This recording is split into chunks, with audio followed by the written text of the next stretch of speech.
Hey there, Sophist.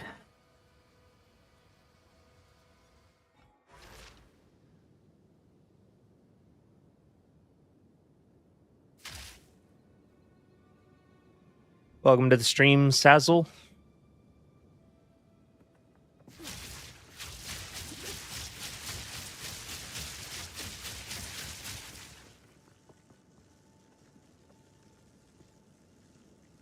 Yo, Campbells.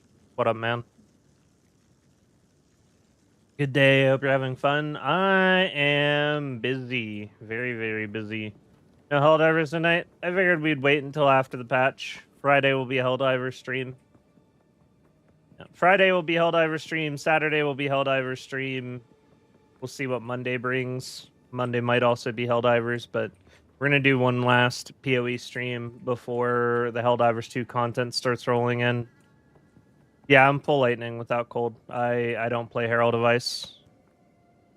Cape spin. Yeah, you can cape spin in this game.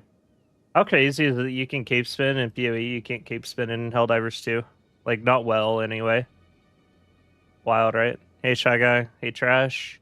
What's up, Mercenary? How you doing?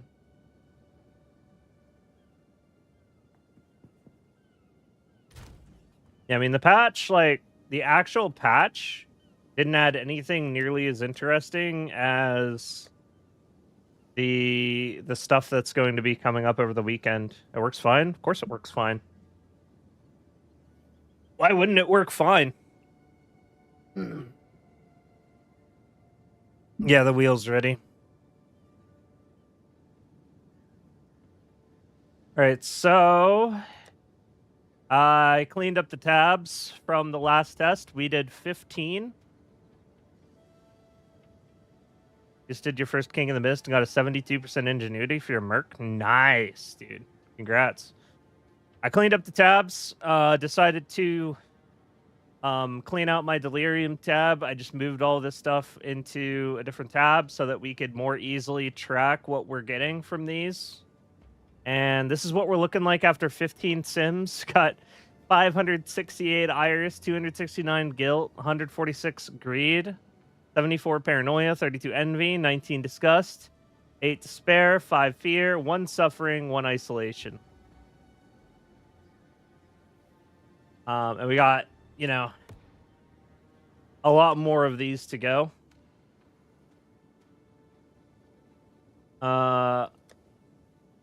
All of the level 82, I think it's not 82, all the level 83 plus flasks that can roll max modifiers got stored away in here, starting to stack up quite a lot of those from this test. These are all normal bases that you would most likely craft on. The only ones that would be like worth saving up to sell in bulk would be boots and wands mostly. I don't really see a lot of buyers for any of the other bases. But, like, I'm definitely going to craft on the bows. I'm going to craft on the quivers, craft on the chest pieces. You know, it's good to craft on all of this stuff. You know, it gives you a chance to make some money. So it's good to be collecting this stuff from the Simulacrum. And you get a lot of it. Like, we're only 15 runs deep. This is how many normal items we've acquired. And keep in mind, my filter is extremely strict. Like, armor items are not in the pool. Evasion, ES gloves are not in the pool because everyone uses Hawa. Not really a point in picking those up. Stuff like that. Most of the quarterstaffs are not in the pool. I'm not really picking up crossbows. They take up a lot of space. There aren't a lot of crossbow players. But yeah. That's what we got so far as normal bases. And then we've got our uniques so far. We have not gotten any flasks. Got a bunch of garbage helmets and knight armor. Got 2 struggle screams and 2 really bad diamonds. So we're in the red as far as the uniques so far. And then the rest is just magic items. And like we got like a mini currency tab going here. I figured we would track the exalted and up that we acquire from this test. Also got a level 20 uncut skill gem and spirit gem. The spirit gem being decently valuable there. And yeah, just gonna continue the test. I had to buy another quad tab bundle because I was not going to have space for this test. I still don't think I do, but we will cross that bridge when we come to it.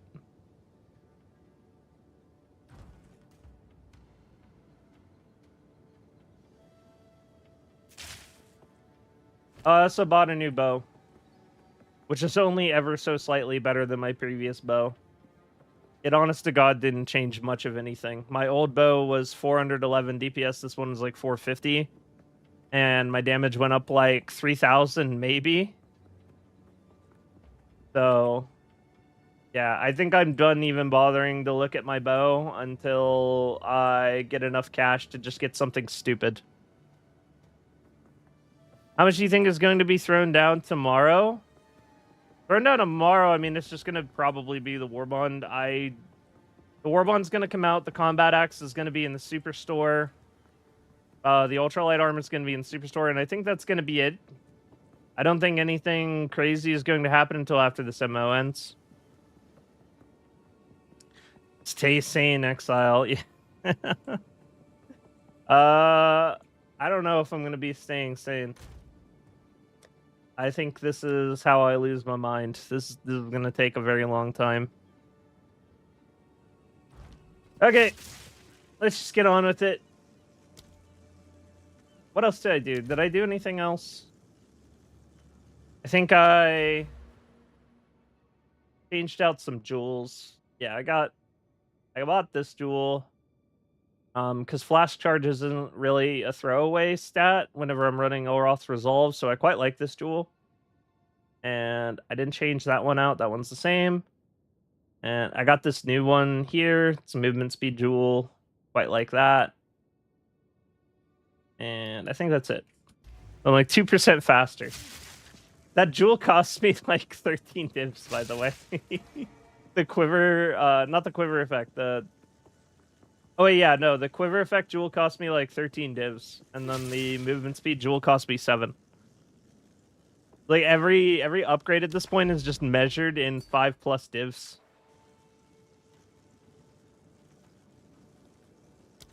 Oh yeah, and as always, if any of you guys would like to join my guild, we have plenty of room.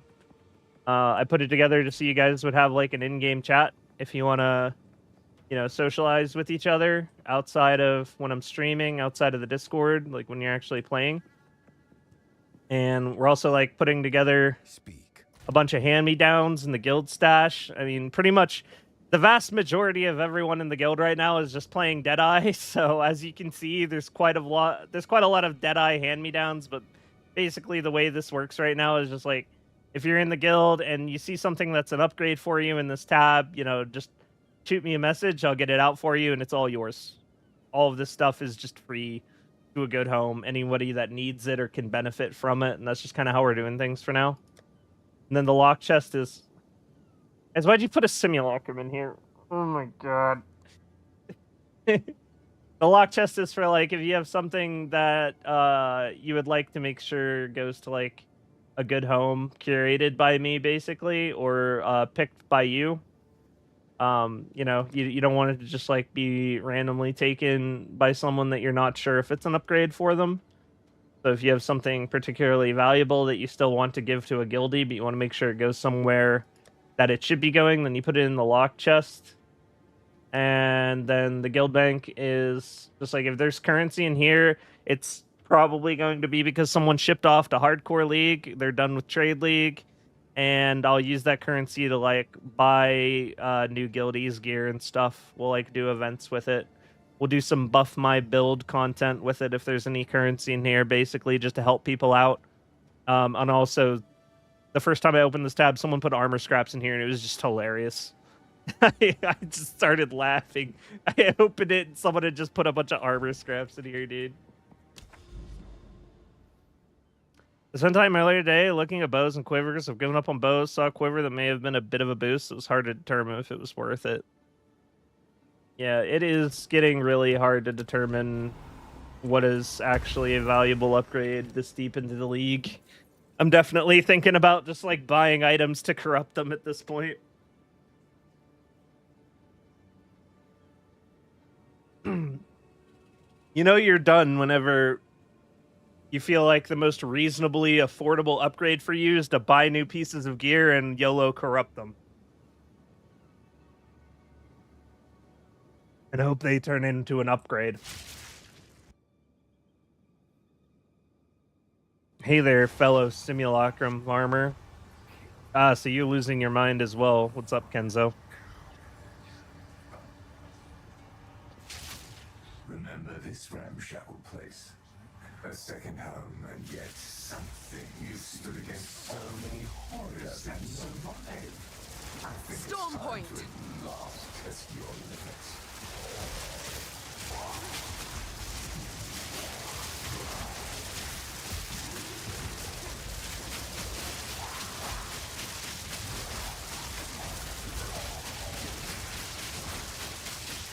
Already gone, mate.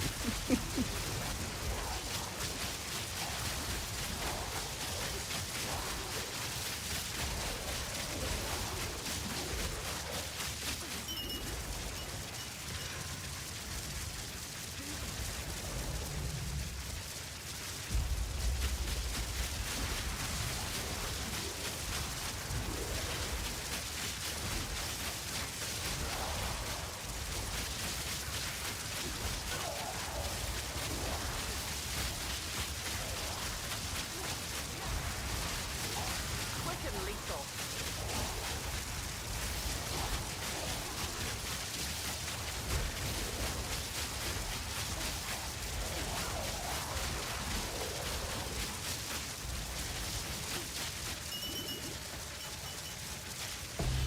I'm out of mana.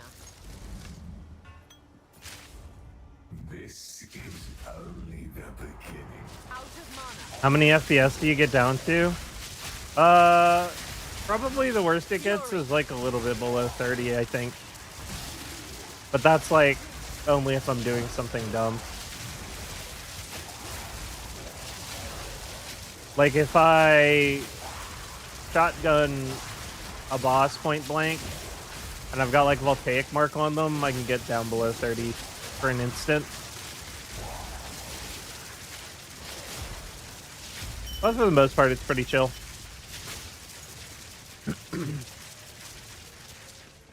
Do I think transitioning to crit with my build would give higher DPS? I think a more fair question is, what would I possibly spend the hundreds of divs converting to crit to accomplish?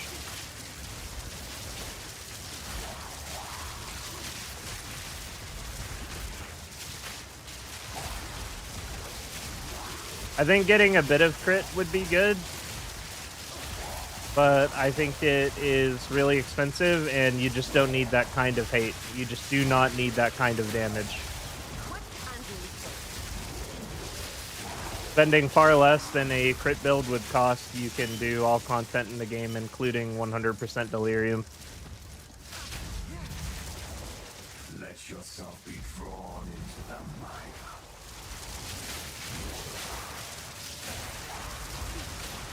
Take this.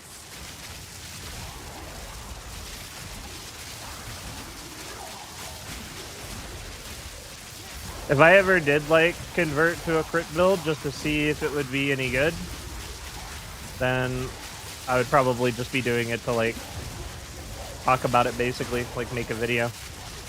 Not really recommending it as something for someone to do. Because it probably is more DPS, but it's probably also infinitely more expensive than non-crit. That's kind of the beauty Don't mind if I do. of playing non-crit and just doing lightning rod for lucky non-critical hits.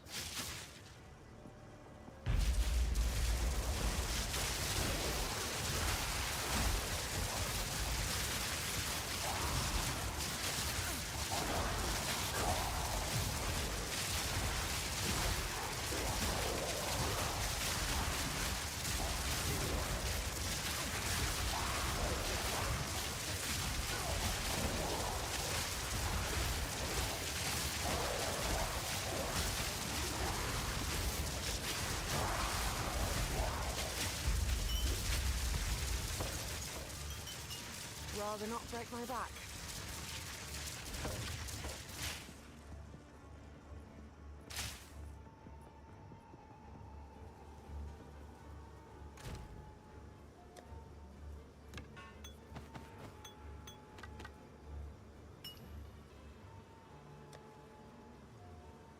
Making sure everything is going to where it's supposed to be.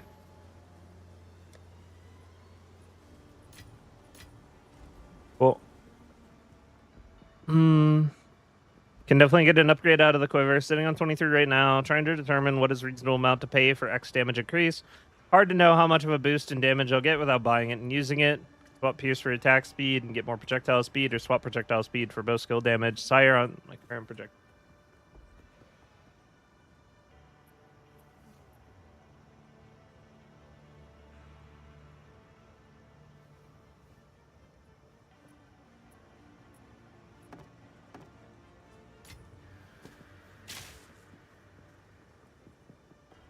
Are you trying to cleanse yourself of me? Storming arrow!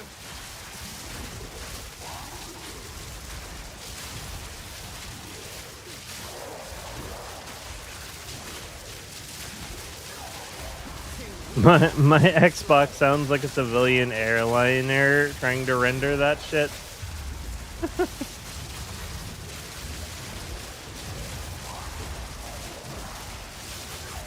Saved up Diz to kill the King of the Mist 4 times, not even 1 ingenuity. Sad. That is unfortunate.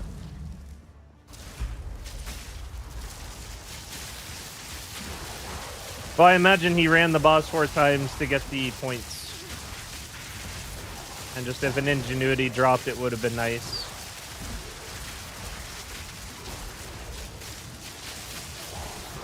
Not like with the purpose of getting an ingenuity.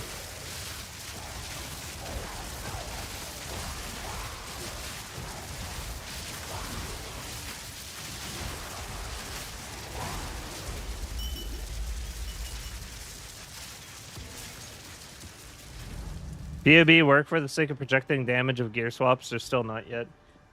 I haven't heard anything about what POB does or doesn't cover. I haven't really been keeping tabs on it. Like, once I saw that it released without support of metagems, I was pretty disenfranchised with the idea of bothering to use it until, like, next league. Because it really wouldn't tell the whole story, even if I was to put my build into POB. I've mostly just been ignoring it. There's also a lot of other things that POB just currently doesn't quantify that pretty much everything I go to check if POB will tell me if it's an upgrade or not. It just happens to not work for. Don't mind if I do.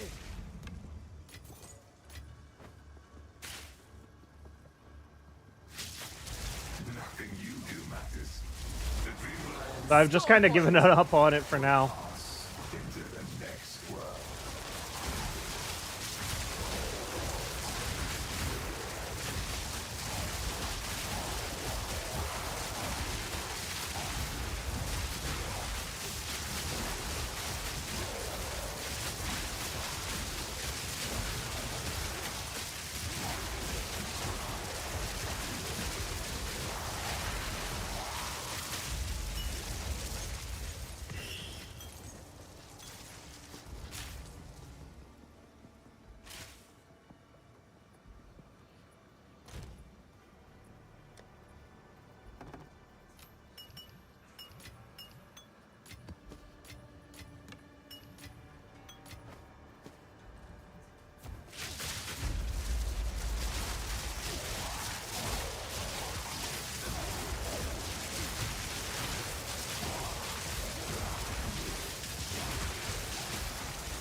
This will come in handy. Do you not wonder what tugs at the strings of fate?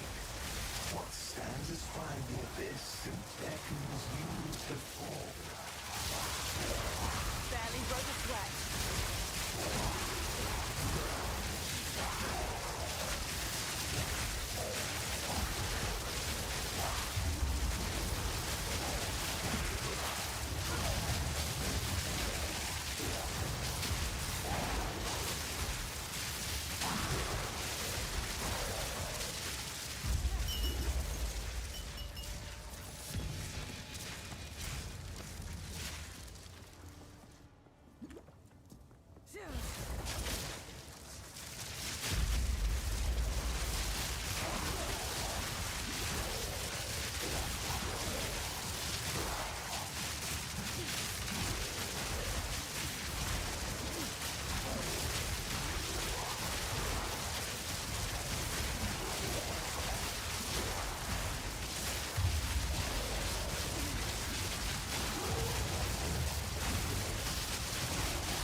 Stay light, stay alive.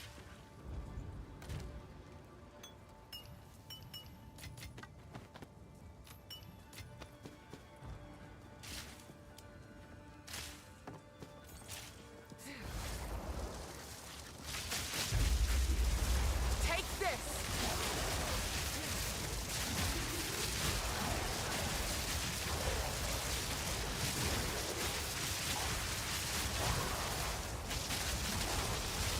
Quick and lethal.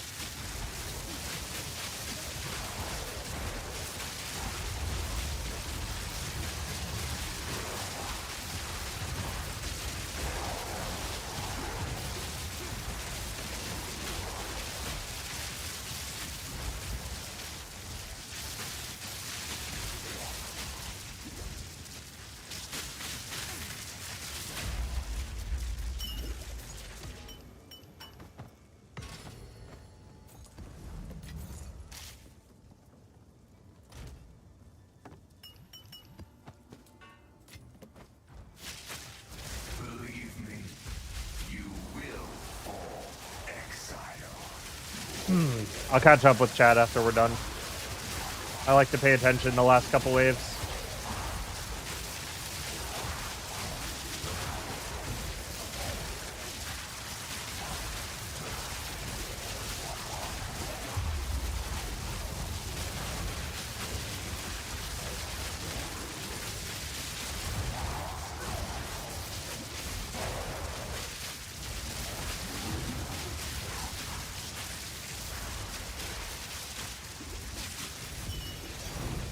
So Another level 20 skill gem. use your precious sanity, my agent of chaos. You shall Hard to hate that. serve me whether you like it or not. I'm not going anywhere.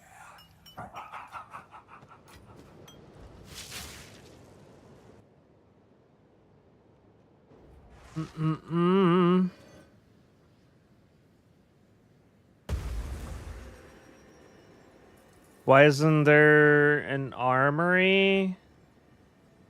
You can inspect other people's builds? That's build theory craft. There is a chat for that.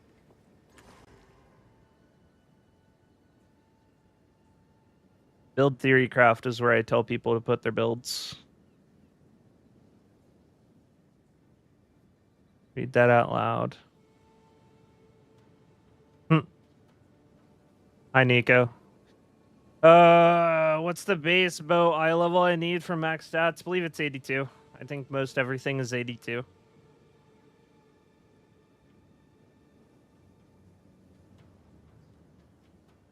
We're trying to run Final Fantasy VII Remake. Tried farming rituals today. Still haven't seen anything besides the 22k omen. 500 damage off. Hey there, Adam.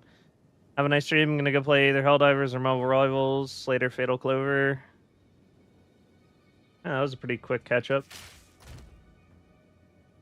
The reason I stopped playing this build is horrible FPS drops.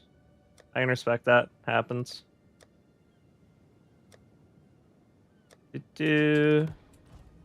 On to the next one.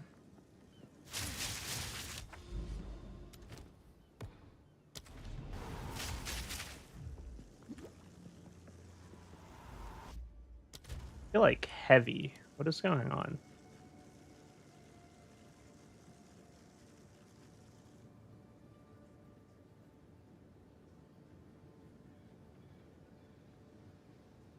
Everything looks fine.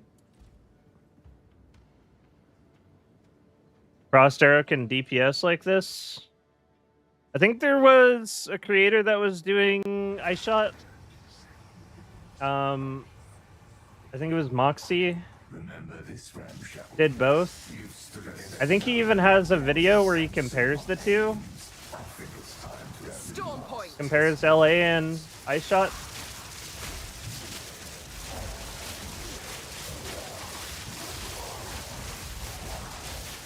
And his crit build was pretty solid, so chances are good that his take on it is likely the correct one.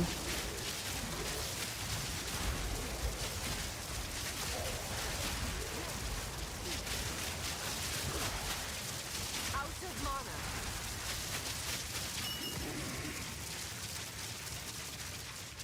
Oh, you mean in-game? Yeah, it would be nice to be able to inspect other people's builds.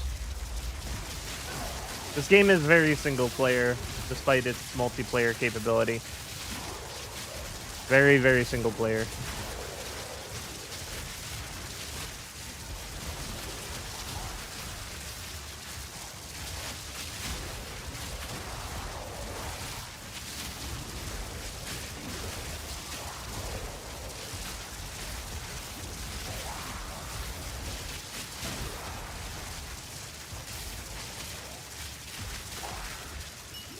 I need more mana.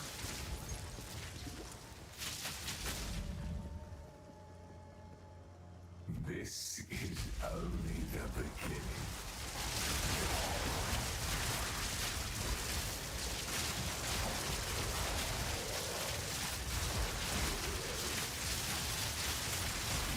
I was stuttering every once in a while until the most recent update. And ever since then, I don't stutter anymore.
Take this.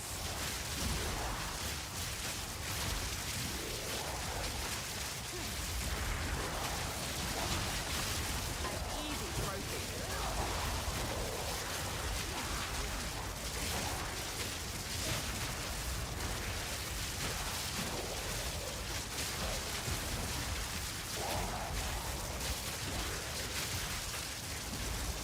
Maybe Delirium. Having Delirium in the map should make you stutter less if that were the case, considering Herald of Ice doesn't work against them. I'm out of mana. Let yourself be drawn into the mire. Should be getting less procs and therefore less stutters against Delirium demons.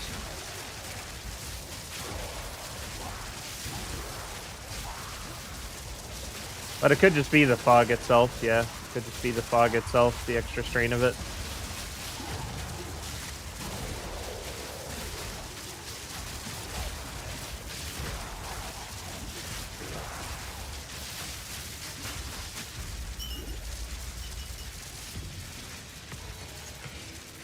Rather not break my back. It's really weird. I can definitely feel the 2% movement speed. I definitely feel a little bit faster than I used to be. Crazy that that's still actually noticeable whenever I've got like 57% bonus speed. But I definitely see it. Did I play PoE 1? I played... I remember what league I played now. I played Sentinel League. I played a Crackling Lance Inquisitor. I did all of the content in the game, every single thing that I could possibly do. I had my fun, and then that was it. I didn't play the next league. Rather not break my back. Mostly because I just did not like the controls in PoE 1. Are you trying to cleanse your I didn't want to go through all of that again. Controls in PoE 1, like not being able to play WAS, actually made my hands hurt during long play sessions.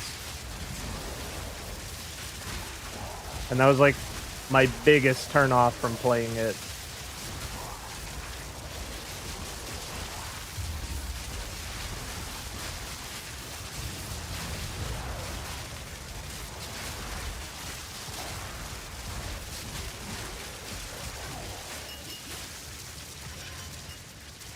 Got no pack space for that.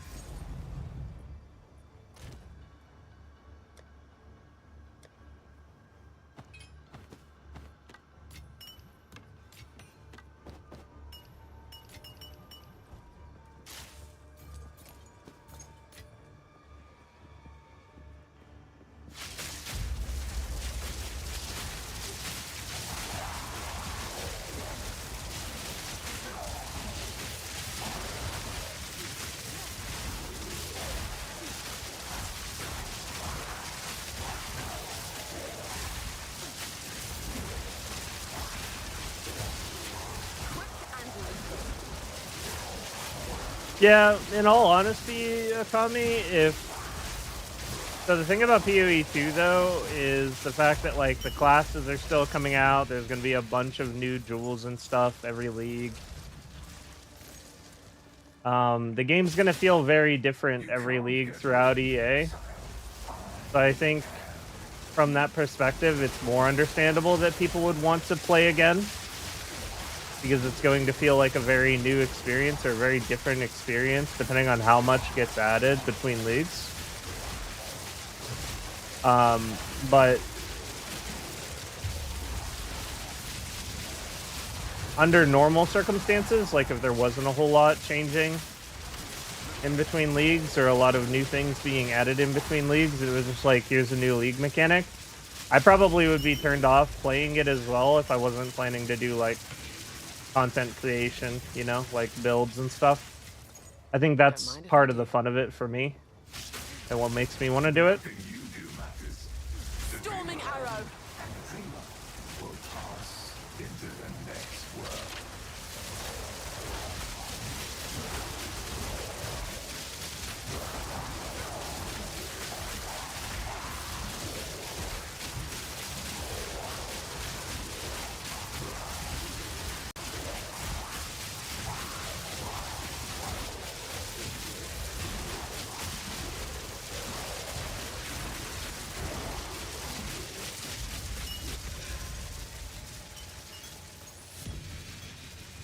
Stay light, stay alive. I'm glad you're in the community, bro. I'm glad that I've been relatively accepted into the community. That was something I was kind of worried about. I tried very hard to, I guess, fit in, as it were. You know, make sure that my information is good. Try to not get things wrong. Have good depth to the information. Because, like, the barrier to entry for like making the content I normally make with Helldivers pretty low. Typically, the information that goes out across YouTube for that game is not very thorough or complete or informative. It's typically more just opinionated. But most of the content creation in Path of Exile is very mathy, very number crunchy, not opinionated. There's a lot more of like showing of receipt of like why something works or why it's a good idea to do this over this, which I'm totally here for. It's just, it was definitely like, I had to make sure that I was bringing my A-game. I didn't want to end up ostracized like free gaming, basically.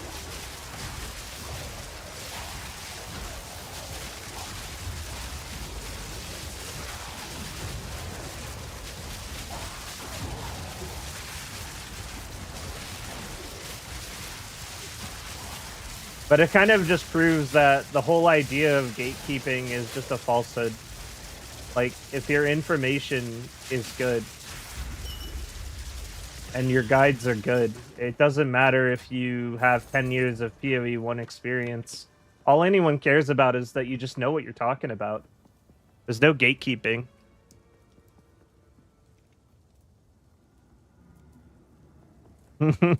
Just have bad takes and armor scrap flipping if you want chased out. True. Monster Hunter is a lot like this. I thought about playing the Monster Hunter beta. I haven't played a Monster Hunter before, so I thought it could be fun.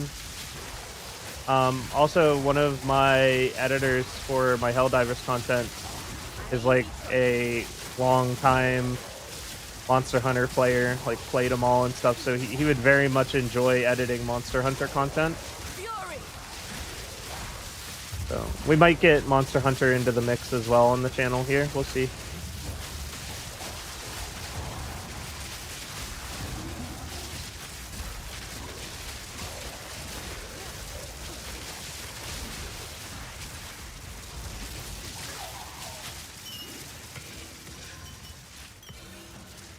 Got no pack space for that. Simulacrum's never dropped me anything. Me either, bro. Simulacrum kind of cooked for me.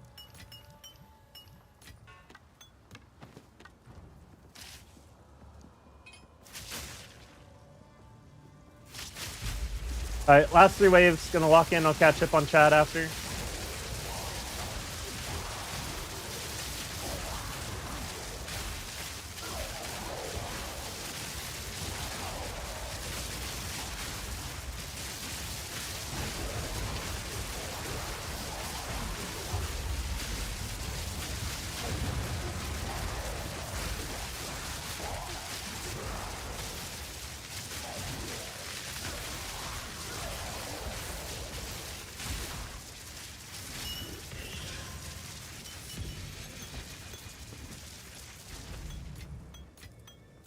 Now this will come in handy.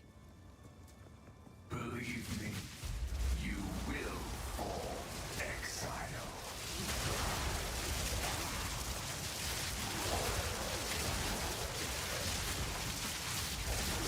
Too weak, too slow.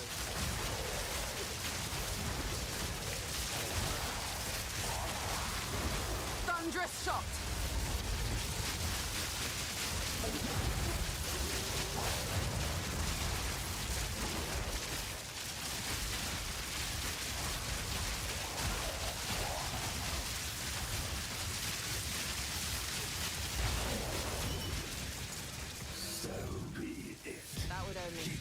Precious sanity, my agent of chaos. You shall serve me whether you like it or not. I'm not going anywhere.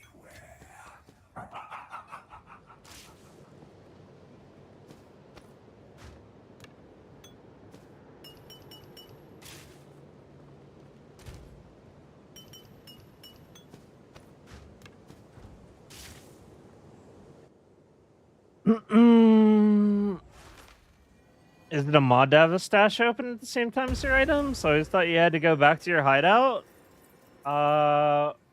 There's the stash inside the Simulacrum.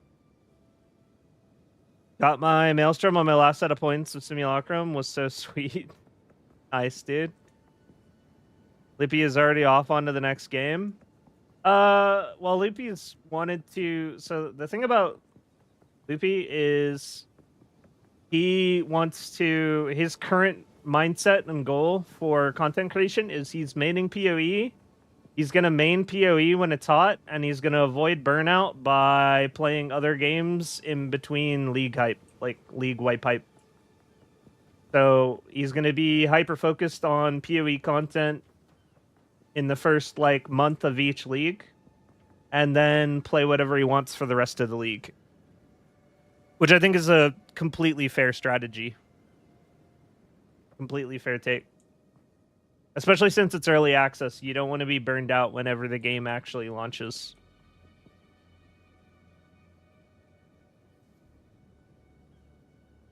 You got at least one level 20 gem. I've played 380 hours, haven't seen one yet.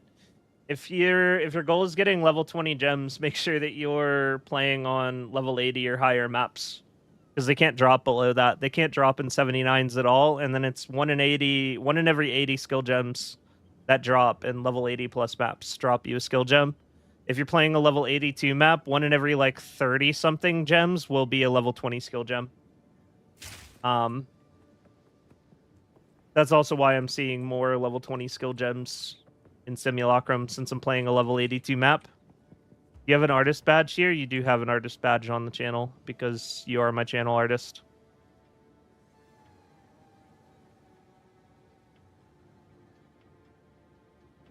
While he's busy saying mean things.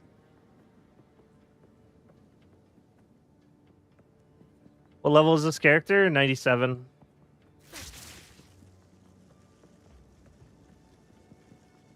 What's the best way to farm enough currency so I can finally buy a Temporalis? I will let you know when I figure that out. I mean, outside of getting lucky, it's just like, you know, you pick a lane. If you're a high rarity character, then you're spamming breaches. If you're not a high rarity character, you're spamming ritual and expedition. And if you are a strong enough character for it with the capital to invest in it, then boss farming is a viable strategy, at least for breach.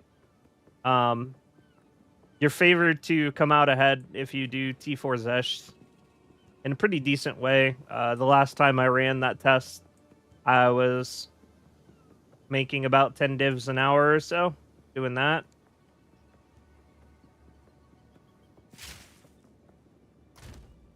Might have been quicker if I wasn't streaming the whole event, but is what it is.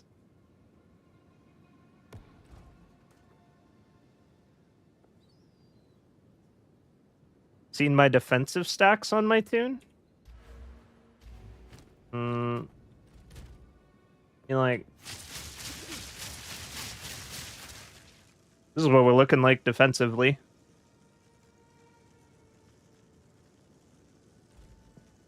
Would actually really, really like to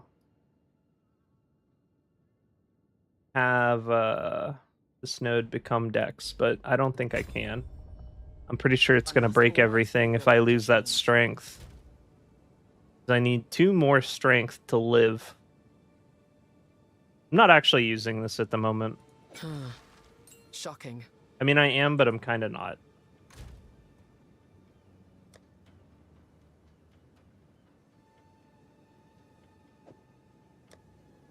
Put that right there so I don't lose it. Can you share your graphics settings? My GPU is a 4080 Super, and my CPU is I don't recall. I can never recall the name of it because it's just like a top of the line AMD, and AMD names their stuff weird shit.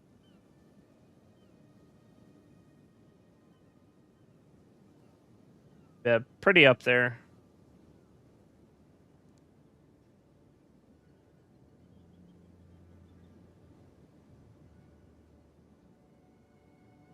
show spirit gems. Sure. My only spirit gems are these 3. I made 10 divs an hour doing breach stones. I actually made a video about it. It's like I did 60 breach stones, or I did 60 breach bosses so you don't have to. Was it worth it is the title of the video. But basically what it comes down to is I sold breach rings. I sold normal level 82 breach rings in bulk. To make out, it made up a good half of what I put in as far as buying the breach stones. And then from there, just the average drop rate of the Metamorphosis, which I sold unidentified, and the Howas, which I sold unidentified for 4 divs each. I sold the Metamorphosis for 2 divs each. And just the average of what I got from that, I made a 10 div an hour profit.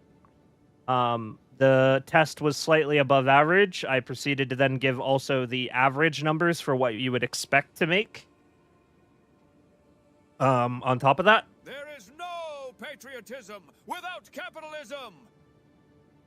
Wrong game, I know. Think HD2 anniversary will drop on Friday USA time or Saturday. Thank you for the Yes. Thank you for the 5 arrival.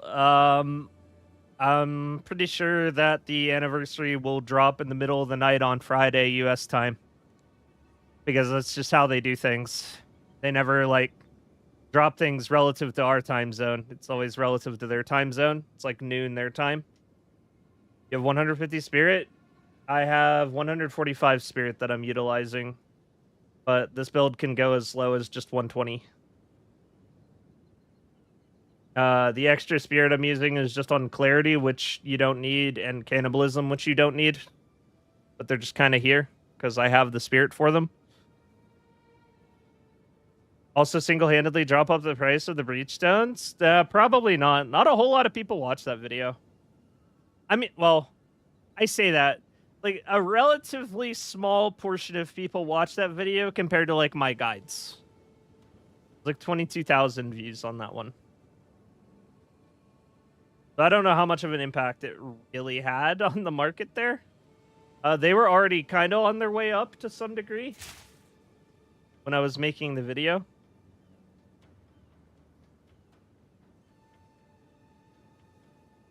You have doubled up on omens. Does it help? It's just super bad day setup.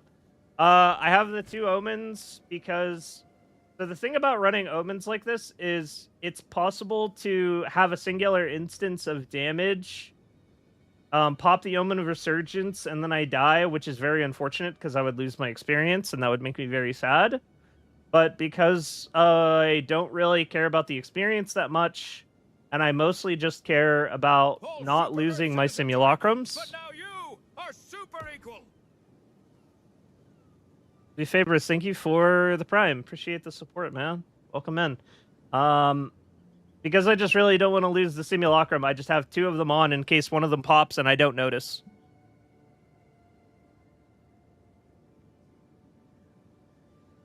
Profit isn't bad, especially when costing 1/3 a div to enter. Zesh is easy mode. Yeah, well, the appeal... The funny thing about simulacrum is, like, it's being over-farmed because more and more people are aware that how it's just incredibly easy to farm for simulacrum splinters. But the biggest reason why Simulacrum is so cheap is, like, the majority of the meta builds actually just suck at running it. It's, like, legitimately hard content to run, so no one wants to do it. Which is why we're doing 100 of them, to make a video about it for fun. And also so we can have a goal and you guys can watch me lose my mind. Storm point. Also, I tried to get us some strange voice lines for like channel alerts for follow subs, etc. But I couldn't really like pick any lines out that I was happy with for the purpose. It's a little bit difficult because the majority of everything he says is just like not very nice, and it's the kind of stuff that you probably don't want directed at people that like sub and follow you. So it's a little bit awkward of a choice to have him be my channel mascot. I'm still feeling it out. We might figure something out eventually.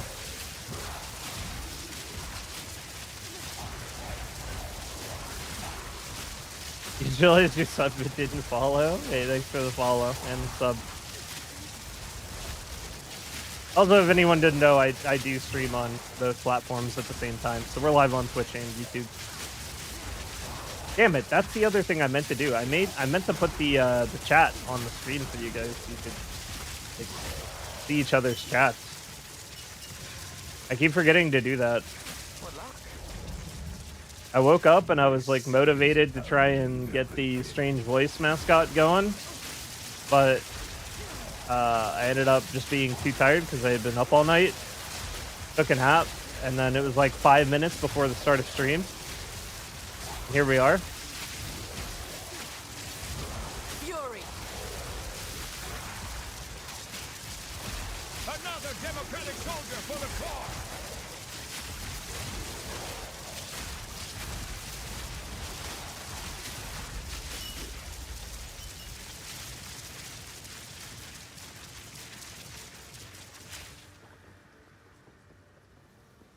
I always get baited by this path. Keep your precious sanity. I think it's going to be a combination of things. I'm going to have him do like follow alert, sub alert and stuff, but I'm also going to have him like have voice lines that you can redeem with channel points as like a taunt for when you guys just want to say mean things to me with the strange voice. I think that would be funny. An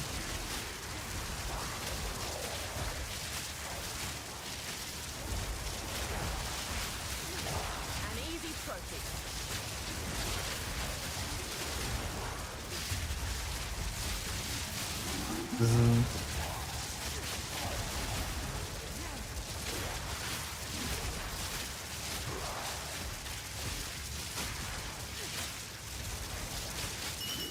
I love how the Delirium bosses are basically just extra white mobs. Let yourself Until they land one hit, and then they're not.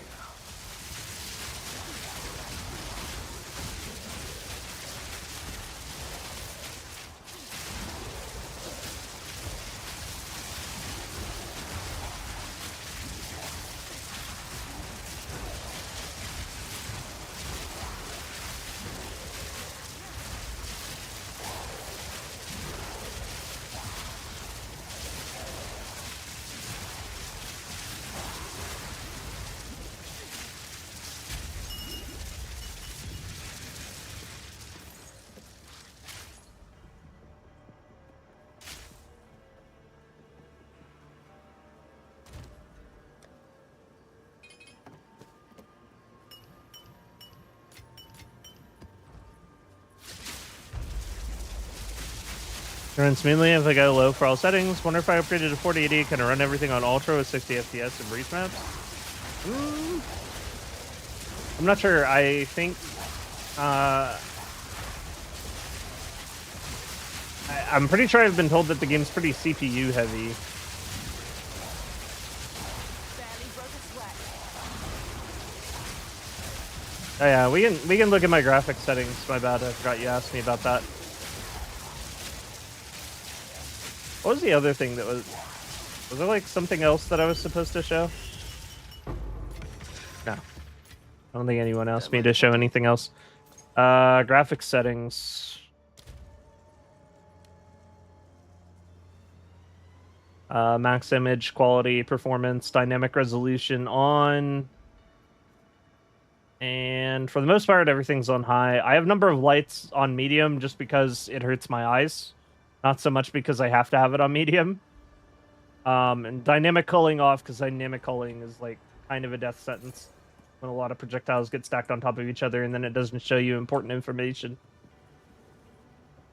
Are you trying to cleanse yourself? But I imagine that dynamic culling can improve performance quite a bit. if it becomes necessary. Compared to a 40 series, we have a 3070 for this game. X3D CPU and it'll chug FPS. That's kind of what I was thinking. I remember hearing like the game's pretty CPU heavy, not so much GPU heavy. Which makes sense, given the nature of it.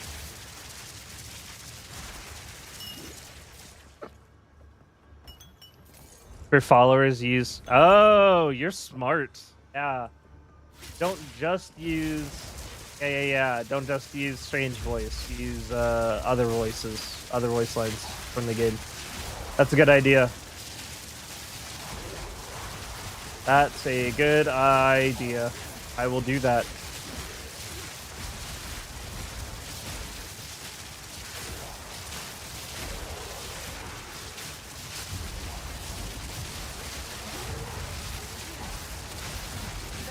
Just glad they fixed the crashing.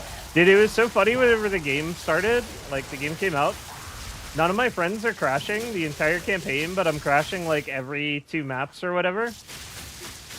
And we couldn't figure out like what was going on, that I was crashing and they weren't. And then the first patch notes come out and it's like, fixed a crash related to Wind Dancer. I'm like, oh my god. Because I was running Wind Dancer the entire game pretty much. Like my first Spirit Gem was Herald of Thunder, my second Spirit Gem was Wind Dancer. I ran it the entire game, I was just crashing out like every 3 maps.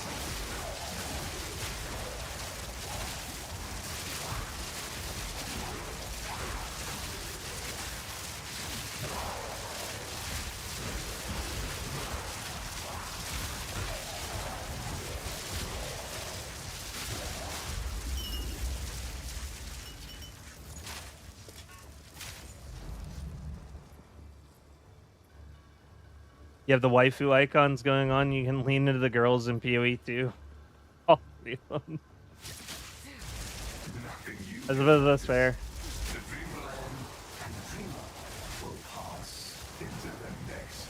Hey, all I'm saying, gamer subs, is I've got my own waifu cup. Rip ready and go. Rip and ready to go. Just hit me up. We will make a deal.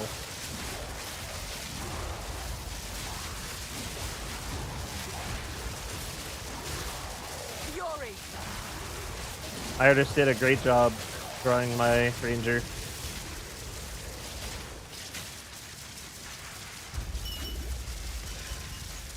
Got no pack space for that.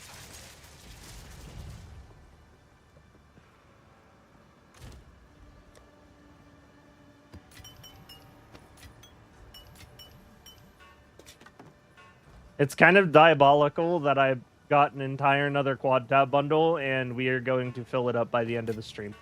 That's quite nice. I'll buy one if it's the Divine Girl. It would absolutely be the Divine Girl. That is the exact one that it would be.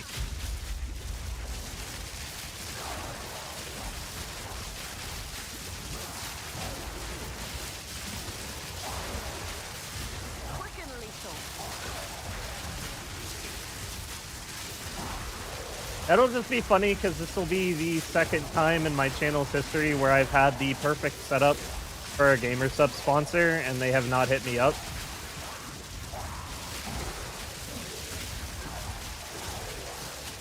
The last time was with Helldivers. They could have hit me up at any time to do the Liberty flavor. You know, whenever my channel was just solely Helldivers, it would have made all the sense in the world. Absolutely no reason to not do it. Completely free. Just the most free idea ever. I hit them up about it like 3 or 4 times. Left me on read. You know, now we got the Ranger waifu channel mascot going on. Perfect for waifu cups. And we'll see if they still leave me on read.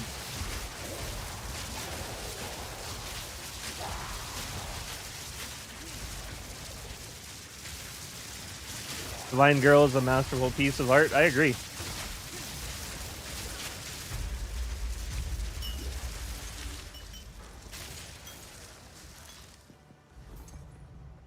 Is Nico still in the chat? Nico, there's folks complimenting your art. Say something.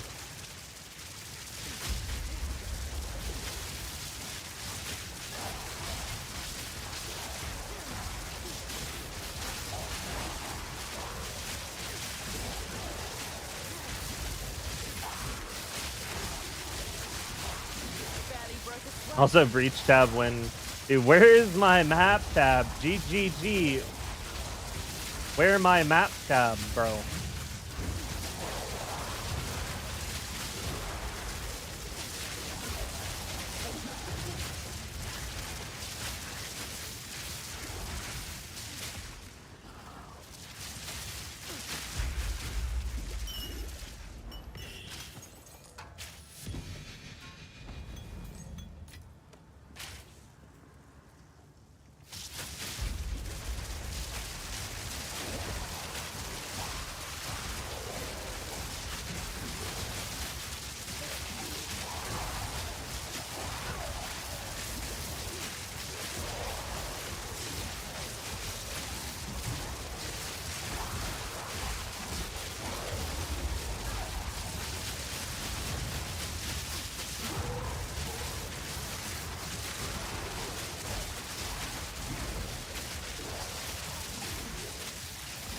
Charged arrow.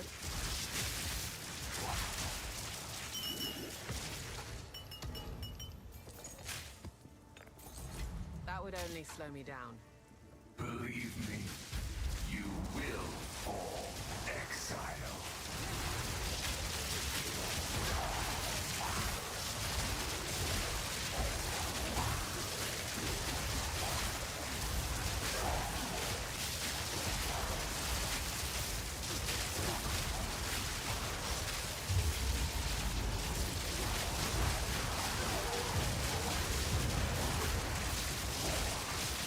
An easy trophy.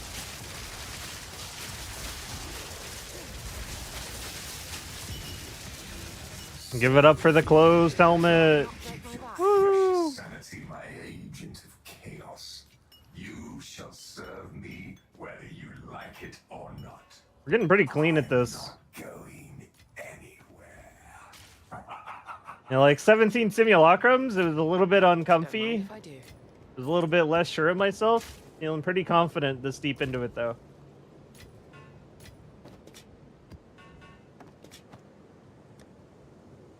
Before this test, we had only run max leveled simulacrum like twice. So I knew it was like possible for my build to do it, but I wasn't sure it was going to be consistent. It's looking pretty consistent, though. What is my DPS? My standing in hideout, no buffs DPS is 36k LA, 10k rods, 13.6k Herald of Thunder. Divine Titties should be the cup name. I don't know about that one.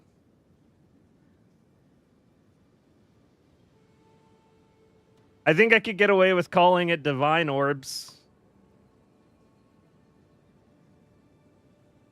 What type of microphone do I use for streaming? I use the MV7 Plus microphone. How many runs am I on right now? I believe 17. Yeah, that was run number 17. This is going to be run number 18, I think. Or no. Run number 18. Could you collab with another company to make the cups and maybe a Ranger plush? I could. I don't know how many people would want a plushie. I'm not really sure on that. The thing that makes GamerSups a slam dunk is like having a drink flavor that makes sense for my channel and having a cup that makes sense for my channel. It's not just like one thing. Whereas like if I have a plushie made, it's like I don't know how many folks are going to want a plushie. Like there might not be that many people that want a cup. There might not be that many people that want the drink flavor. But like combined, it feels like a worthy venture, right? But then like with the plushie, I have no idea how many people would want a plushie. But I would probably have a plushie of the Ranger and of my Helldiver's avatar as well. There'd probably just be two plushies. if I were to do it. And I am planning to look into it. Why did I set my max FPS to 60? I could have it at 120, but I'm just trying to I'm trying to keep my PC, kind of vibing, just chilling, right? I don't want my PC to be working too hard while it's streaming to 2 different platforms and recording, and we're playing the game all at the same time. We're chilling out, right? Also, I don't want my room to get super hot. The plushies would be cute. Yeah, I agree. They would be cute. This is going to take like 8 hours, though. This is going to take forever. Get a second streaming computer? I have a second PC that I could set up for streaming. It's just that my room's going to get even hotter because then there's 2 computers running in here.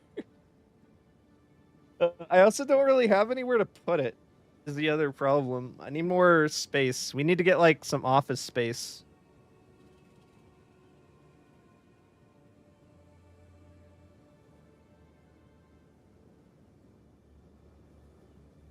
DS Lily loved it. Yeah, I saw. I was in her chat whenever she watched my video.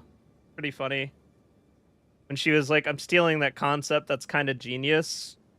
You can see I replied to her in the YouTube chat. I said, "You have my blessing to steal it." I respect the hustle. It's a good thumbnail. It just is. That thumbnail took me a few seconds to process what I was looking at. That was the intention. That was the intention, Optical illusions are fun. And that was definitely a good optical illusion. You look at it, you need to do a double take because you're not sure if you just looked at softcore porn or not. But then it's like, oh, she's just holding some orbs. It's actually completely PG.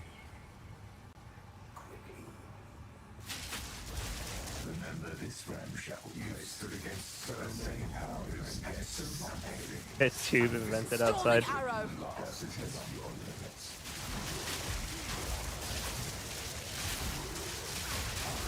easy trophy.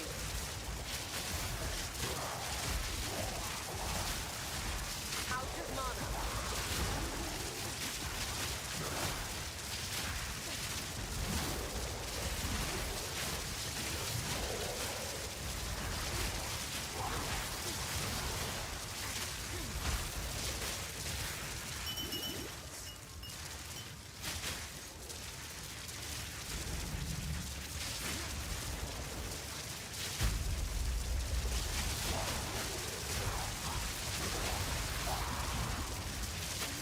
Superheroes had ever been locked in a broom closet.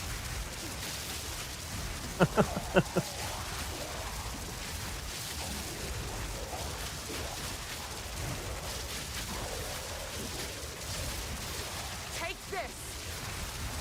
Make Loopy pay for it for the hideout. Did anyone question him on that? Whenever I said it was his fault? Because it totally is.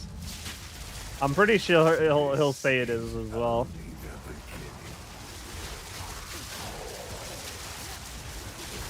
I think he might be handling his Kingdom Come Deliverance playthrough off stream though,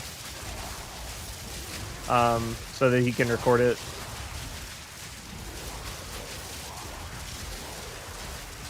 He's probably not live right now.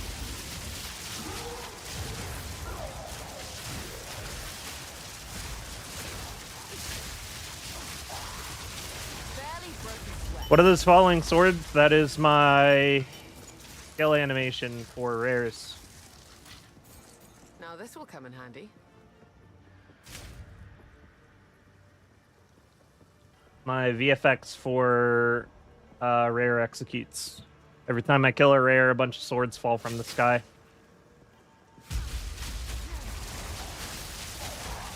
I have some other ones from the pack, but I got that one off the MTX store. It's just the one that looked the coolest in my opinion.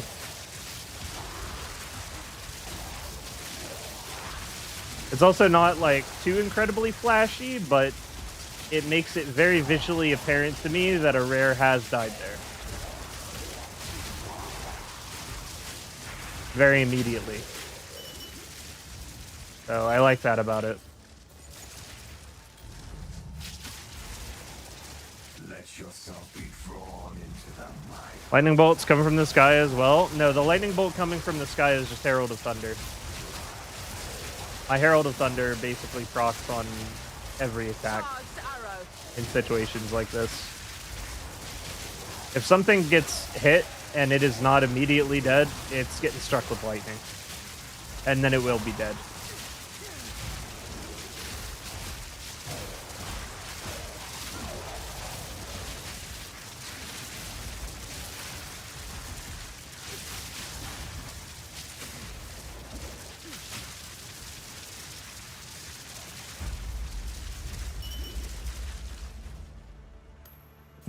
It's all good. Widow Hail to a half-decent dual string was insane. Nice. Glad that was a good idea. Being a gamer shed in the backyard with AC. I'm actually, like, kind of planning a move. Not really sure about it. Get some more leg room, as it were.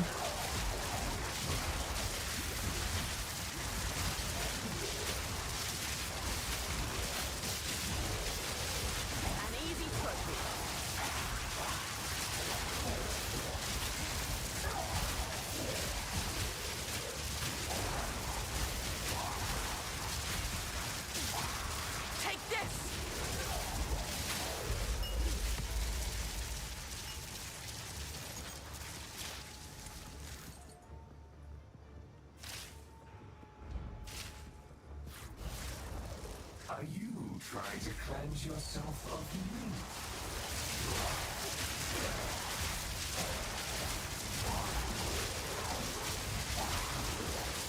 Starting to feel like it might be a good time for like a quality of life buff in that respect.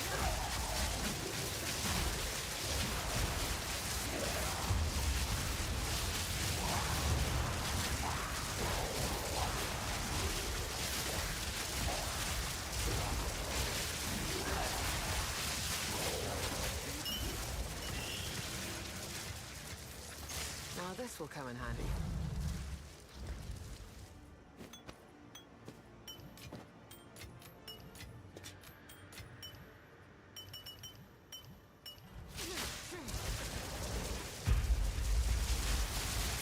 Run double herald on basically all my characters. You're proccing so much, it made it confusing. Yeah, I get a lot of Herald of Thunder procs. It looks so cool, actually. I love it. Constant rain of lightning bolts. Quick and lethal.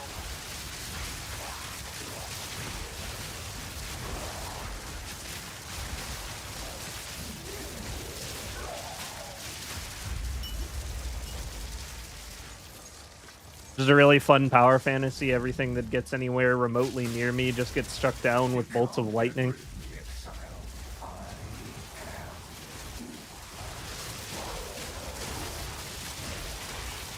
Storm point.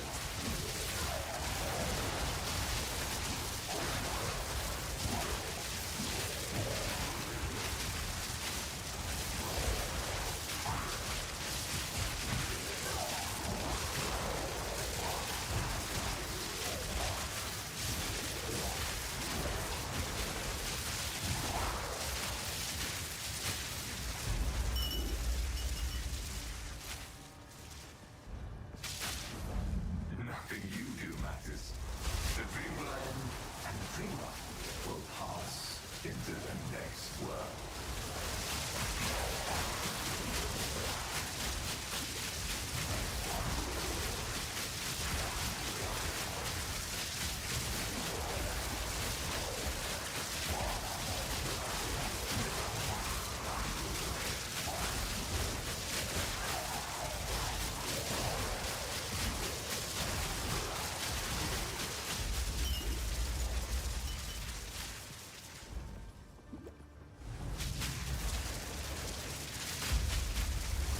Feature Deadeye build.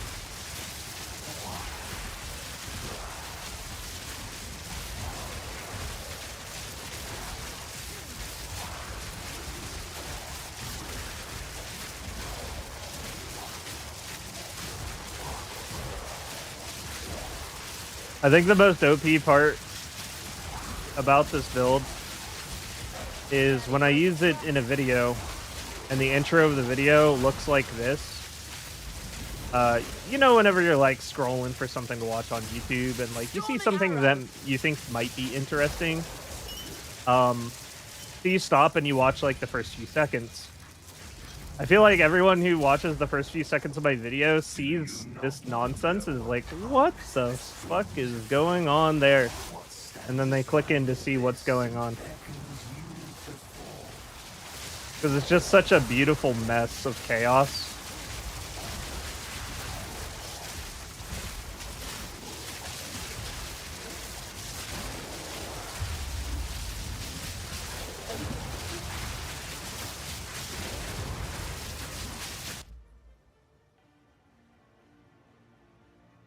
What was that?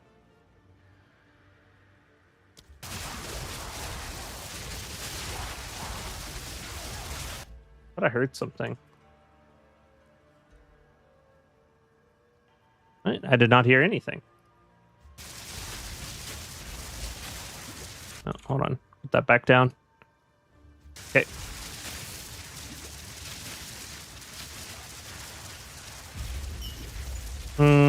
Does Magic Find affect the drops from the mobs drops before you reach the breach boss? Probably, but like it's actually a little bit double-edged. Don't mind if I do. Because the thing is, a big part of the consistency of your income is from normal breach rings. And if you have a bunch of rarity, then if it does happen to affect those drops, it's kind of not a good thing. I'd actually be interested to see if, like, negative rarity during the beginning of Breachstones was better than positive rarity for income. Very well might be. Charged arrow.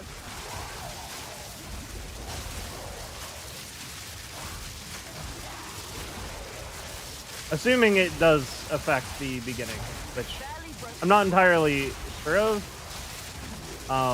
Logically, it should, because the drops are derived from what you kill during the beginning of the Breachstone. But, you know, it could always just be coded differently. And there's not really any way to know for sure without a lot of testing. Otherwise, it would just be anecdotal.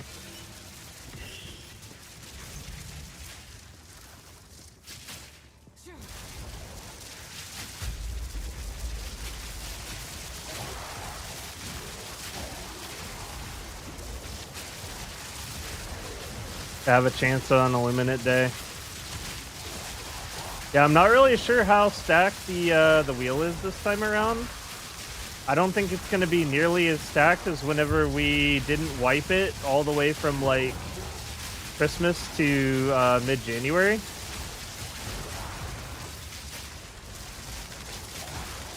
I feel like generally people should have a more even shot than before. Also, the stream on Friday for Helldivers is going to be 6 hours because we have 2 extra hours rolling over from the previous stream whenever I had that goal going where I would continually infinitely increase the timer on the stream as long as we kept receiving supers, which was a very bad idea because I could not honor that. I got way too tired.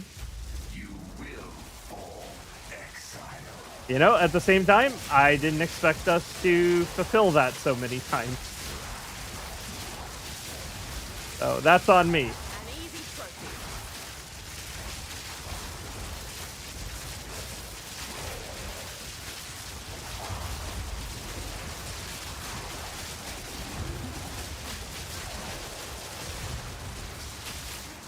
Thunderous shot.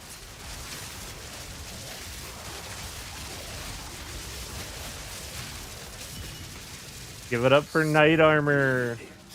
Keep your precious sanity, my agent. Stay light, Chaos. stay alive. You shall serve me whether you like it or not.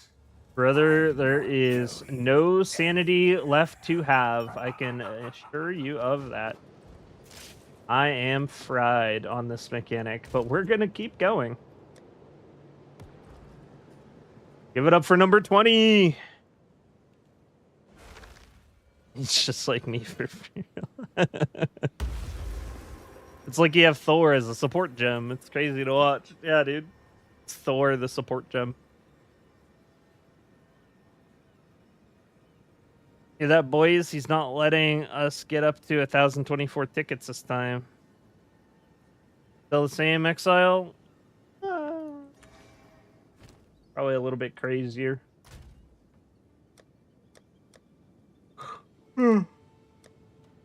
Just descending into madness. Spamming Delirium. I am never going... This league, I am not going to need to buy any more emotions, ever. That is for certain. By the time we're done with this...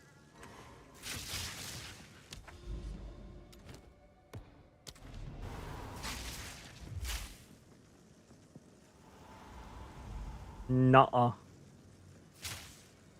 Remember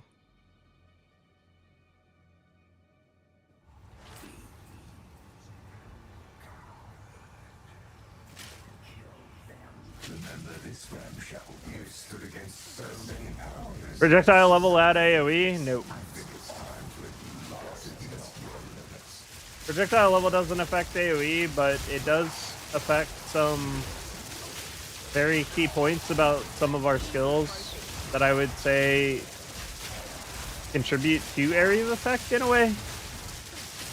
Or at least contribute to area denial.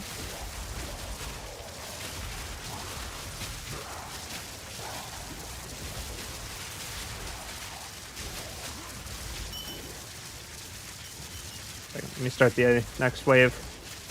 I'm out of mana. Yeah, so it's like an example. Lightning Rod.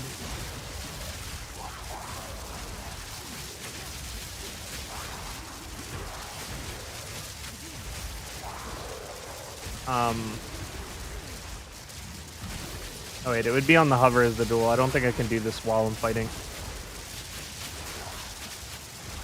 So Lightning Rod has arrows disappear after being chained to 16 times. And that's because it's level 26. If I were to lower the level, then it would disappear sooner. It would get chained to less per cast. So my area denial would be weaker. I'd have to recast Lightning Rod more often.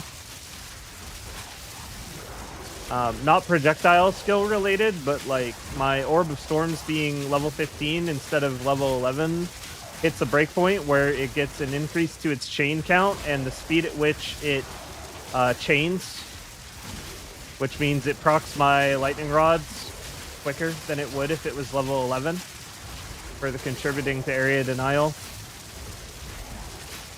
So it's not so much that skill levels will contribute to AoE, but they do contribute to your area denial capability.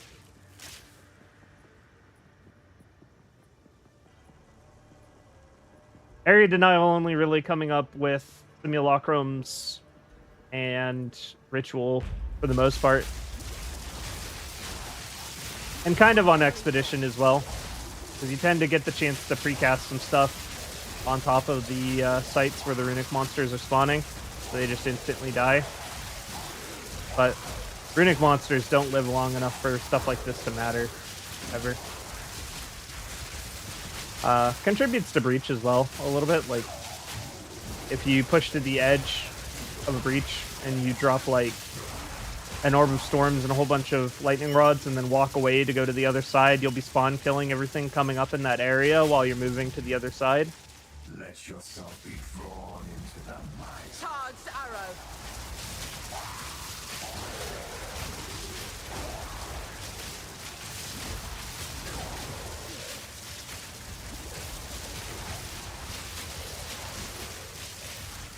What it kind of comes down to with the whole +2 projectile on Quiver thing is, like, we are, for the most part, all of us are in the territory of, like, we are upgrading for the sake of upgrading at this point, and it's no longer a question of what's worth it.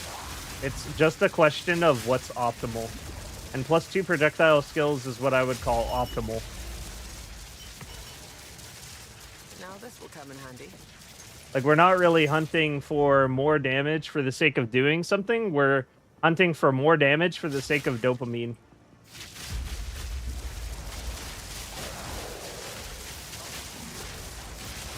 Which we always were. But now, instead of it also being to our benefit, it is also just for the sake of dopamine. Not for the sake of actually doing anything particularly easier than we already can.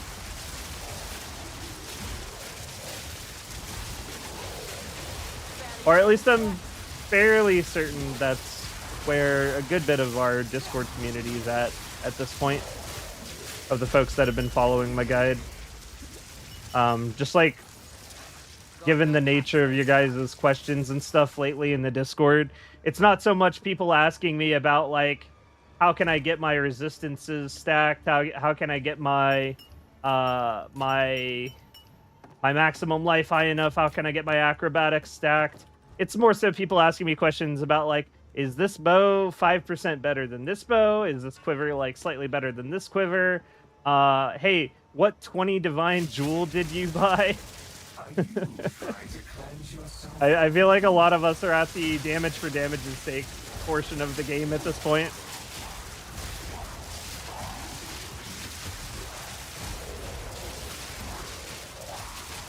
Judging by the guild stash as well, like there's just a full box of hand-me-down ranger gear at this point.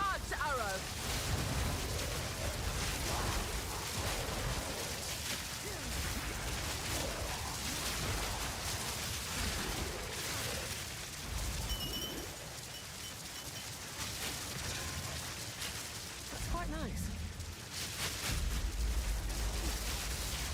10 runs at the Breach Boss, so switching between 150 Magic Line and 80 post-boss. Can report that I got 30 normal Breach Ring drops. Ooh. I mean, one could obviously say small sample size, but I mean, that's a lot of Breach Rings. I would definitely keep doing that.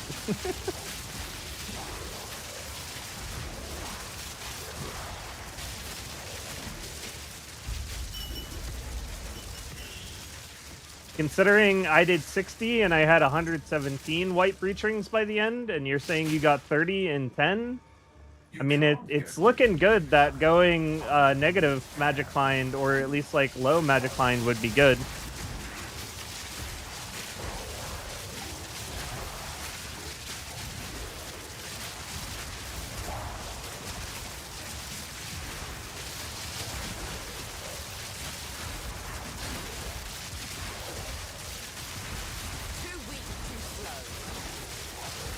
Might be a little bit too close to tell. Also, the other thing that's a little bit scuffed is I only have 39% magic find.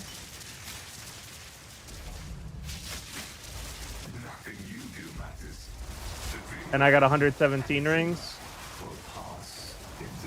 So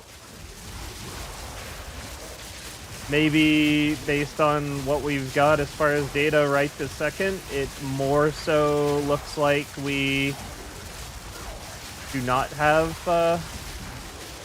conclusive evidence that magic find's affecting it. Just, you know, doing some napkin math in my head while playing Simulacrum. Storming arrow. I could be wrong very easily. My brain is not exactly focused on the subject.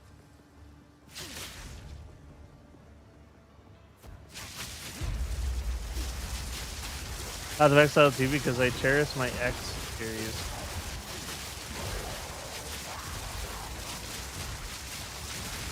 X series.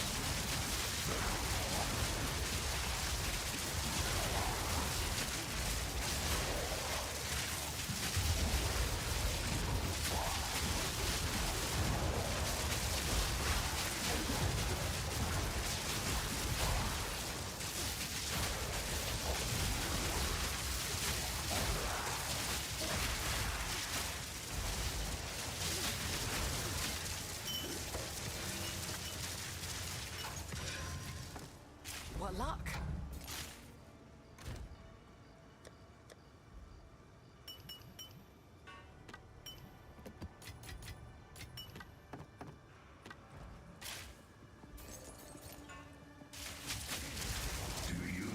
wonder what tugs at the strings of fate. What stands astride the Barely abyss broke a and sweat. beckons you to fall. Oh, yeah. Okay, makes sense. Man, I don't know. I feel like Path of Exile 2 runs on quite a wide range of machines. I don't feel like it would cook an Xbox.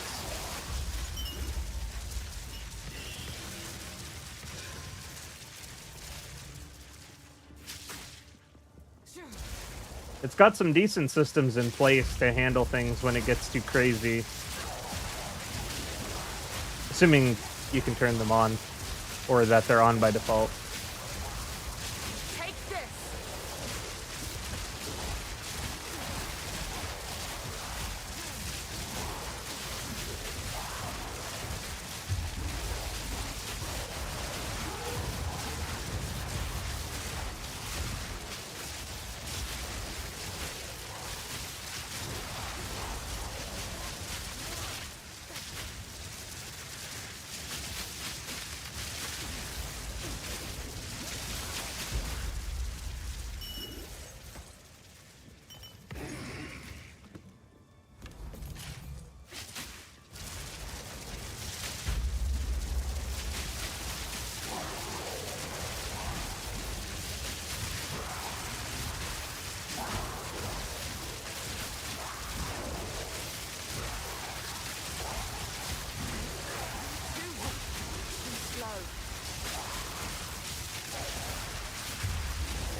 I need more mana.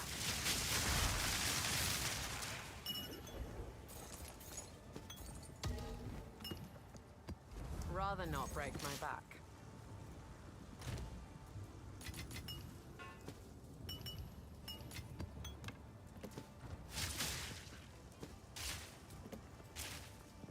Believe me, you will fall, Exile.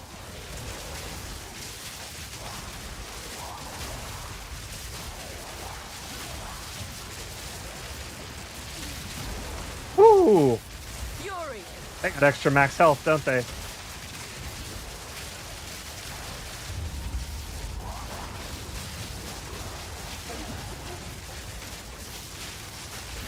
Maybe it's LA resist.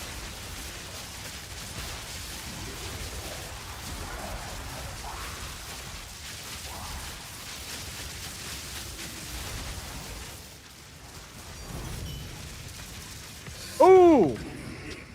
Let's go! Precious sanity, my agent of chaos. You shall serve finally got a me flask. whether you like it or not. Number 20. I am not going anywhere.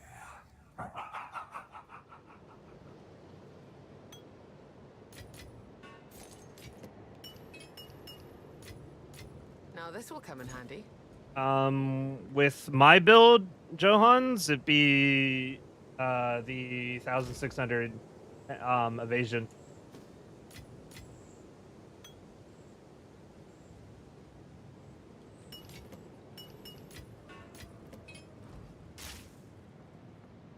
Hey there, Puppet Forces. Thank you.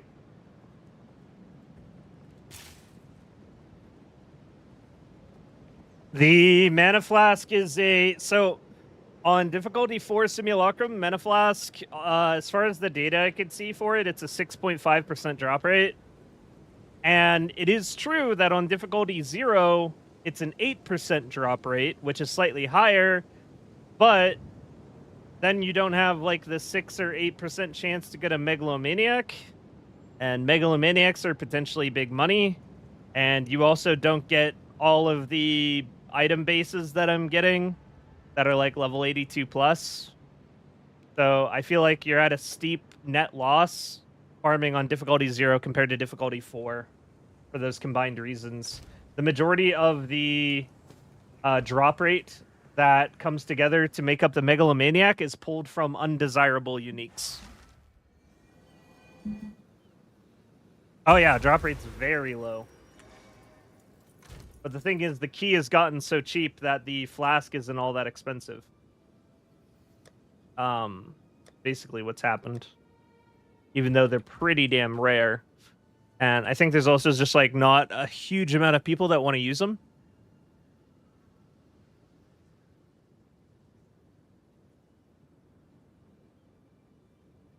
How do you get energy shield? Couldn't find it in your guide. I only have 20 ES. The only reason I have any energy shield is by nature of excess. My Megalomaniac has Spectral Ward on it. Is what's going on. Headhunter Productions Headhunter Productions and their viewers just joined. Say hello. What's up, Headhunter? How's it going, guys? Oh, thank you. What's up, everybody?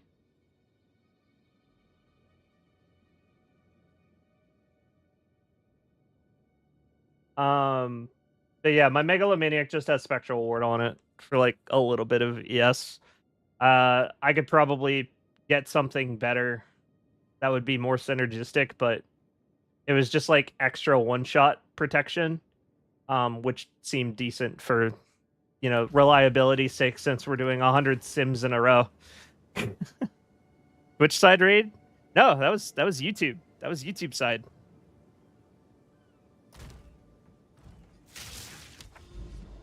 There's a YouTube rating. It's a thing. Doesn't happen very often. I also don't even know how to do it because it's super scuffed as far as the system, but yeah. I bought my Megalomaniac for 32 divs, so I get it. Remember this ramshackle place. You stood against a and yes, Take this! I enjoy your reach farming.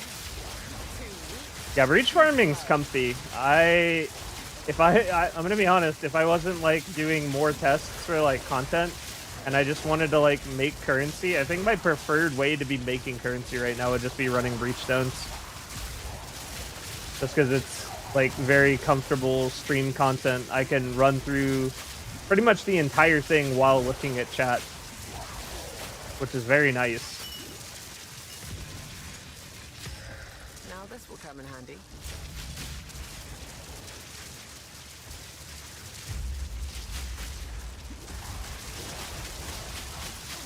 But like Simulacrum, beyond the first couple waves, you can't really look at chat too terribly much.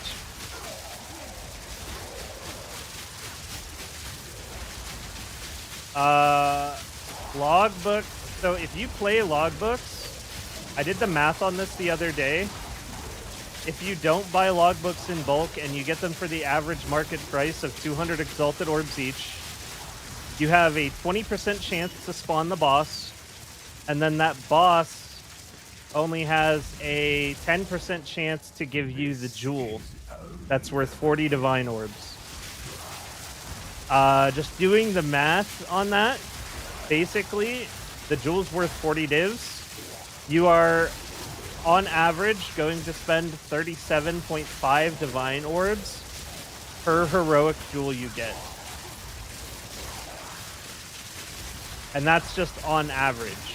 So the profit margin, based on the average for logbook running for the boss, not likely to play out in your favor, very likely to experience a net loss, especially if you buy your books in bulk, which most people that are serious about that farming strategy are going to buy their books in bulk, because if you don't, you're going to be spending so much time on the trade site that it's just not even worth the time to do it. Now, is Simulacrum better than that? Well, I mean, that's kind of why I'm doing the test. I would probably say, in order of Pinnacle content, for farming purposes, to make a profit, I would say that Breachstones are probably at the top, Simulacrum in the middle, and then Expedition Boss way at the bottom. And the only thing that I think is up for argument or debate would be, is Ritual Boss a better bet than Simulacrum for currency? Let your You know, there's probably going to be like 10 people that say Ritual Boss farming is great. There's going to be 10 people that say I've never gotten an Ingenuity, and I've run it like 18 times. So I would say that without even like testing it, Ritual's probably going to be extremely volatile, especially with the price of the key. I feel like I'd always be more comfortable selling my audience than running it and attempting to make a profit off of it, given the price of the key. What luck. Because even if we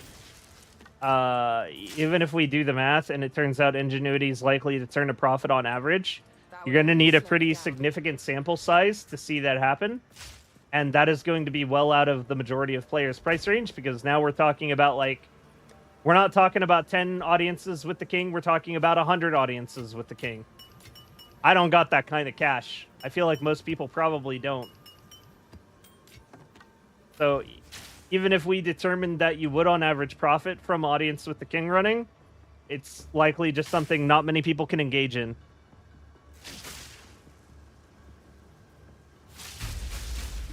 Take this.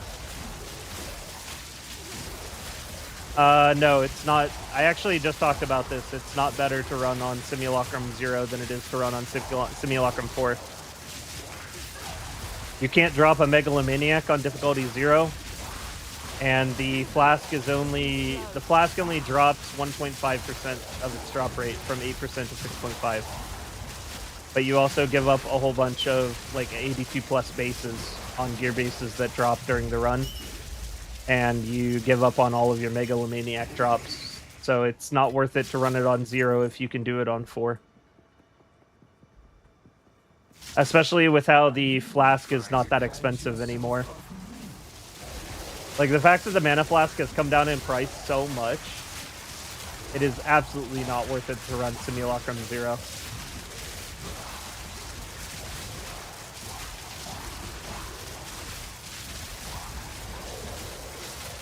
Yeah, if you wanted, like, this is actually going to be in my expedition guide, by the way. I have it written. I need to record it and actually make the video, but I haven't been able to find time because I've been, you know, busy with the Helldivers releases. But basically the data that I gathered for Expedition just points to the fact that you should just incorporate Expedition. You should just get your 8 points for Expedition, assign them, and farm Expedition alongside your main activity, and sell all the logbooks you get for either 200 Exalted Orbs each, or stack them up so that you can sell them in bulk for like 230 Exalted, 240 Exalted apiece. I would not, given the current economical situation, advise people run that boss for a profit unless you're feeling lucky. Just like, if you do it, just know that you are absolutely gambling. There is no guarantee of coming away with a profit. You can't get rid of the Exile. It'll feel real good if you hit the jewel and you make a ton of money, but that is not likely to happen by any means. An easy trophy. Why you don't use that Mana Flask, by the way? It's not really good for the build. Charged arrow.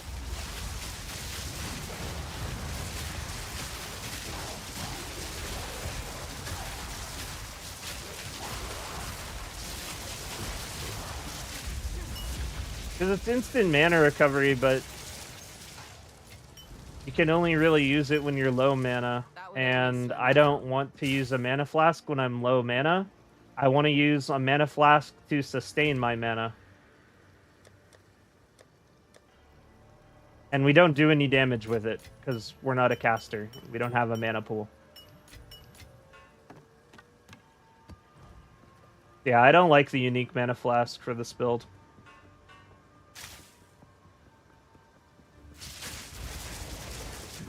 Doesn't have any synergy. The Dreamland and the Dreamer will pass into the next world.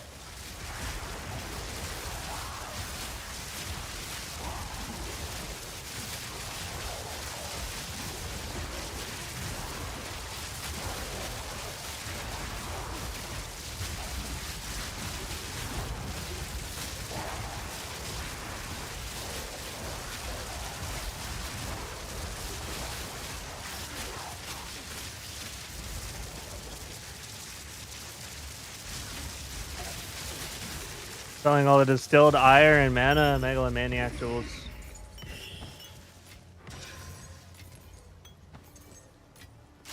Don't Yeah, I mind have if to do. assume that, like, with how low the cost is for a Simulacrum now, like, you are profiting from the strategy, but it also, like, it takes a long time to run. These are not short, so I'm gonna have to also take the amount of time it takes for me to do these into account whenever I'm determining the profit per hour, which is arguably going to be more important than whether I profited or not. Because the other thing is, like, it's also decently locked in gameplay, at least for me. I imagine it's, like, probably not as locked in if you're, like, a Giga Chad stat stack, or if you're, like, a 50 bajillion ES Spark build or something. Do you not wonder But what because I'm making this video for the general public to, like, kind of elaborate on whether this is worth it for people to do or not, and Simulacrum is already pretty top of the line content that maybe like 5% of the player base can do reliably at best, it's gonna have to be like decently time efficient for anyone to want to do it outside of the 1%, basically.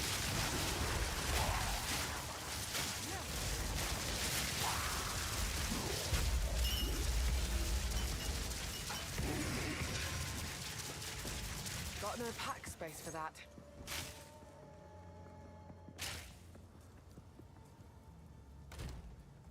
I have to imagine, for the most part, people trying this method, if I put a video out about it, it's probably, for most folks, not going to look half as easy.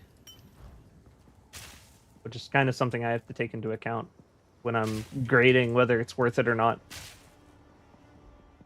What is Simulacrum? I never heard of this content in PoE 2. Simulacrum is the Pinnacle encounter for the Delirium endgame mechanic. Storm point. You gather 300 Simulacrum splinters. They combine into a Simulacrum. You use it at the Realm Gate, and you have to fight off 15 waves of not Simulacrum. You have to fight off 15 waves of Delirium demons. You get rewards in between each wave. You have to fight the Delirium bosses every X number of waves, and you end by getting one of Casus's unique rewards that only drop from Simulacrum. Along the way, you also get a bunch of distilled emotions and level 82 plus gear bases that can potentially turn a profit as well. And if you die, if you're not playing multiplayer, that's it. You lose. A Simulacrum is valued at about... The last time I checked, it was like a third of a divine, but it's probably even like continuing to crash past that, to be fair. I just haven't looked at it for a bit. It's probably even cheaper than that. It's probably closer to like a fourth of a divine by now, or no. You know, like a month ago, these things were probably like 2-3 divines or something like that. So if you lost, it was like pretty heartbreaking for most folks. Also used to be a bit more difficult than it is. They nerfed it a bit.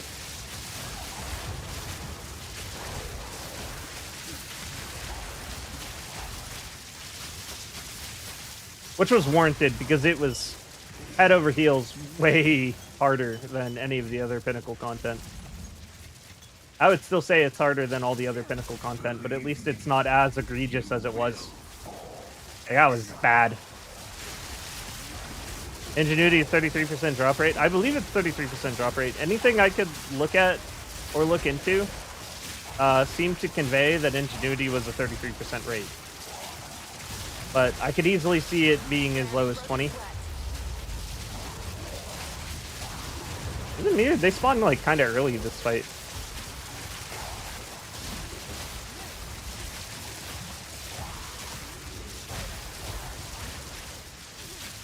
Alright, that was a very complacent 15. Not gonna lie. Oh, we got a staff. I haven't actually gotten this one yet. I'm pretty sure this thing's worthless, but I didn't have one of them yet, so that's kind of cool. I'm not going anywhere. I think that staff is like a 5% drop rate.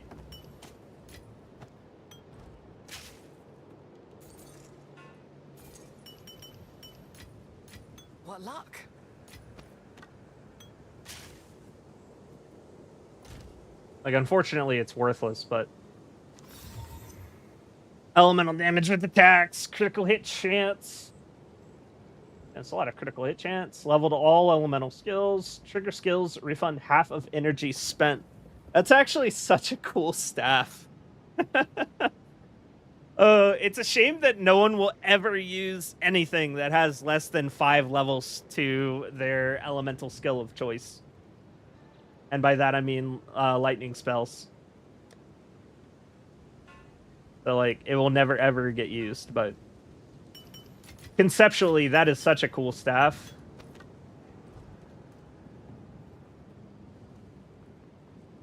What's my chaos resistance? My chaos resistance 65%. Is an additional arrow and dual string worth paying for? Both 400 DPS or 20 to 30 divs. 1 extra arrow, in my opinion, for my build is not worth it. 2 extra arrows is worth it. The big reason 2 extra arrows is worth it is if you had a bow that had +2 arrows in a suffix. So you're at a total of +3 arrows is what we're talking about, just to be clear.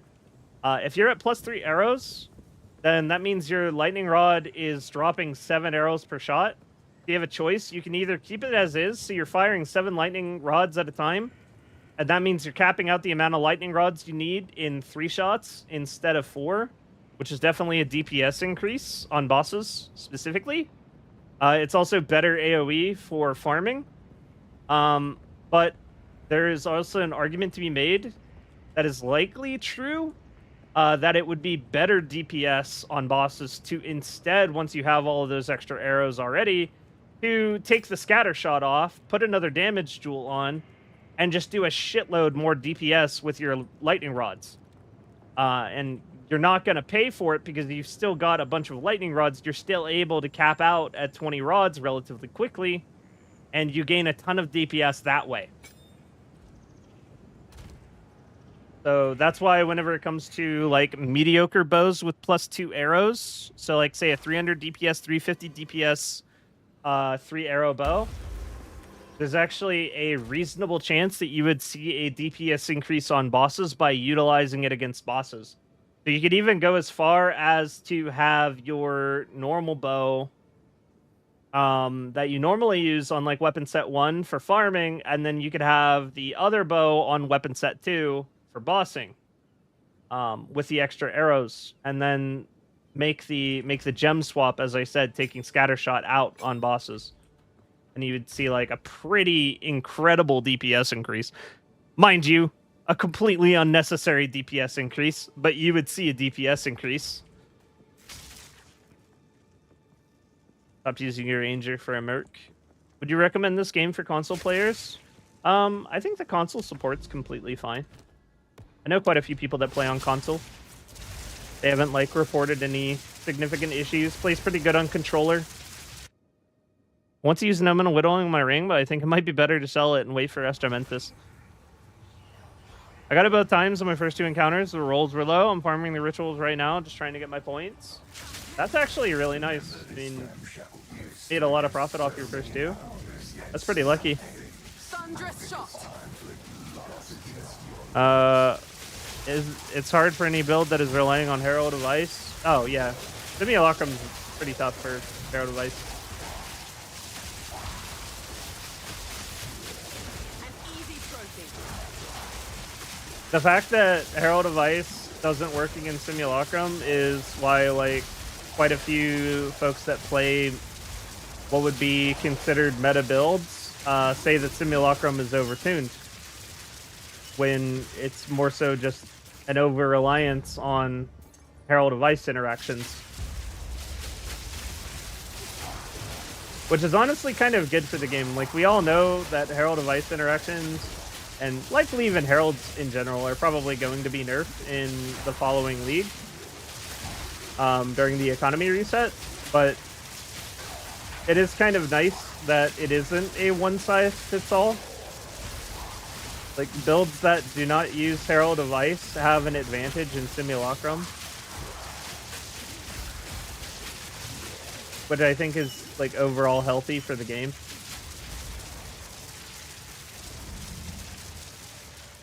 This is only the beginning.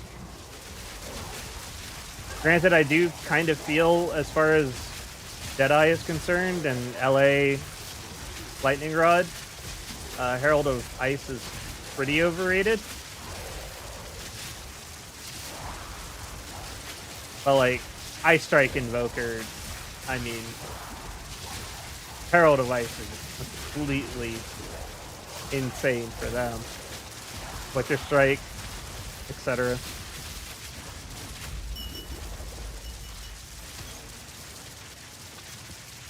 Completely different story.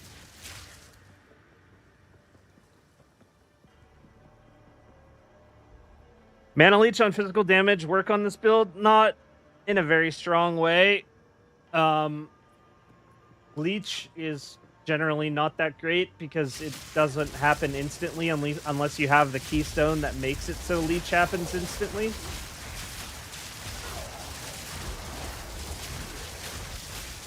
So at best, Mana Leech just becomes like a mana potion.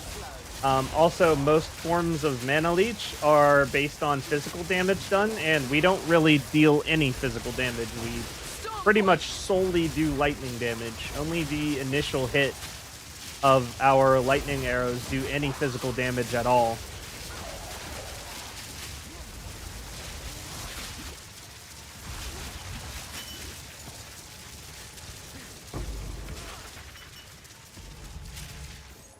So we can't even really use Leech, even if it was good. How's your mana not dropping? I have Thief's Torment. I regenerate 18 mana on hit, and I cause like 320 hits or something per second. Not even per second, like per interaction, I guess. Per frame. Per frame, I cause like 320 individual hits, potentially. Something like that. I don't remember the math. I only did it once and I kind of forgot it. That would only slow me down. Some insanely stupid number.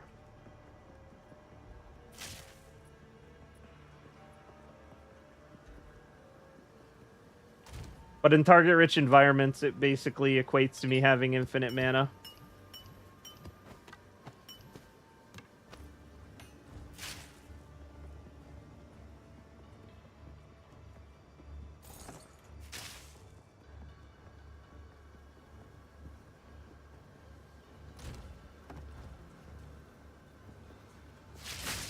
The cost is arguably high. Because it does cost me my ring slots to do this, but the thing is, infinite mana is infinite power with this build. Because we have an infinite battery, a pseudo-infinite battery for our cast on shock interactions, which is where like all of our rare and unique DPS comes from. And that's where the DPS actually matters, is our rare and unique DPS. Everything smaller than that is just going to instantly fold anyway, so it doesn't matter if we could have like more damage with like breach rings, right? Like, who cares? Everything magic and smaller is getting blown away instantly regardless. It just doesn't really make a difference. I think it's just like way more comfy to just have infinite mana and blast and not have a singular care in the world. Better quality of life for sure.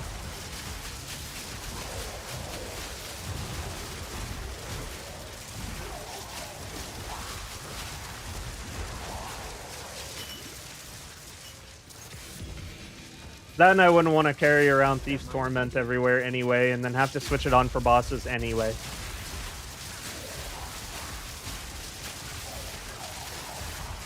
That's just like extra annoyance. The amount of time that I save would probably... I would actually probably lose time on most Pinnacle encounters having to stop to switch the rings, like as an extra couple clicks.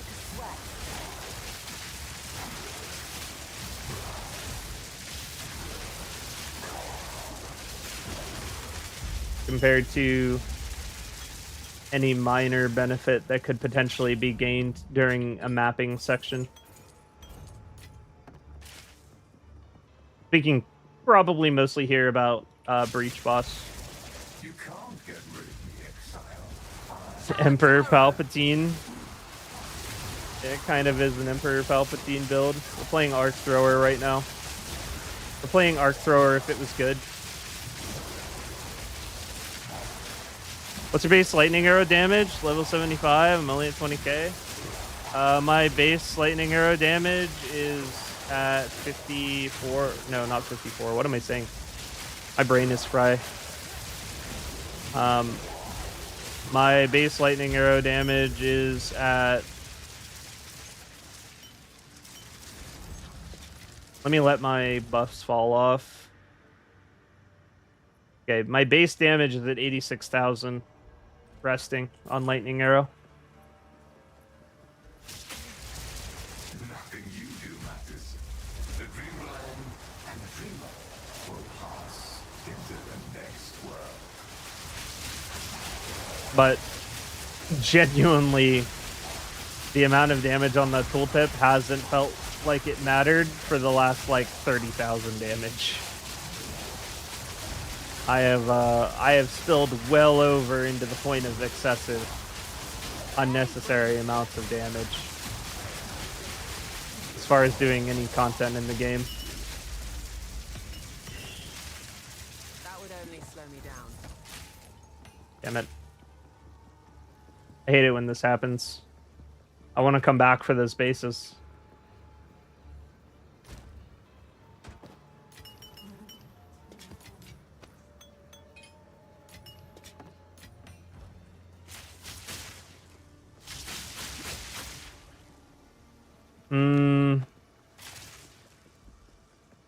Good 350 plus DPS bow. They go for 15 divs plus. I think your search might be a little bit too strict.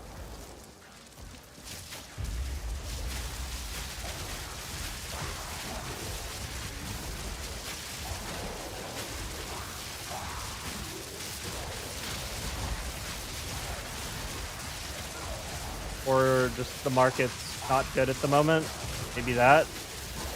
But like for the most part, anyone I've worked with to like help them get the build online, or like help someone spend currency by doing like a trading session with them, we've been able to get the build online with a 400 DPS bow for like the build online, full set of gear, acrobatics online for evasion, 2000 life, typically like below 5 divine orbs for everything. And that's like whole set of gear, new bow, everything.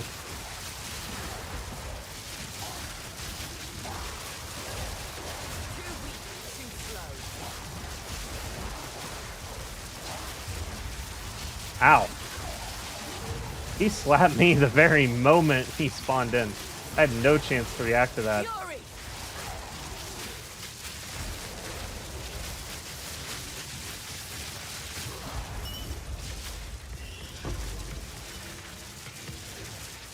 Now this will come in handy.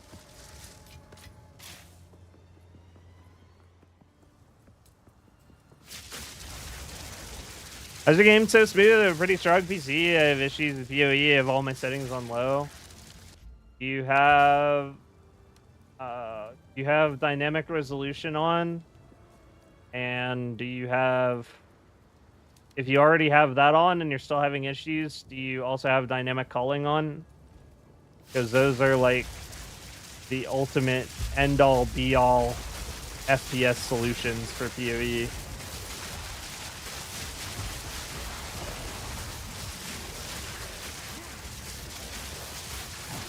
When it comes to frames.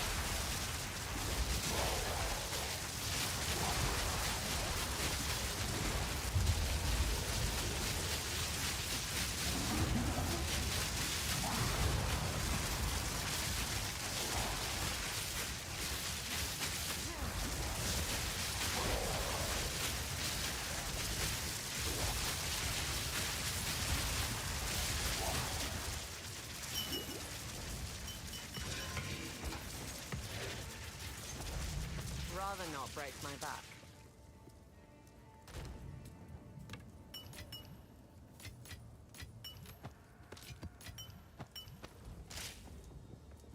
Don't have dynamic res on or culling. Put on dynamic resolution and tell me how that feels. See if that helps. Don't do culling unless you have to. Culling like hides some shit that you'd rather not be hidden. Culling is like last ditch effort kind of thing. Emergency frames is what dynamic culling is. Oh shit.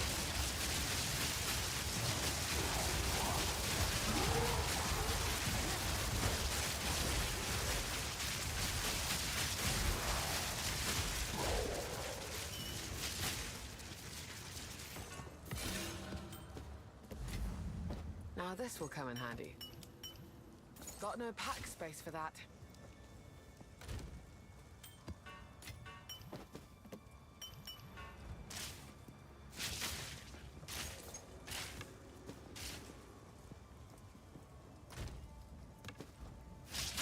Believe me, you will fall, Exile.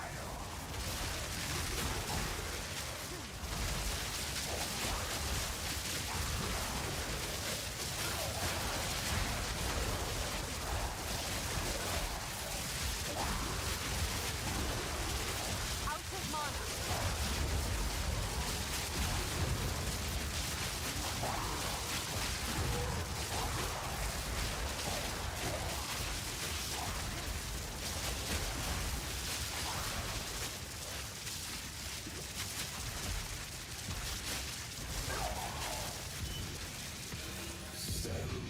Closed helm.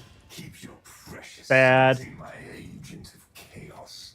You shall serve me whether you like it or not. I'm not going anywhere. Okay. Highly recommended to turn. That's crazy.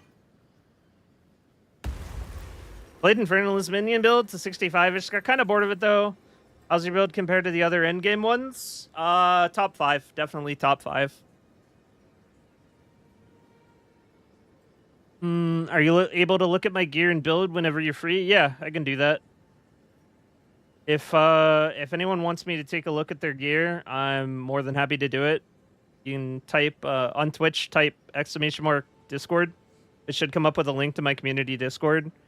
Verify that you're a human in the rules section. Then proceed to pick up the Exile role in role assignment. After that, you'll be able to see all of my Path of Exile channels for my community. And just go ahead and dump any screenshots or anything you want me to take a look at under the build theory craft section, and then ping me so I don't forget. And I will take a look whenever I get a chance. That goes for anybody as well. Like, feel free to do that. I don't mind. Also, my Discord's not annoying. I never, ever, ever ping you for anything unless you opt into it. Like, you can opt in to alerts for whenever I go live. You can opt in to alerts for whenever I'm posting a video, but those are not on by default. So it's like just a chill place to play games, hang out, and talk with other folks that are doing something similar to you. Maybe even make some friends. It's a community first and streamer Discord second. What if I'm not human? Sucks to suck. Any thoughts on when Early Access League will reset? The only thing we know is a cadence of 3 to 4 months. Similar to PoE 1. We have not been given anything more than that. Yeah, you'll get called by Floor Fire. Is it important to get level 20 on Wind Dancer and Herald of Thunder? It's important to get level 20 Herald of Thunder. Level 20 on Wind Dancer is a meme. The amount of evasion doesn't even go up. The amount of evasion you get per stack of Wind Dancer does not change between 19 and 20. I think though, if you're an insane person, you can actually get 4% more evasion by corrupting it to level 21. But I really don't want to do that. That sounds annoying.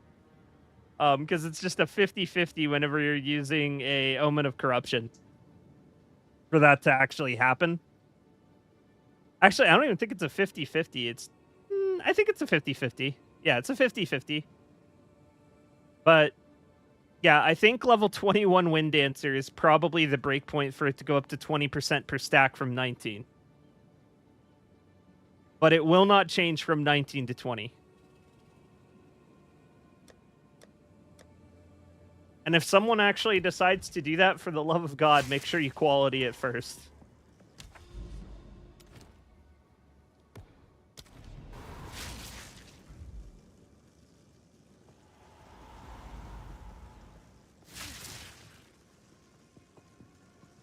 Yeah, it's definitely worth getting Herald of Thunder level 20. Here, let me show you something.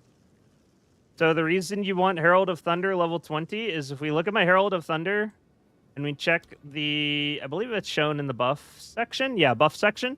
Lightning Bolt, strike the target of your next 4 attacks hit after killing a shocked enemy. And then, of course, the quality effect is 2 more attacks, giving me a total of 6 strikes from my Herald of Thunder. Now, let's look at what happens whenever I take the +1 skill level away from it. Now it's only level 20. 3 attacks. So the breakpoint for getting 6 lightning bolts instead of 5 is level 21. So to do that, you either need to have Lightning Mastery and have it as a level 20 gem, or you need to corrupt it as a level 20 gem, as we were just talking about. And then you could potentially switch the Lightning Mastery out for something else.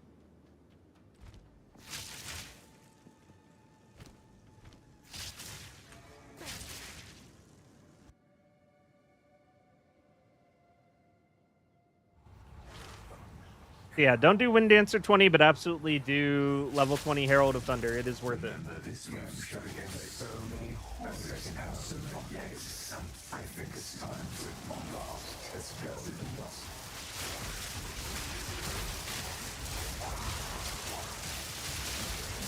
Quick and lethal.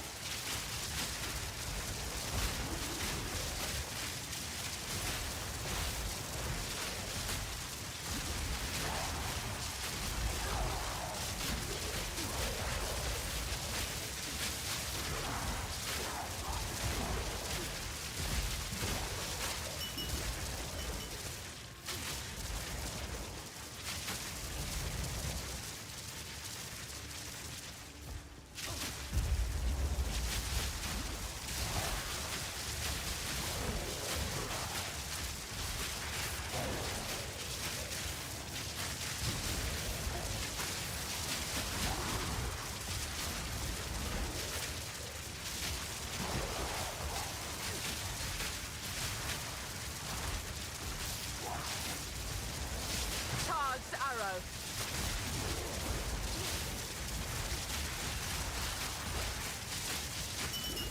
Big numbers. I'm out of mana. This is only the beginning.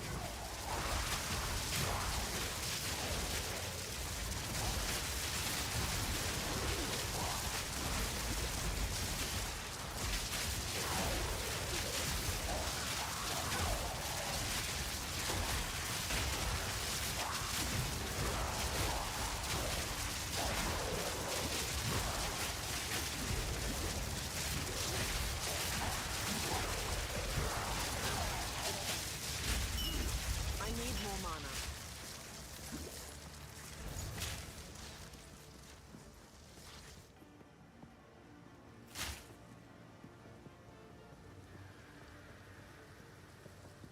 The right way. This is the right way?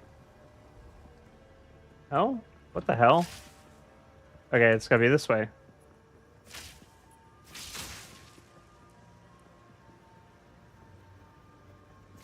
How's the sim going so far? We're on number 23, I think. We've got 1 Flask, 2 Megalomaniacs.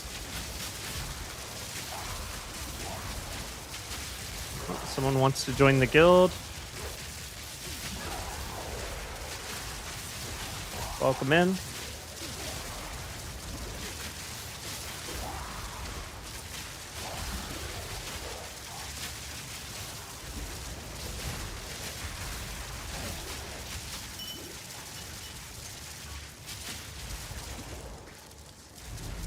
Let yourself be drawn into the mind. Elemental damage do more than physical damage. If you're talking about like lines on a bow, increased elemental damage is not good. as one of your prefixes on the bow. I actually tested this just the other day. I wasted some money on a 120% or so corrupted elemental damage bow just to see how it would compare to my bow with a flat physical line. And yeah, the flat physical bow did more DPS, despite it not being nearly as good of a tier either. And that is simply because the increased elemental damage to attacks line on bows is not a local modifier. The way most other bow modifiers are. And you already have so many increased damage modifiers that it's not as good as flat damage, where all of the damage is originally derived from.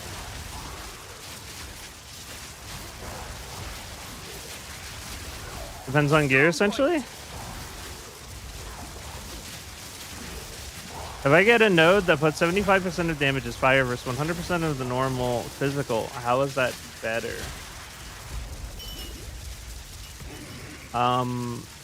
It isn't, unless you have a lot of fire percentage damage, like increased fire damage. It wouldn't be. Are you trying to cleanse yourself of me?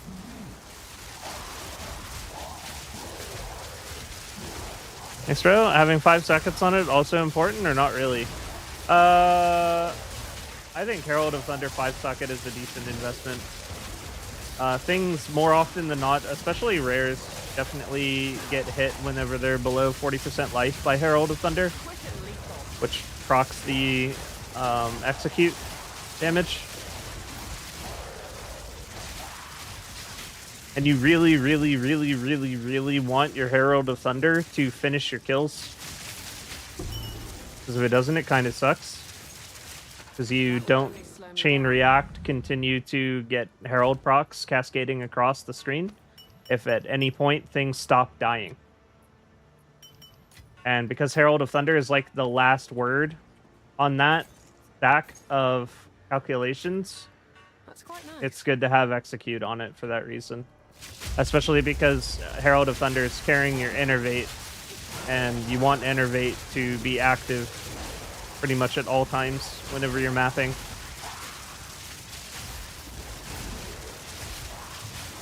Innervate is only active whenever Herald gets the killing blow.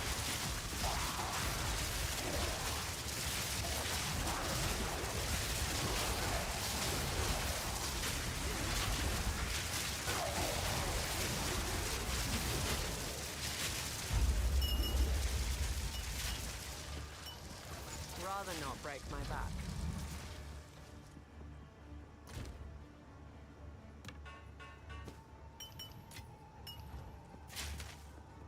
Hey there, CJM. It doesn't really depend on gear, no. It's just elemental damage. Can't get rid of Like, elemental damage percent, at least for my build, is never good. Because it's not a local modifier. The only time elemental damage, I believe, is good is builds that don't deal damage with their bow. Like, I think concoction builds would be a good example. Because concoction builds don't derive damage from their bow. The bow is just there as like a stat stick. Increased elemental damage is one of the modifiers that will apply to concoction damage because it's not a local modifier. I think that's how that works. I'm not an expert on concoction builds, but I believe that's a thing that they do. into the next world. I'm not sure if they actually do it though, because they might still be on the run the what's that bow called? Widow Hail, running Widow Hail instead.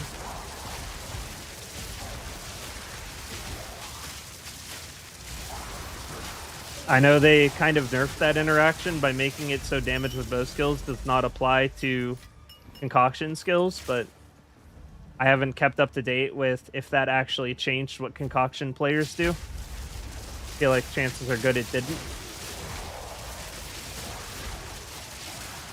And they're still just doing Widow Hail.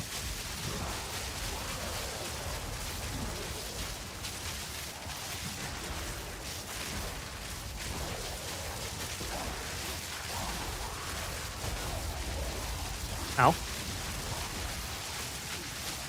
Barely broke a sweat. Omniphobia jump scare.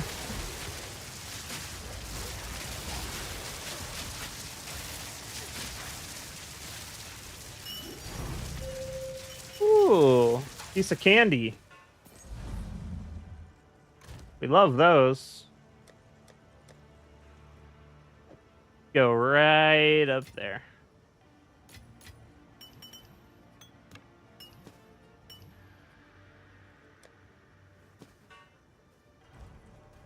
Do you not wonder what tugs Fury. to think? What stands as fine the abyss and beckons you to fall?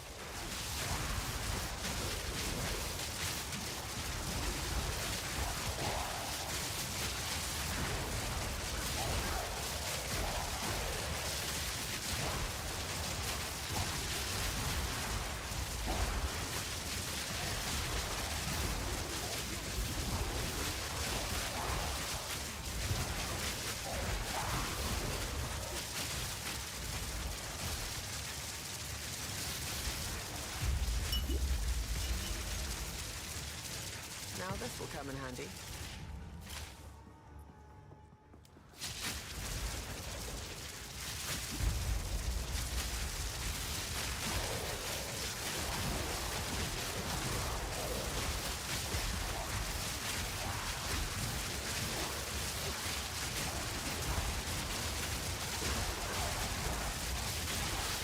Barely broke a sweat.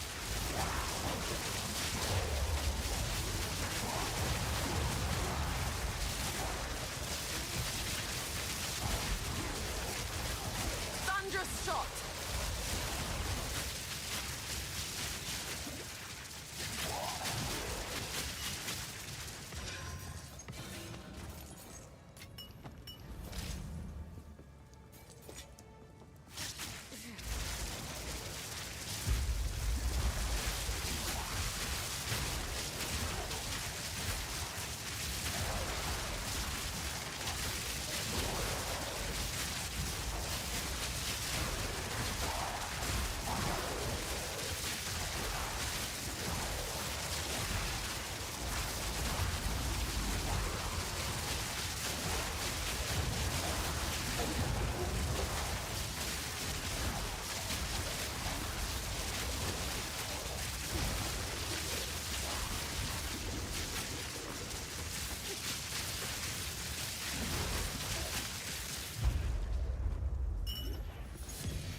Don't mind if I do.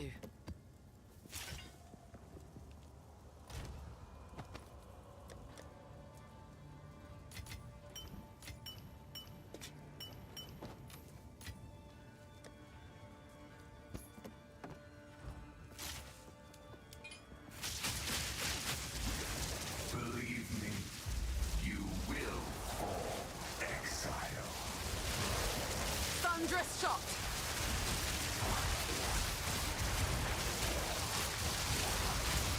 Barely broke a sweat.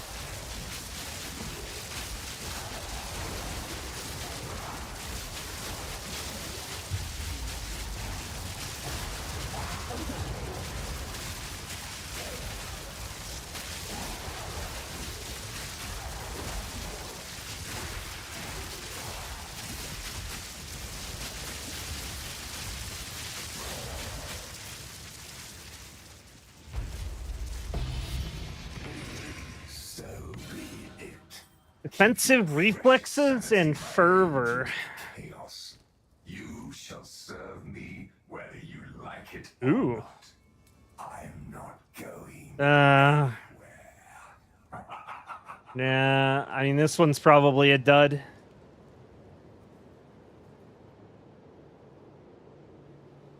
Do you feel like a majority of players stop after finishing the campaign once or twice, since you keep mentioning that it's only 5 to 10% of people who go on to the Atlas and Pinnacle bosses?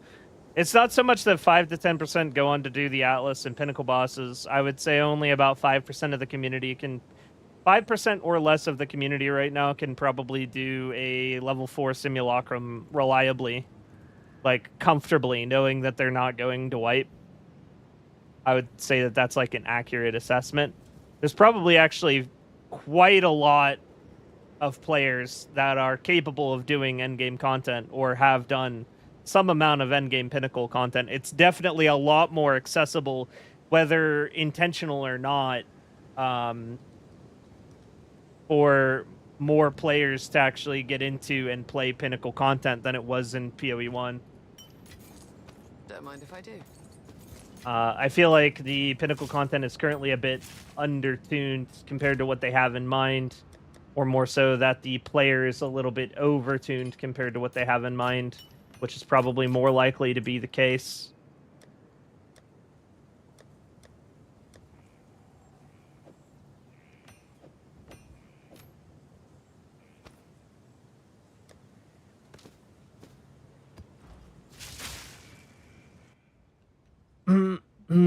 Ton of people get annoyed with the trials too.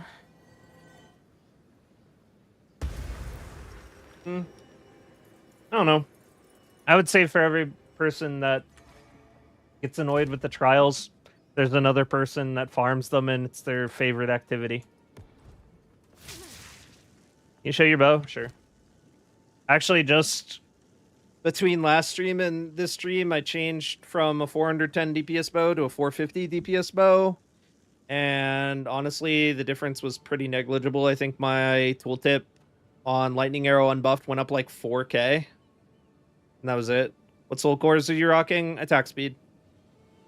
My build seems to decently consistently, at least for me, with the bows I've been using and buying, seems to get a higher DPS with attack speed. And I mean, I'm also not against it because at this point, everything's getting one shot anyway. I might as well just shoot faster.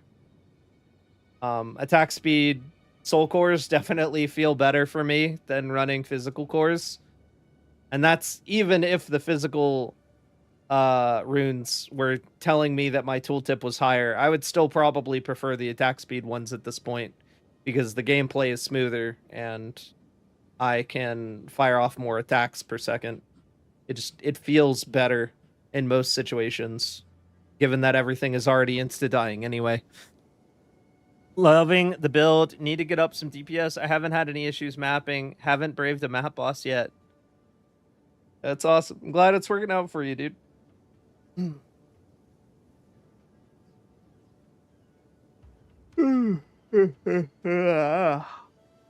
Two purple omens and no kings. It seems like a good problem to have. I love running Sekmas. Trial of Sekma was like how I made all of my early league currency. Back whenever you could sell mid AF jewels for like 1-2 divines each, even if they weren't even very good, because just nobody had jewels yet. And then on top of that, you know, you were dropping the urn that was worth 3 divines at the beginning of the league, which was like a life-changing amount of money. I think the urn's like 4 divs now, but you know, 3 divs back then was a way bigger deal than 4 divs is now, I would say. So you had the urn that you would get 3 divs for. You had just completely mediocre jewels you were selling for like 1-2 divines. And then on top of all of that, I was also like carrying 1 or 2 people through the final boss so that they could get their 4th ascendancy points. And just like selling that service through the Forbidden Trove for like 40-50 exalted orbs per head.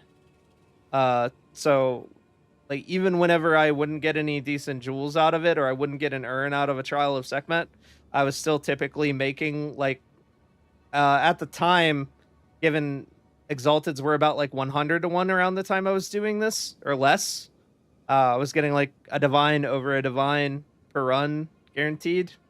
And that really catapulted my league. Like I definitely I wouldn't say I got ahead of curve, but I definitely caught up to the upper bracket of the curve of what was going on with the game, because I was just farming Trial of Sekhmet after reaching endgame mapping.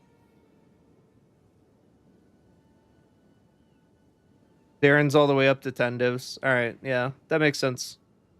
Well, it doesn't make any sense because the jewels can potentially be worthless, but yeah.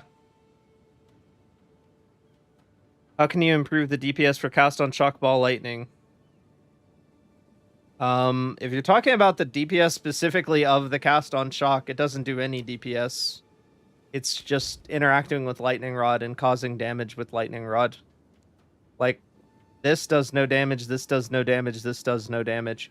In fact, you actually want to quality this as a level 11 jewel and then try to corrupt it for -1 level to reduce the mana cost, because you just want the ball lightning interaction. It doesn't do any damage. It just costs you shitloads of mana whenever you rank it up. So it's actually better to try and make it stay at a low level, or the lowest level possible. 10 for the relic that has 3 merchant and 10% reduced cost. Oh yeah, no, I'm just talking about the urn, like the one that guarantees you a, what is that jewel called? Against the Dark. The urn that guarantees you an Against the Dark when you run it.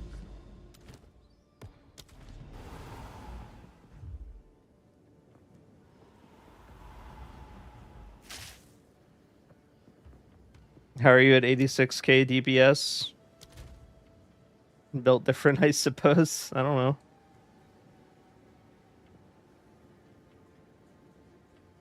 I actually sacrificed a bit of damage today to get more movement speed into my jewels.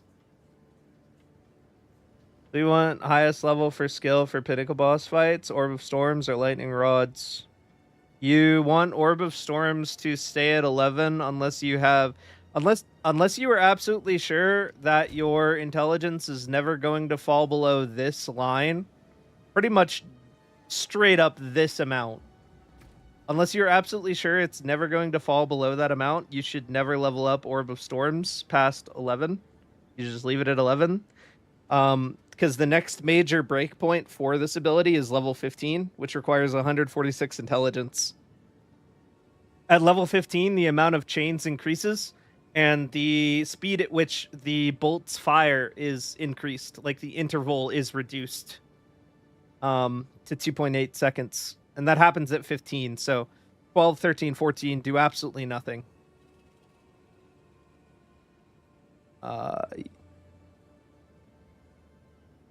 Yes, there's a very significant difference between the damage provided by Essence of the Storm and Wild Storm. Wild Storm actually increases our damage even more than what you're visually even going to see whenever you anoint it. Because the thing about Wild Storm is it increases our maximum damage. So, you know, the number on the right, whenever we see our damage numbers, like we do this much damage to this much damage, this increases the right damage number by 15%.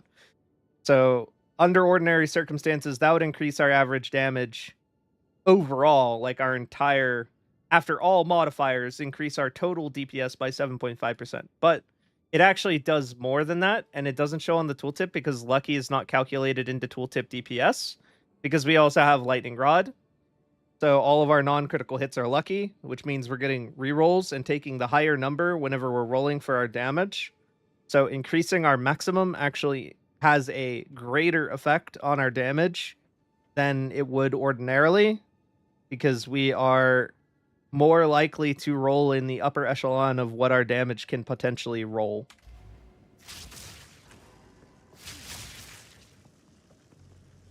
So it's basically like a 10% damage lightning node. Yeah. Basically, it's like you just do 10% more damage, period.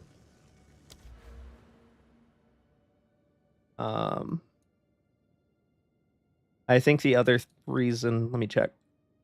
Yeah, so Essence of the Storm also says extra lightning damage, and the thing about that is extra lightning damage, you know, our extra lightning damage, actually, the bucket for extra actually gets pretty full here because we have this Against the Darkness jewel. So this actually doesn't even provide 5% overall damage once we're done with it because of the Against the Darkness Time Lost Diamond. Ends up being a much less impressive node once you've got the Against the Dark. Wait, I already put one of these in. That would have been grief. Wait, where is... Okay. Okay. DPS on my bow is 450.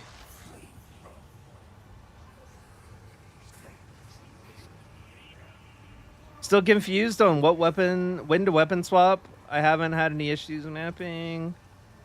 Confused on when to weapon swap. I farmed Trial of Chaos, got a few of the 3 div cores. First one ever out of like 150 trial runs. Yeah, trial runs is very consistent income. It's great.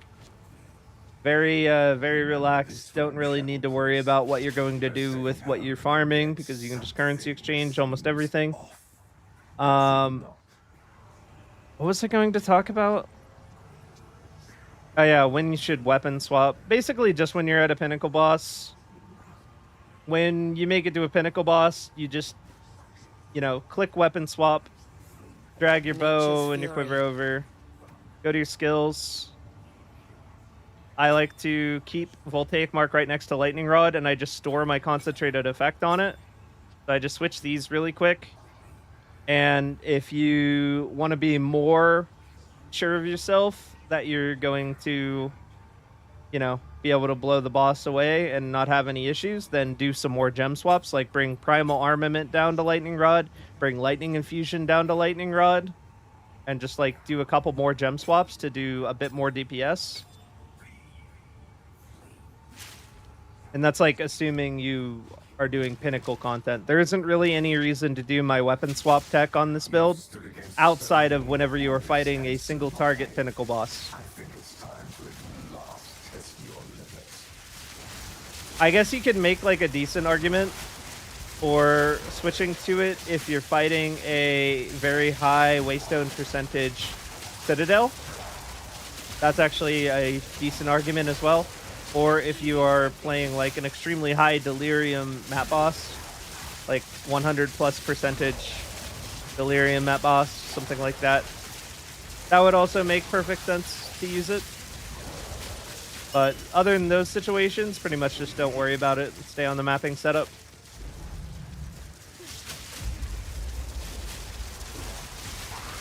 Where are my stats coming from? Like my attributes? I have dexterity on my boots. I have dexterity on my chest, although not very much. Obviously dexterity and intelligence on the Hawa. I've got strength on my belt. And I've got dex on my bow, quiver, and amulet. Currently my stats are a bit inflexible, which is kind of unfortunate. Almost all of, if not all of, my passive nodes need to be allocated to intelligence. And I can't really budge on that as it is right now. I kind of wish I had like an intelligence line on my amulet or all stats on my amulet, but it is really, really, really, really difficult to even find an amulet for me to buy that is idyllic enough that I want to put down the like 50+ divines it's going to cost. So I have that like on a permanent live search on my other monitor. And we're just waiting for the day someone posts a amulet that I want to buy that actually has like all attributes on it and a ton of intelligence or something.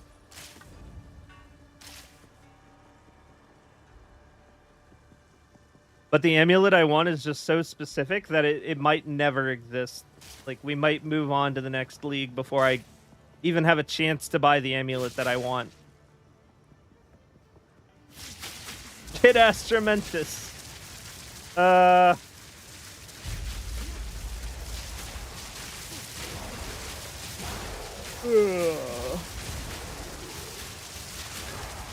Maybe after we're done with the Simulacrum currency farm, we'll lock in and start trying to work towards some big game currency to purchase some ridiculous items or something for fun.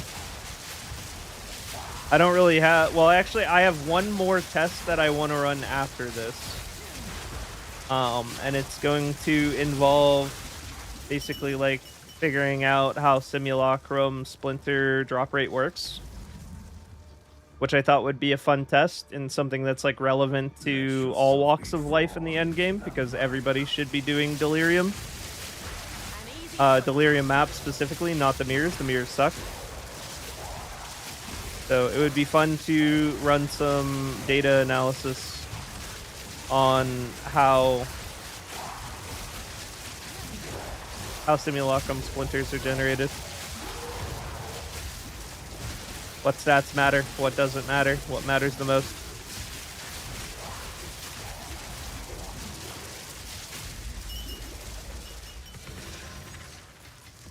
Don't mind if I do. Do you think it would be a good idea to add a practice mode to Pinnacle bosses where the bosses don't drop anything, but you can practice against the boss as much as you want? I think that's kind of the intention with difficulty 0. Like how they added extra lives to all of the Pinnacle content besides Simulacrum. So whenever you go to do Pinnacles on low difficulty now, like, you can re-enter if you die. I'm pretty sure that patch went live. And the lower difficulties are kind of meant to serve as that practice mode.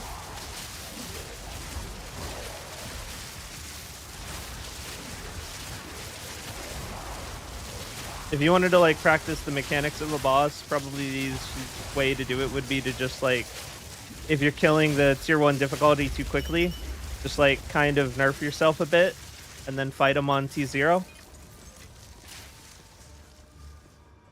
Integrated the trade system into the game like an auction house. Auction house is, like, probably their most requested feature, I imagine. They've basically said maybe, and they want to do some form of interpersonal trading that does not involve actually going to each other's hideout, but I don't believe they've talked about anything specific on how it'll be integrated. I don't think it's going to be a full-blown auction house, though. I am kind of glad I dodged that. I don't know how much that slam would have hit for, but it was probably not a small amount. Can he die? There he goes.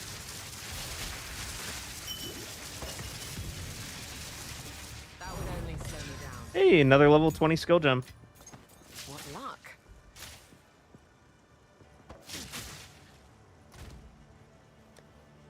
It is nice that because it's high level content, I am getting quite a few level 20 skill gems. That's pretty sick. That didn't go in here, right? No, it didn't. Okay, good.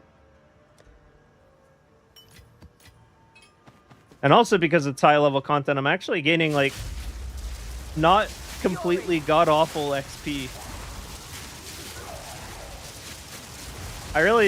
How slow it was going whenever I was just mapping the way I normally do, I definitely didn't see myself being at 15% experience anytime soon.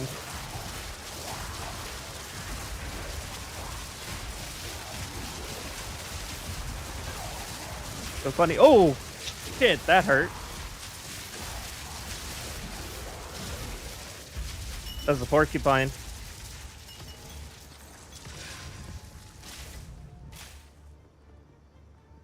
You can't get rid of me, Exile.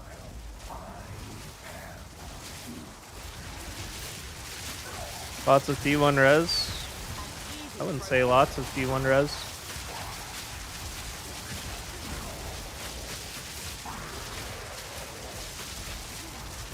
I even still have a deadline on my amulet. It's just like a crit damage line when I'm not a crit build. Could have also been res if I wanted it to be. Only one piece of my gear is triple res. Storm point. I've got no actual chaos resistance. Oh, nice. Huge. That's quite nice. I've got no actual chaos resistance on my gear itself. It's only coming from cores and from my jewel. which is probably saving me, unironically, like hundreds of divines. Doing it that way.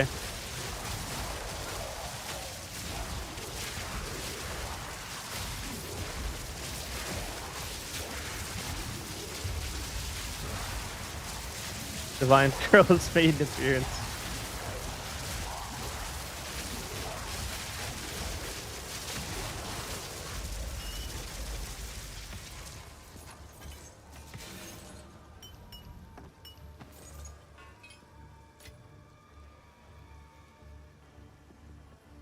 How much evasion rating do I have? I have 75% resting with Wind Dancer out, and then I'm at 80% whenever I'm max Tailwind.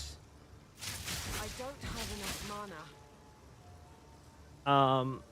65% Chaos Res, but honestly, it's pretty chill. I don't want to spend the amount of money involved in capping it. Yeah, this is my only triple res piece, which, to be fair, it's got 2 T1s on it. Like, this hat's pretty damn good. I wish the evasion was a bit higher, but yeah, I mean, it's a really solid hat. Chest piece, 12 dexterity, which is sad, but the amount of evasion on it, I wouldn't trade away for anything. It does have one. This one also has a T1 on it. And this one is T7, T6. So I think only 3 T1 rolls? Yeah, 3 T1 rolls. Yeah, this one's double res dex, triple res, and no res deadline, T1 dex, T2 dex, T1 dex. They nerf mana regen? No. Name the effects of this game. It's so over the top that it's not satisfying. You can reduce particle effect. There are settings to reduce particle effects if you don't want it to be as flashy. Too weak, too slow.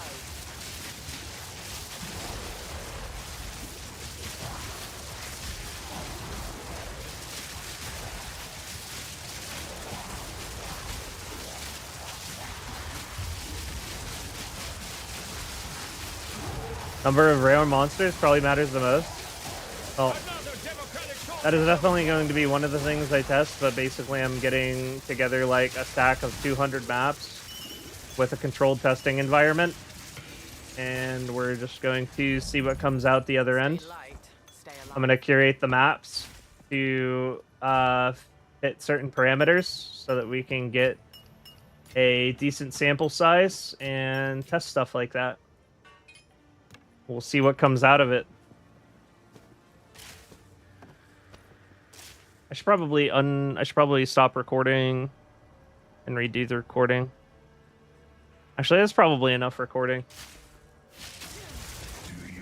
We've got over 20 runs of this recorded. Like, that is more than enough for the video, and I'm going to be linking to the VOD that'll never go away. Anybody, if somebody actually wants to like take the time to vet if the test was legitimate or not.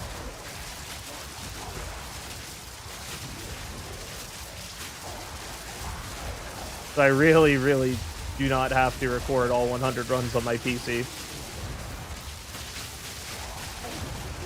Just need enough to actually put into the video.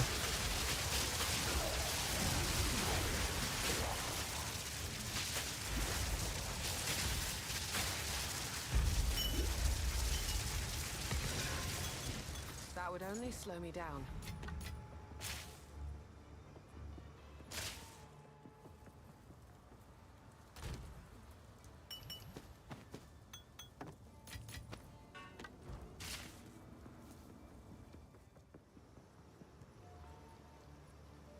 You guys are competing with me to find it.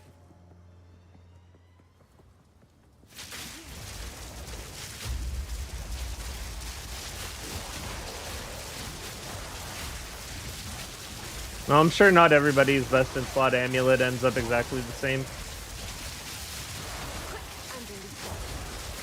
Take this. Some folks, as he pointed out, probably are going to need a resistance line or two.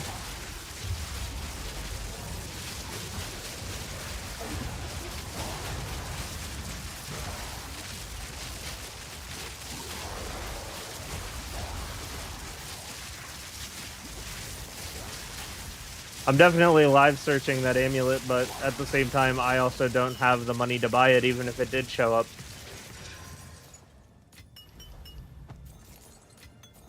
What luck. Hey there, monkey.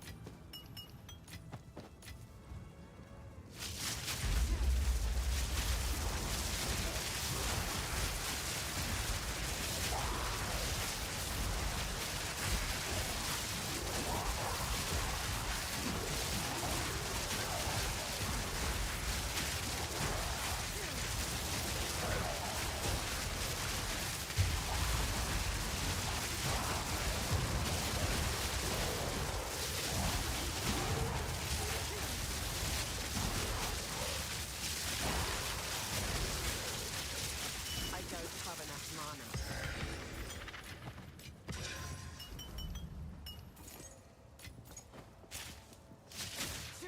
Believe me, you will fall, Exile.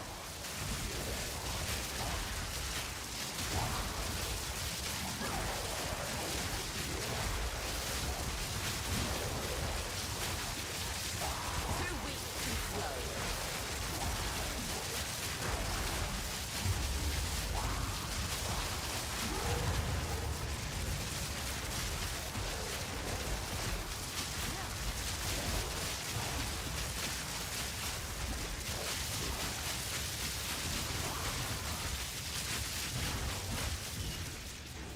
So be it. Keep your precious sanity, my agent of chaos. You Stay shall light, serve me stay alive. whether you like it or not. I'm not going anywhere.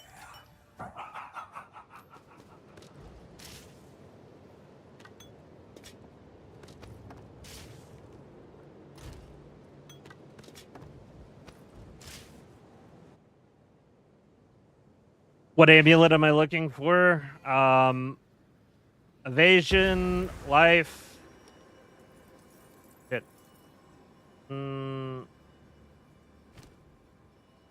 Evasion, life, 45 plus spirit, plus 2 to projectiles, 32 dex or int. Well, not 32. It doesn't have to be 32. Like 25 plus intelligence or dex, and then all ats plus 20 or more. And then for the base, I don't really care. It could be stats, it could be mana, it could be spirit just to make up the 45. It could be life. Basically, as long as it's not health regen. The only thing I don't want it to be. I think Jalen has the biggest impact on your stats. I amulet? Hey, maybe? I don't know. Nature's fury. I'm pretty sure that's only because my herald gets turned off. Let me see. Oh, yeah, no. Never mind. That's actually quite a lot of DPS. A plus 2 crouch skills goes crazy.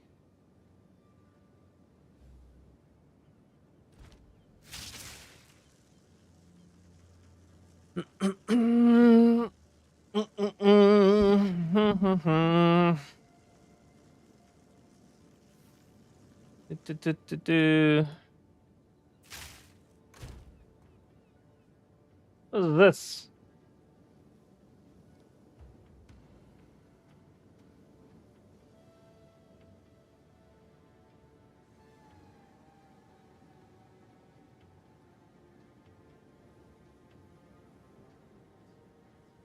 I mean, that seems cool. That seems really good, actually. Let me put this in here.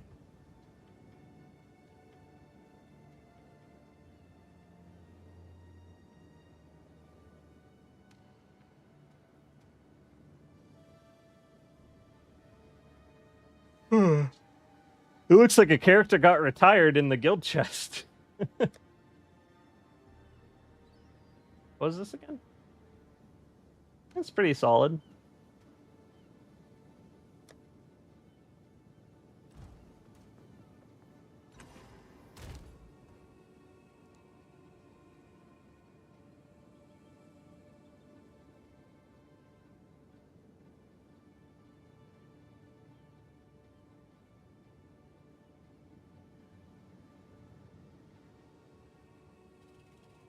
Oh yeah, I also wouldn't be mad if one of these, not the all ats line, but if the other attribute line was replaced with magic find, or if the evasion was replaced with magic find, or if the implicit was magic find. I would not be at all upset about that.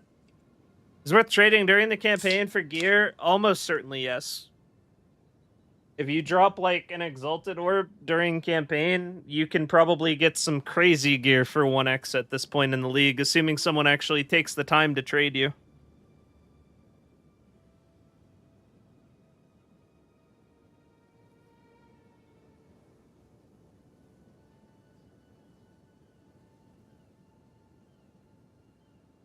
Oh yeah, no, that amulet would be expensive.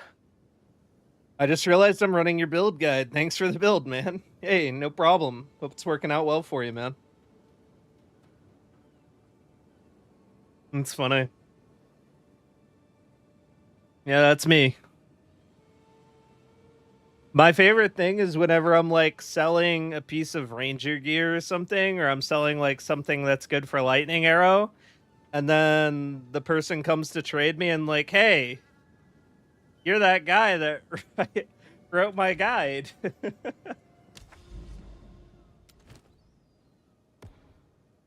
Pretty funny.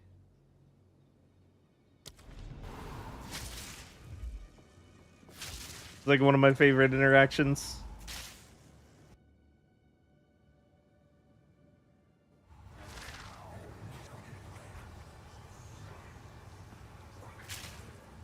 Remember this ramshackle place stood against so many second hours and yet survived things. Storm point.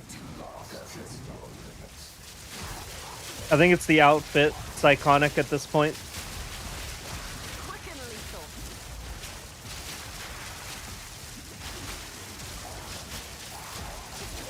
Are you the Ervin? Heard that guy is famous.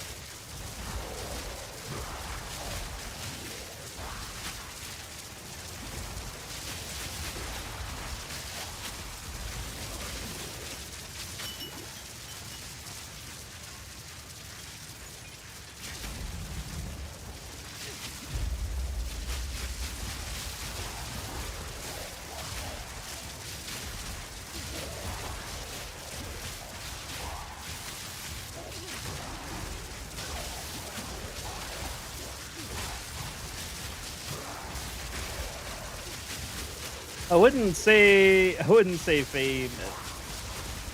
It's like a weird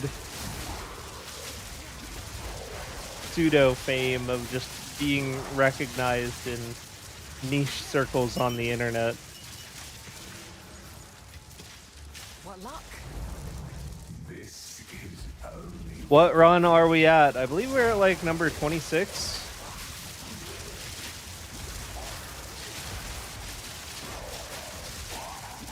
We've kind of got it locked down to every wave outside of the last couple. I'm able to just look at chat. So that's kind of nice. Storming arrow.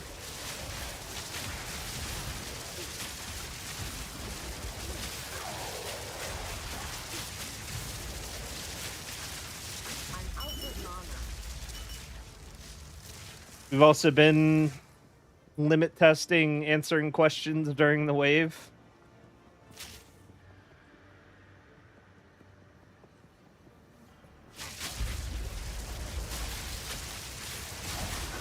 Quick and lethal.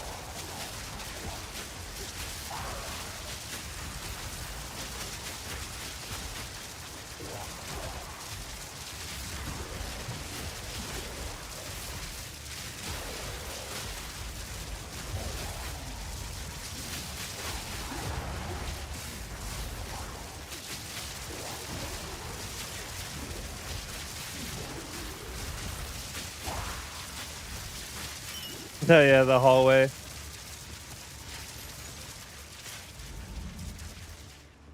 Let yourself be drawn into the mire.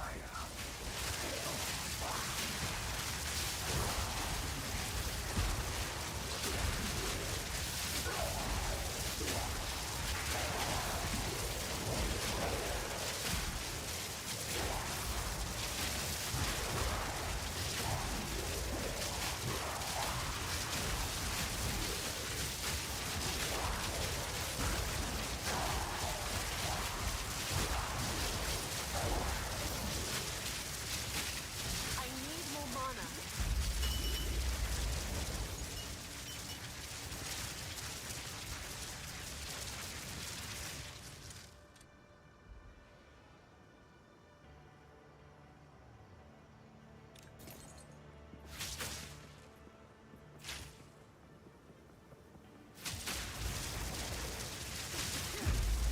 Charged arrow. Quite lucky with currency, got a few divine drops and some valuable gear. I sold it and just transitioned to the endgame build. Just cleared my first T50 maps without any issues. Sick. That's what we like to hear.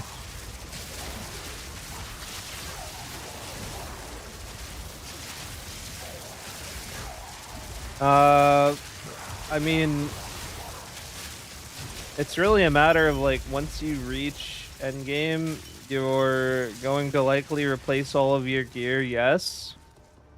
But you can also during the campaign, like if you're playing the campaign and you get to a point where you're like, my weapon really isn't doing the damage I want it to here anymore, then you might as well just like go on the trade site, get an upgrade that is probably infinitely better than what you had for one exalted orb, and just like keep blasting. It's not really worth hanging on to that one exalted orb just so it'll have like more value once you reach endgame.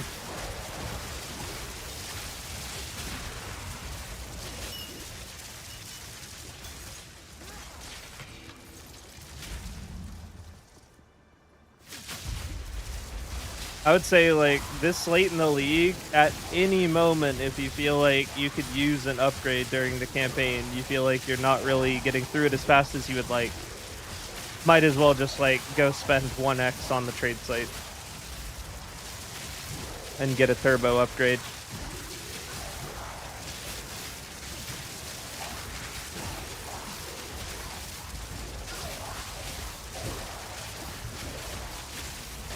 You do hardcore videos and guides? Possibly next league. I probably am not going to have time this league.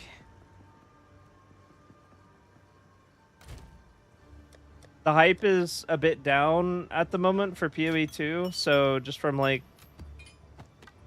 a content perspective, my focus right now is just focusing on more rudimentary or basic guides and like currency testing. Stuff that's going to be relevant next league at the beginning for people like just getting into it.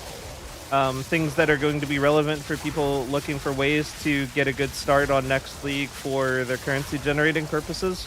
I want to kind of focus on content that's going to be relevant at the beginning of next league, and then spend the beginning of next league making build guides and stuff, similar to how I did this league. And then since I won't have those rudimentary guides to make in the later stage of next league, that is probably when I'll start doing like hardcore, because I won't have these kinds of things to do where it's going to feel particularly fun to do them.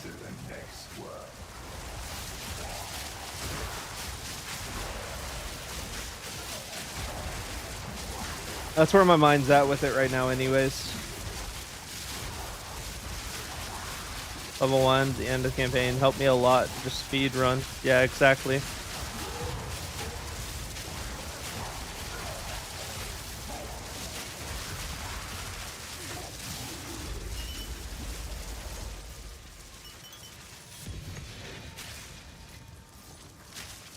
Theo, you won. It was like, don't spend any currency. You don't have to. Currency is a precious commodity through campaign. You want to spend it once you reach endgame. But PoE 2, it's like way more relaxed in that regard. Exalted orbs are far more common.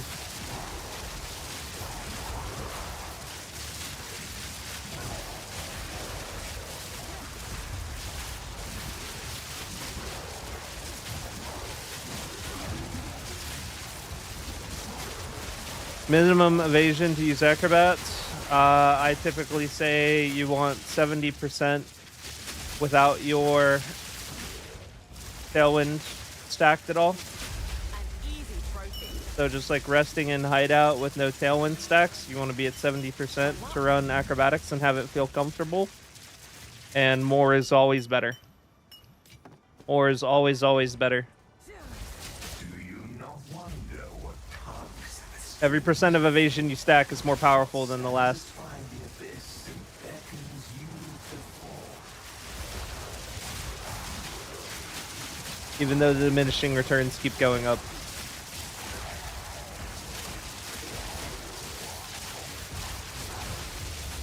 Doesn't actually mean like you're getting less value out of it, so just kind of keep stacking.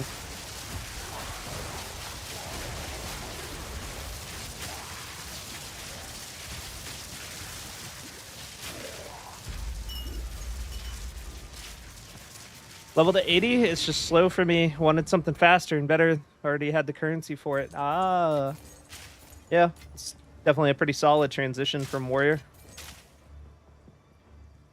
Still doing Deadeye next league. So next league, what's going to happen is I'm likely going to do a new beginner guide for Lightning Deadeye.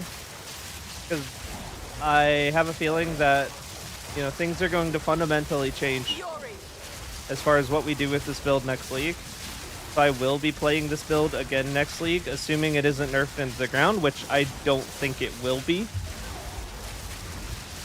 Currently, my plan is to play it again, and I'm going to have a more educated, comprehensive beginner guide to it, or like campaign, world difficulty, and the beginning of endgame, like fourth ascendancy. Basically, that stage of the game is what my first guide's going to focus on, incorporating all of the changes brought with the league, whether there are significant ones or not. And from there, my plan is to use this character to generate a vast quantity of wealth to fund my other projects for the rest of the league, acting as my league starter. I'll likely play other characters throughout the league, though. It won't be like this first one where I just played Lightning Deadeye the entire time. Because again, I'm not going to have those like rudimentary guides and currency tests and stuff to make next league. That stuff won't be happening. I'll be more focused on build guides, trying out like hardcore builds, etc.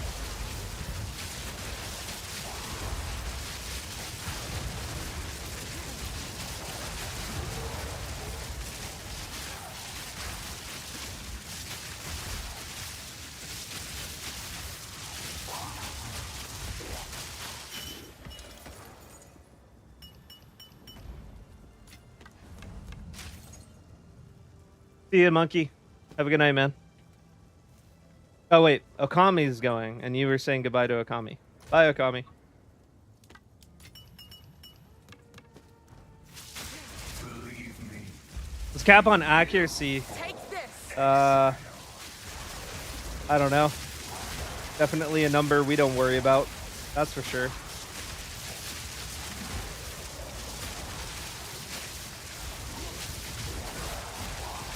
Barely broke a sweat.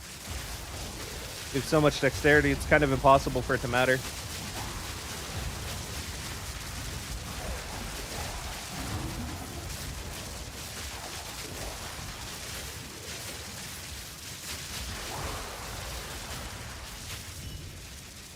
so Damn you, closed helmet. keep your precious sanity, my agent of chaos. You shall serve me whether you like it or not. I'm not going. No problem. Dynamic res definitely helped a ton. No more frame spikes. Huge. That's big. Glad that worked. I'm still getting one shot with evasion 71% acrobatics, active no tailwind. I mean, you're still going to get one shot every once in a while. It's not like it's making you take less damage. It's making you get hit less frequently.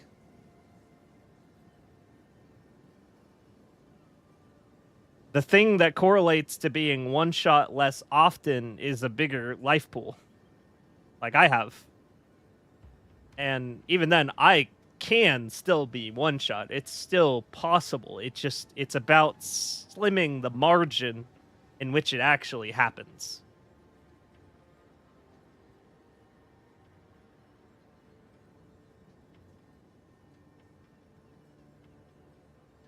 Once you have like over 2,000 life, it more so just becomes a question of avoid being hit by things that hit you for multiple thousands of damage.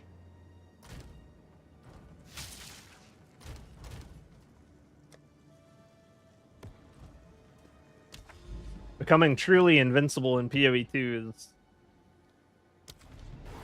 pretty difficult, especially as a Deadeye.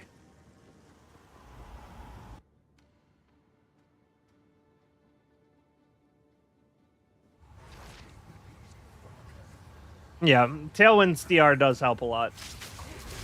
But we're speaking no Tailwind because I give my recommendations based on having Tailwind inactive, because you cannot, whenever you are just getting into like 70% evasion with acrobatics, your Tailwind is not in reality going to be actually active 24/7, because it's going to get chipped off pretty often by ranged attacks. So it's good to just be at 70% or higher without Tailwind in case it gets knocked off of you. Otherwise, it feels very bad.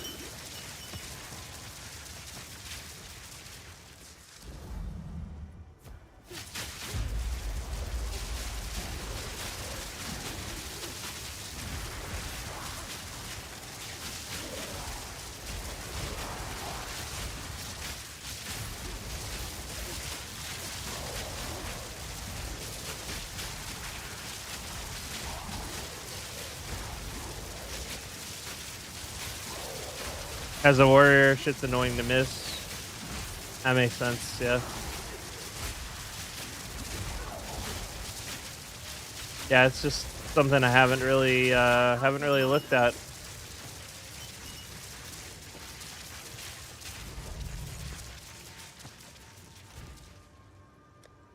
I know if you blind enemies, it actually reduces their evasion rating.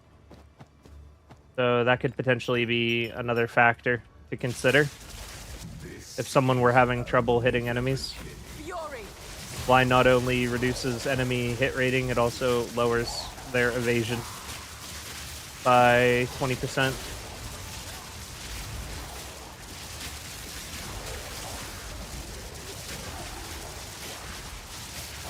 Air cannon will one-shot me if I accidentally get myself blasted. Yeah.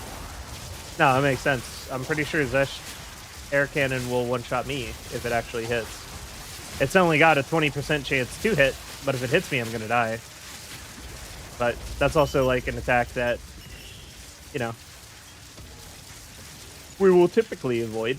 That's kind of like the really nice thing. The biggest benefit of evasion is you don't need to sweat the small attacks. They practically don't exist to you. You just need to be worried about the big hits, right? That's like, I would say, one of the biggest highlights about it. I only have to even acknowledge big attacks exist. I can apply my full attention to avoiding them.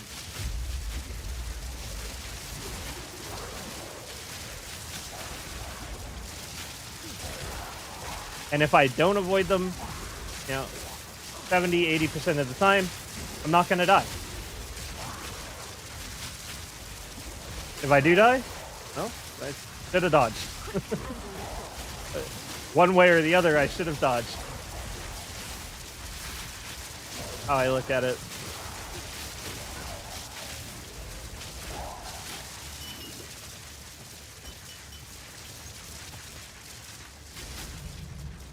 Let yourself be drawn into the mire.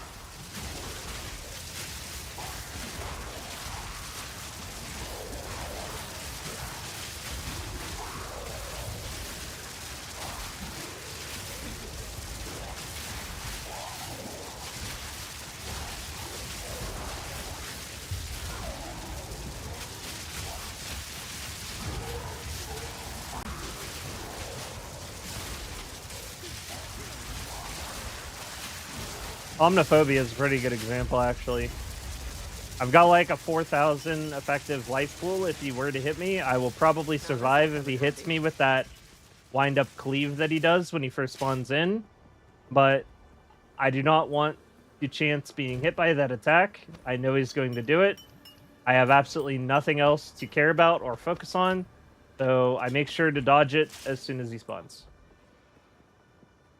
Get out of the way, because it's just not worth finding out if it will kill me or not. Because I'm not reading the modifiers in between rounds. You know, I don't know. There could be like two damage modifiers and like negative Ellie res or some shit. I wouldn't know.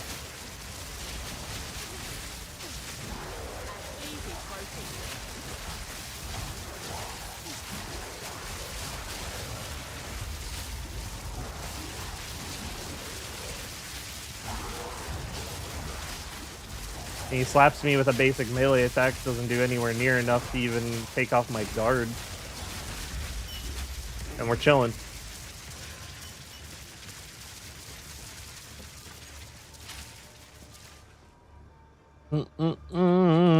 Anyone else experience weird prices recently on the trade website? 2 rings and my quiver was under 1 div, now it's like 20.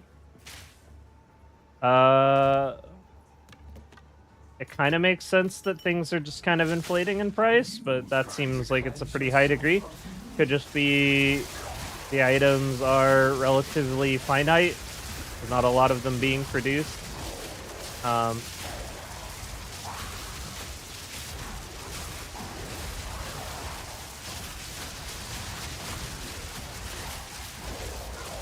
So the kind of thing that people will just price at whatever they want.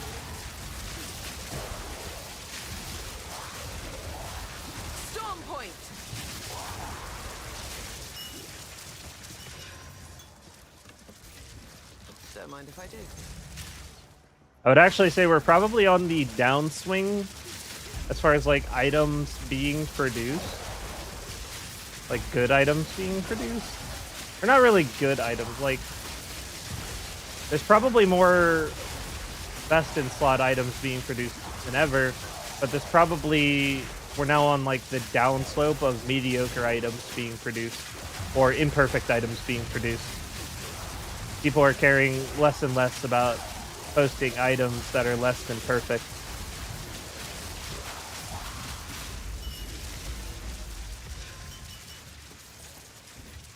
Rather not. Could be part of it.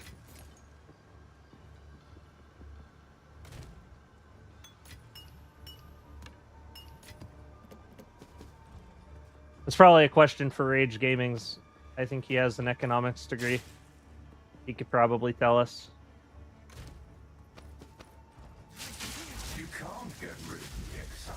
Almost went an entire stream without making a joke about Rage Gaming. We almost did it. Didn't make it though.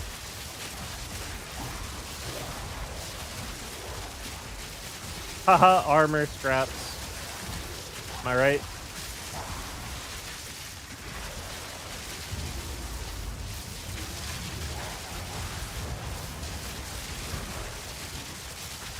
How much fun am I having with all of these sims? I am delirious. That is what I am. That's quite nice. I am delirious. Nothing you do matters. Charged arrow. And the dreamer will pass into the next world.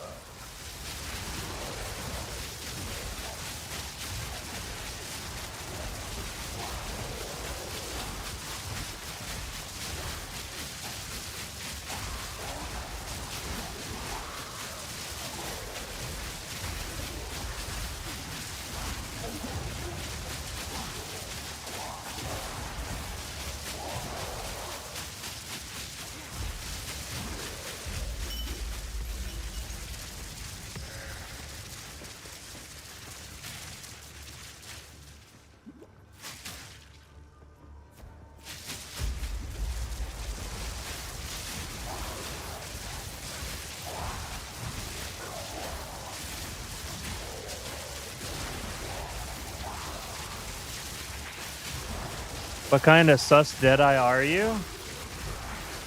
What? Sims Farm, like, actually you ain't sus at all. Playing ES route? Nope. No, I'm not Energy Shield.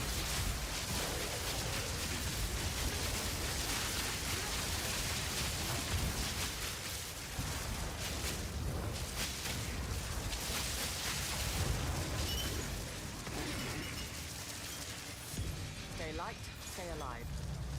The kill took a strangely high amount of time.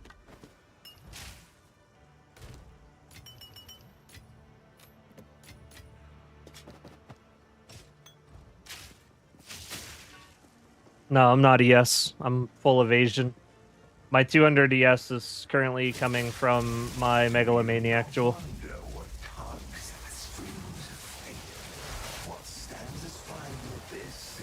I am full evasion, no Herald of Ice, LA Deadeye.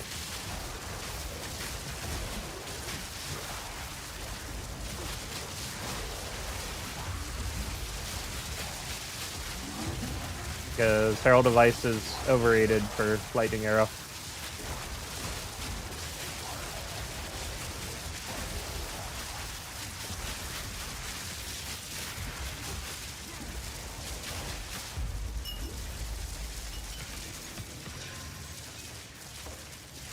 Now this will come in handy.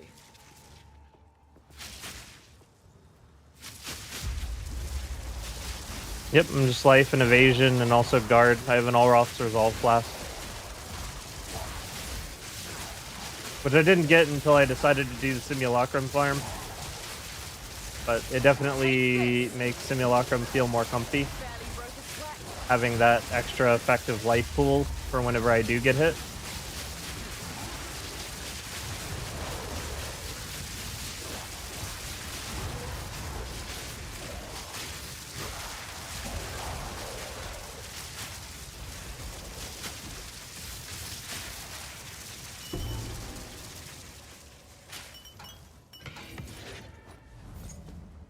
Got no pack space for that.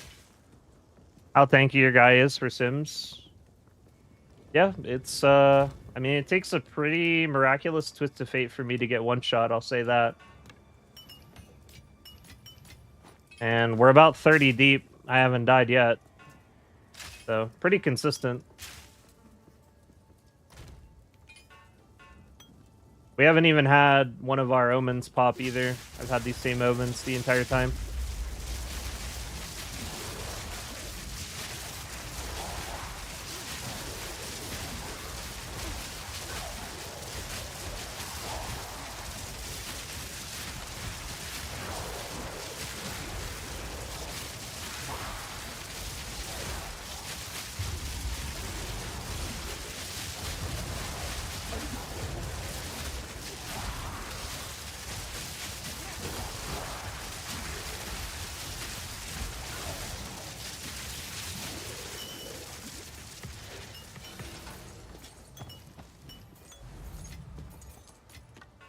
What luck?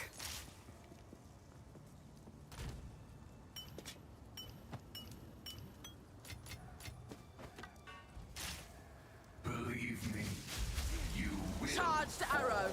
Exile. I have a tutorial on how to make this build. Easy process. If you type !mark build, my build guide will come up in the chat on Twitch.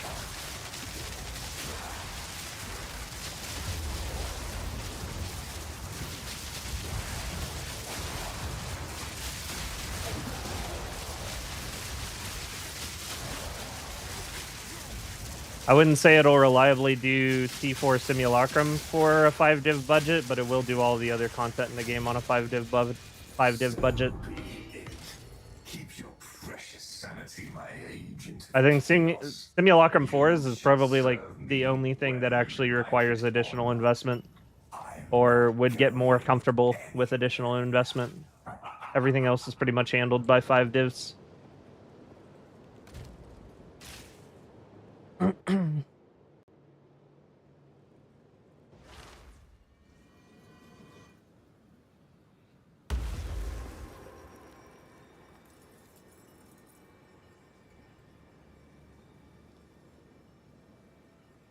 What's a good search parameter for finding a helm, glove, and chest? Lightning build level 40. So during campaign, if I was going to do a search parameter for a helmet, a glove, and a chest piece, I would search for gloves that have physical damage to attacks, lightning damage to attacks, or even like pretty much any damage to attacks. I would be comfortable with any damage to attacks. I don't really care if I'm doing campaign. And then life would be nice if you can get it on gloves.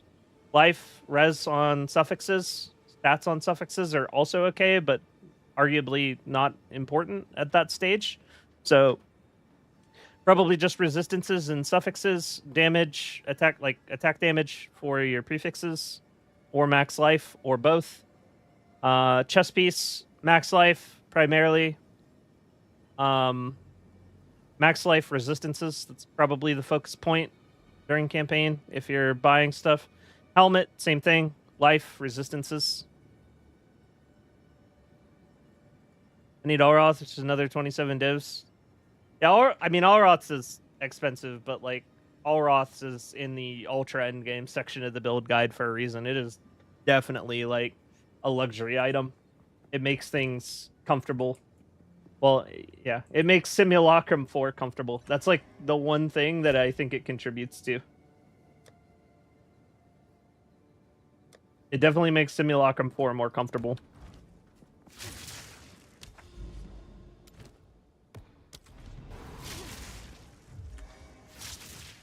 But even then, did do Simulacrum 4 without Allroth's Resolve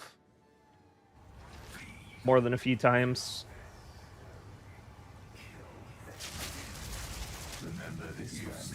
Pretty much just invested in it specifically for this test because I wanted to go 100 in a row without dying.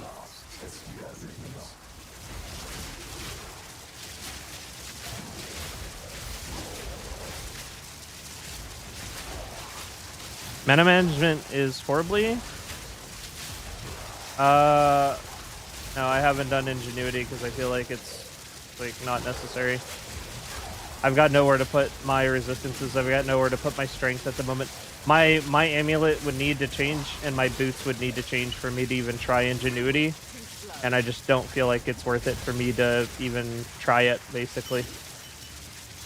Just hasn't been a priority.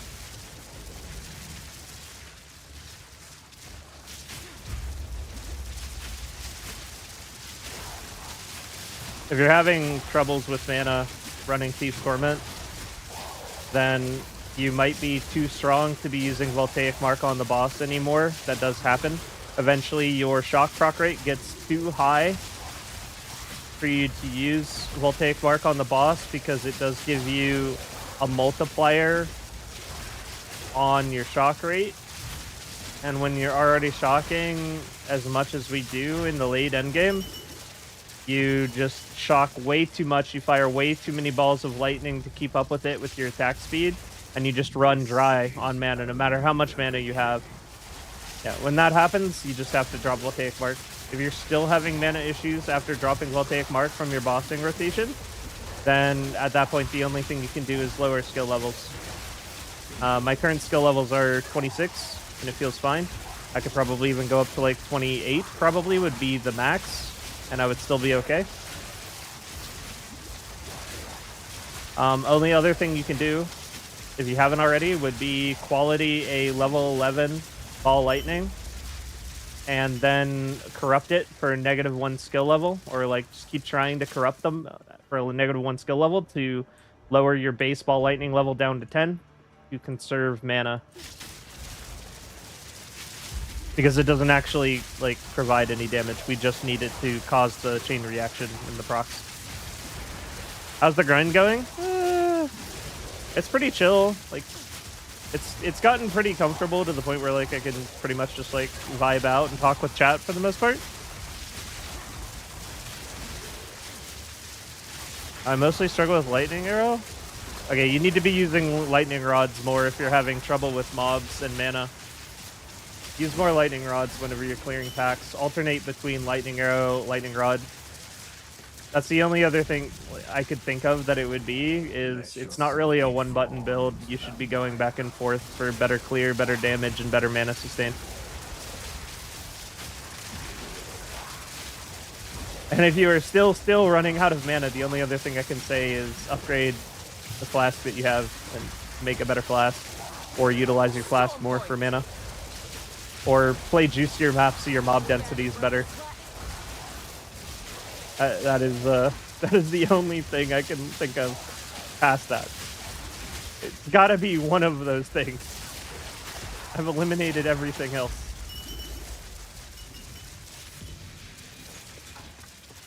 Rather not break my back. Over 11 on custom bolt lightning. On the other hand, this build is insanely good thanks to the work. I'm glad it's working out for you, dude. Hope you can figure out a solution for your mana.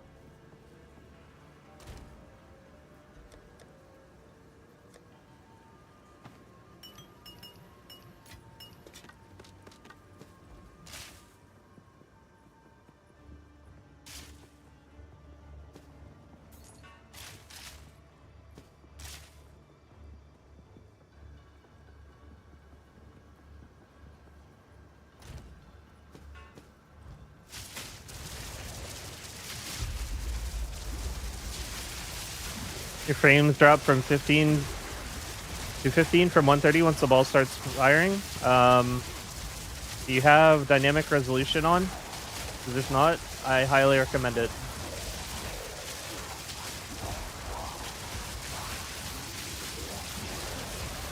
Highly recommend getting off the NVIDIA setting, going on to performance, and setting dynamic resolution to on.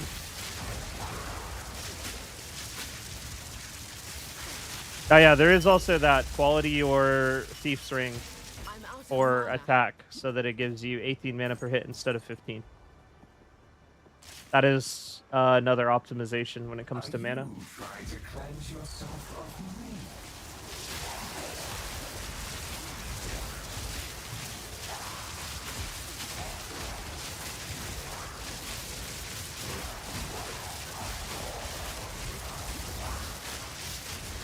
Later, CJM. Thanks for stopping by. And little.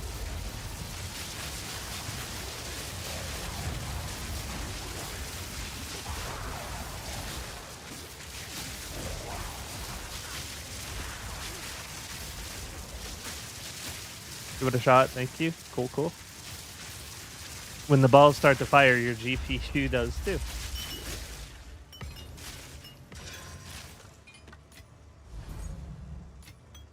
What luck.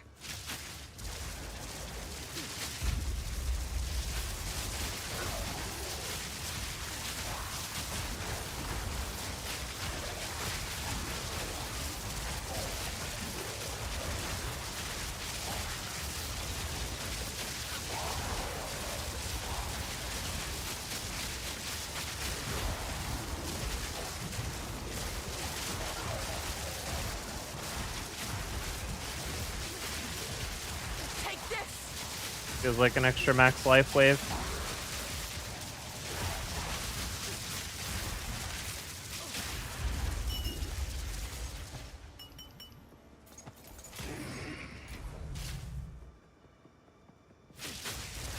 You can't get rid of me, Exile. I am.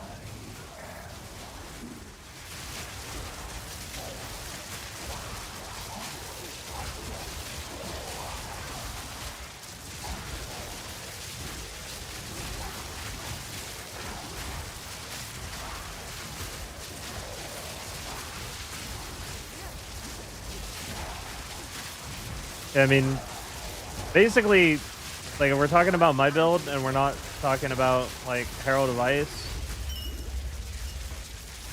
the answer is just simply to rotate back and forth between Lightning Rod, Lightning Arrow for better clear, better damage, and better mana sustain, because Lightning Rod causes a hell of a lot more hits than Lightning Arrow does,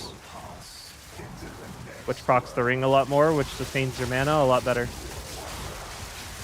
Like, ideally, there just shouldn't be a need for, like, mana sapphires or anything like that, at least not with my setup. Shouldn't need mana on kill on weapon quiver, shouldn't need mana on kill sapphire. should be pretty chill on mana, as long as you have thieves on. And as long as you keep hitting things. I need more mana. And as long as you keep using your flask. Ooh, piece of candy. Got no pack space for that.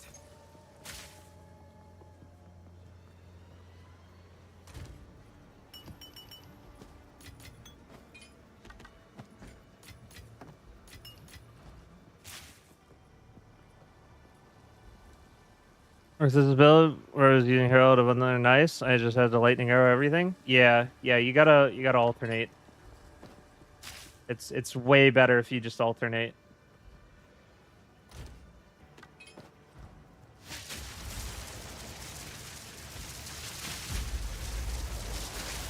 Take this.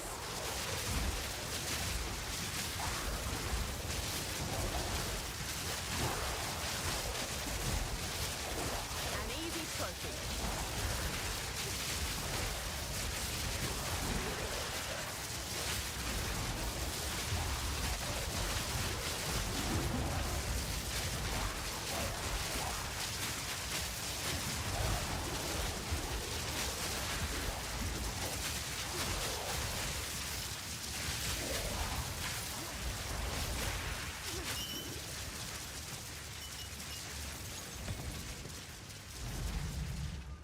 Do you not wonder what tugs at the strings of fate? What stands as fine the abyss and beckons you to fall? How do you get your movement speed like that? Is the boots, nodes, or both? My movement speed is a lot of things. Like I have 35% movement speed on my shoes. We're max stacking our tailwind for 10% movement speed.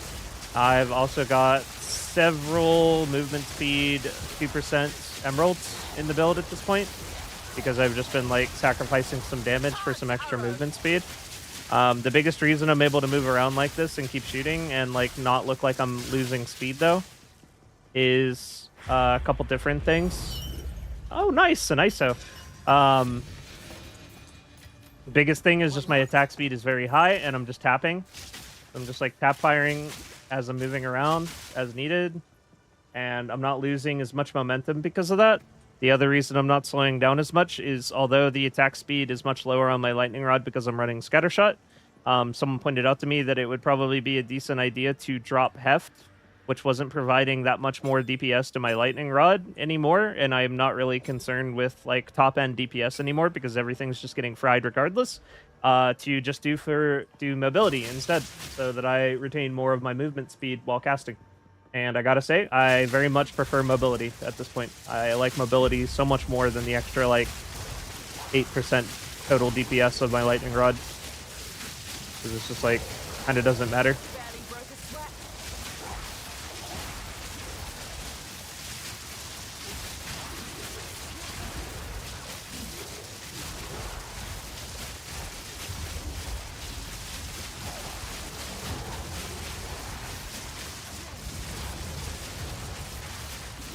Kind of just at the point where like I'm trading out bits of damage for quality of life improvements or mobility improvements, Got no pack space for that. or both.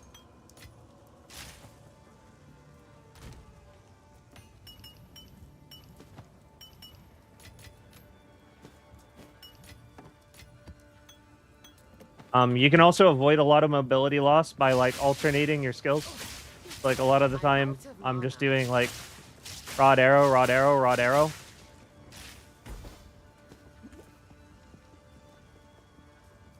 But whenever you do like the same skill multiple times in a row, you slow down more.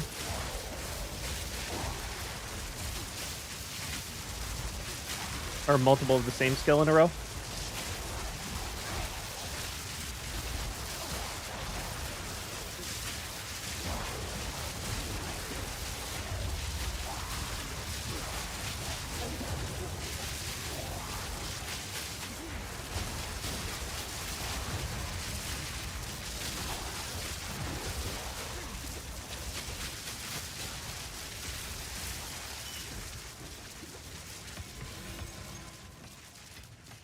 What luck. Believe me, you will Storm point. exile.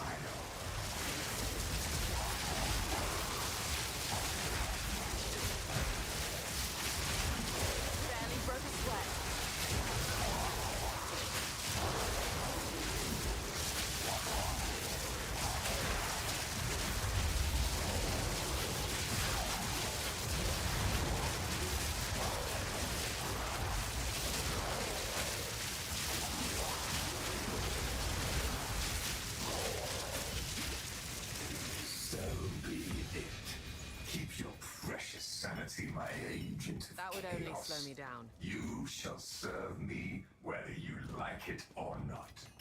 I'm not going anywhere.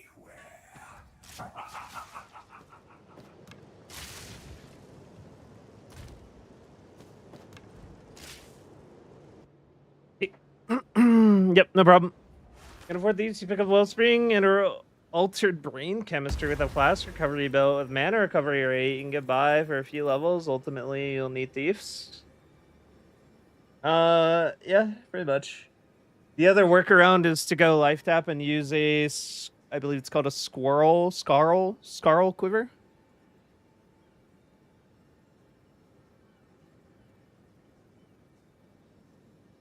And then you can sustain off the life on hit from your quiver, assuming you have good quiver effect. Like 100% additional quiver effect, you can get it up to like 6 life per hit. And then use your life pool as a mana gauge. That is a workaround. That's especially useful very early on when I'm recommending people be like hybrid ES instead of full evasion, because there will be times where you're like chipping your life a little bit when you're doing this, and you don't want your life pool to be vulnerable while you're doing that with like full evasion when you're already vulnerable based on what your max life is. But that is another decent workaround, is to life tap. But that's like before Thief's Torment. I still say Thief's Torment is like what everyone should end up on. How much does the mana flask run in your ultra endgame guide? My mana flask? This one? You mean the life flask? If you're talking about Olroth's Resolve, this thing's 27 divs. If you're talking about my mana flask, I think I like bought it for a div because I was lazy.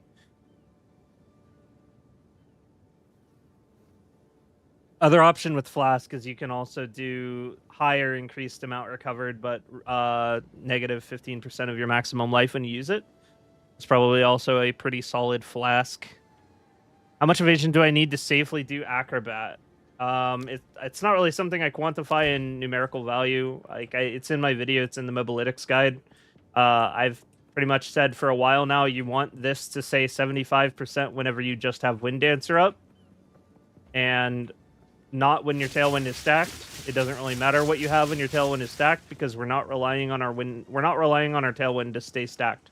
Whenever you're just getting into running acrobatics, your Tailwind is going to get knocked off all the time, because 70% is just not a very reliable barrier to actually keeping our Tailwind up. You want to take it higher than that, but that is why it's so important that initially you have that 70%. With acrobatics active and Wind Dancer active, but without the Tailwind. Anything lower than that, and it feels pretty damn bad.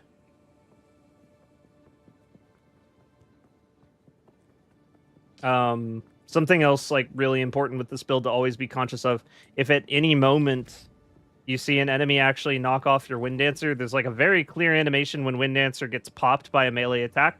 All the enemies around you get knocked back. You see a wave of wind gush out from your character, and you lose your aura on the character, like the visual aura of Wind Dancer. Anytime that happens, like, definitely lock in and pay a bit more attention than you were otherwise, because your evasion just dropped, like, basically a shitload. Likely far more than this. And you are now pretty vulnerable until Wind Dancer stacks back up.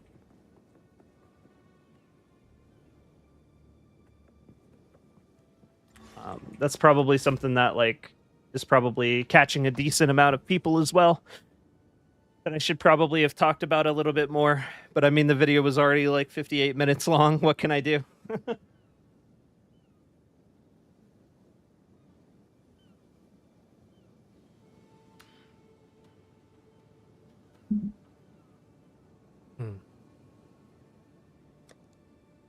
right. We're down to... We have done 27 simulacrums. Oh my god. My life is in turmoil.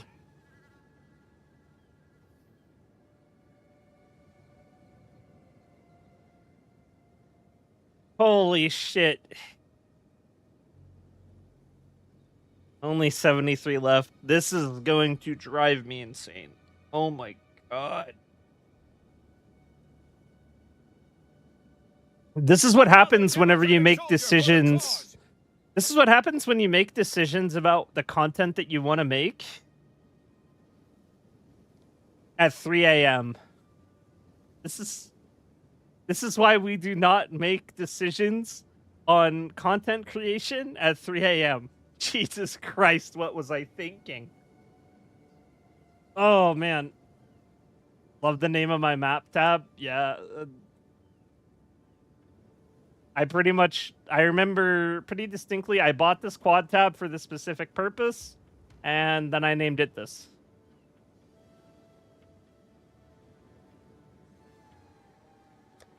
Also, this is, like, objectively one of the best $10 I've ever spent. I don't think anyone can tell me otherwise. Did I buy all of these? Oh, yeah. No, I bought all of these tabs. I have the like biggest supporter package, so it comes with like a shitload of in-game gold for the microtransaction store, so I just got a shitload of tabs to use for content creation purposes and also for memes. Kind of a mixture. Like we have the Elon's Maps tab. Which is currently where I'm storing all of my previous Delirium materials. Because I didn't want them to be mixed up in the testing area. And I definitely didn't want to buy a second Delirium tab just to do this. Oh, did I buy all the Simulacrums? Yeah, I bought all the Simulacrums. I took the currency that we profited from the Breachstone testing video, and I bought 100 Simulacrums with it.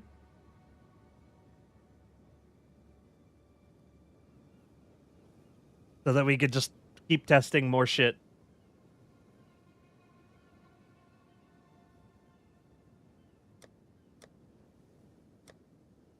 This is currently what we've got so far.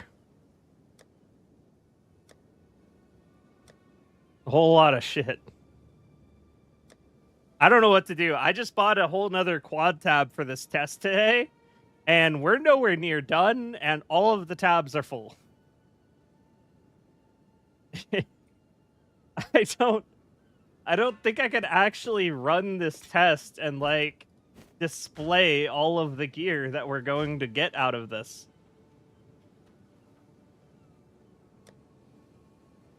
It's just, like, not gonna be possible.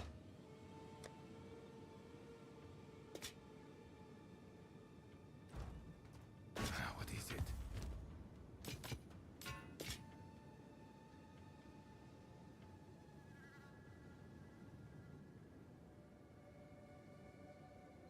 That seems kind of good.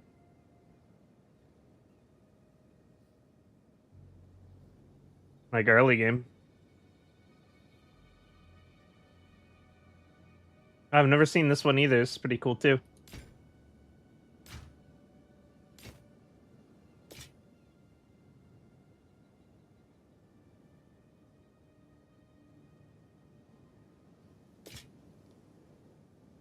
That thing is also neat. Wait, that thing is super neat, actually. What?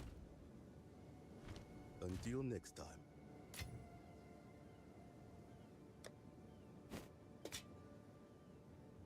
What is this doing in here? That's not supposed to be in here.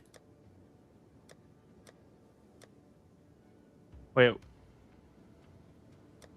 I think maybe this one doesn't belong here. No, it does.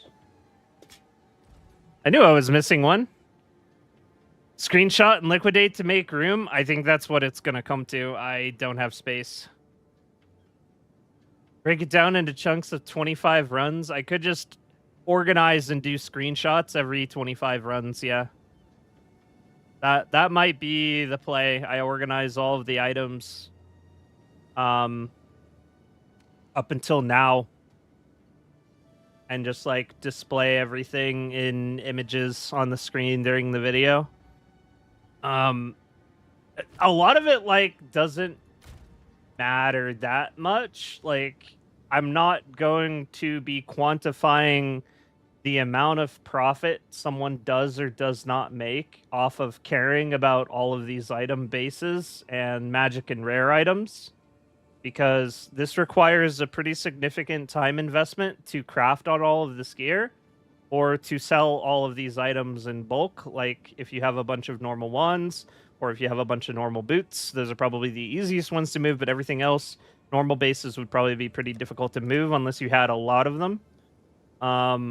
So in reality, I'm going to be crafting all of these items, but I'm not going to be including that in the final take of like what your profit is from this, because it adds a shitload of extra time that every player may or may not want to do.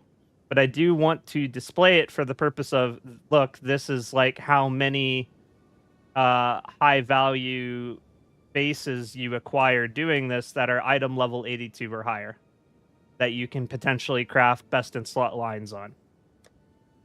Because holy shit, do you get a lot of them. Like, oh my god, this is so many more level 82 plus strong bases and magic and rare items than we ever got from the Breachstones, because you're getting so many more drops because of how it's like wave based. Like, holy shit, we have so much gear to craft on here. And the funny thing is, it might end up being the majority of the profit by the time I'm done, but we're still not going to focus on that. I mean, look how many flasks I have that are level 83 or higher. Any of these could turn into a flask that someone would want to use. And then they'll pay a div for it because they're lazy. And they don't want to be bothered with making one themselves. It's like basically been how PoE has been for an actual decade, is if you have like a best in slot flask, no one wants to be bothered with like actually making it themselves. They'll just throw a bit of currency at you out of the courtesy of like doing it for them.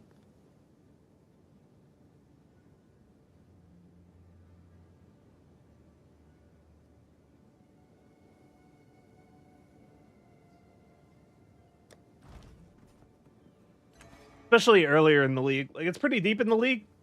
I doubt you can just do that for a div anymore. But I know I sure as shit did.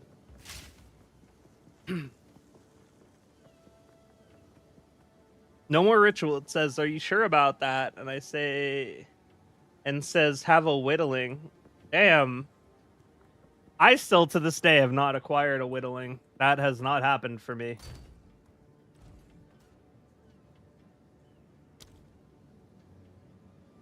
Oh, guild invite? Yeah, sure. Hop in.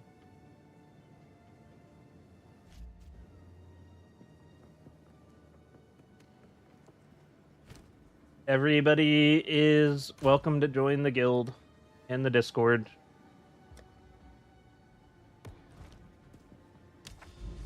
Got plenty of space.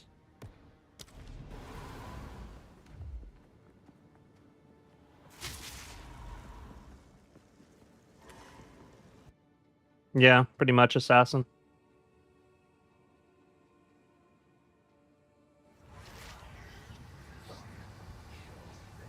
Another democratic soldier for the Yeah. cause. Ritual definitely can be. Ritual's either hitting or it's missing. There's no in between. That's actually why whenever I'm done with this test, I'm kind of excited to just be incorporating Expedition into my ritual farming.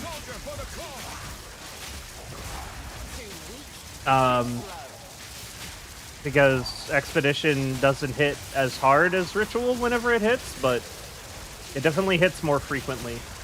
So you can get like little shots of dopamine from dropping logbooks from Expedition, while you're getting big shots of dopamine from dropping like purple omens and pings every once in a while from your rituals.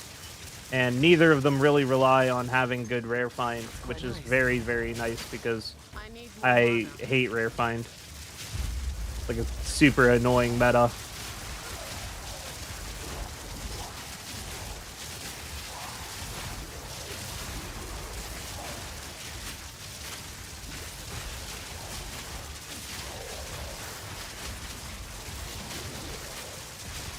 Like, the actual metagame of how to make currency in this game is not a healthy or fun one.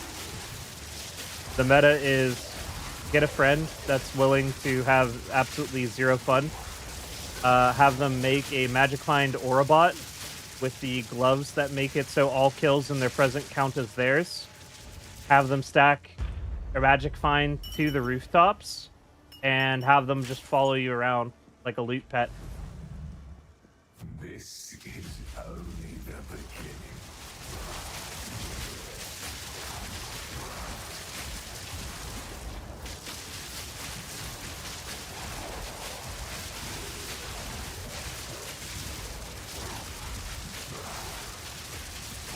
Hey, enjoyed your Rage Gaming video?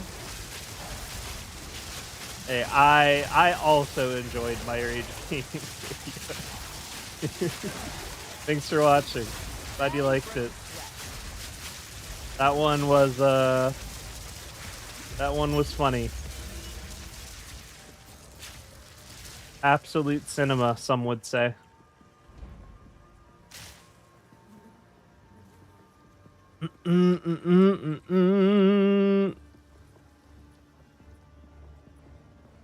I would love to.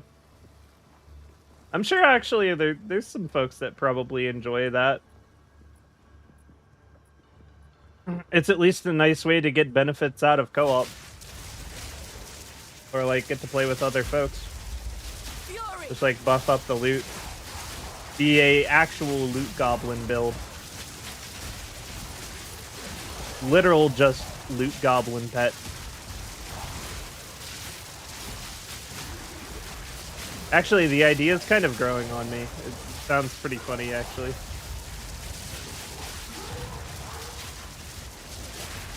Man, I wonder how much better Sims would be with a loot goblin.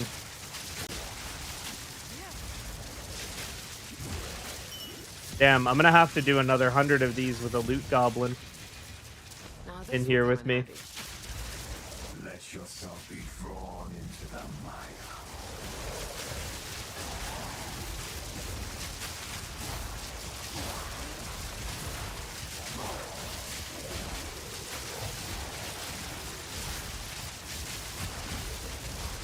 How can we join your guild? Anyone can join my guild. Just whisper me in game. In-game name's Aravina. Barely broke a sweat.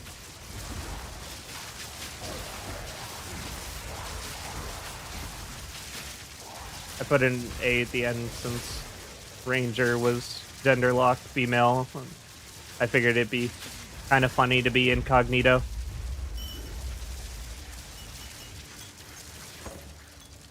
Rather not break my back. Super hard to tell it's me. My name's totally different.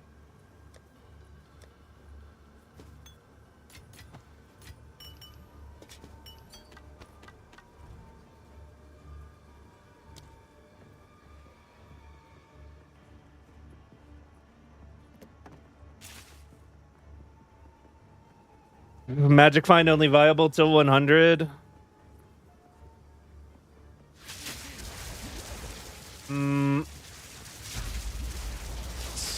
It's a bit deeper than that.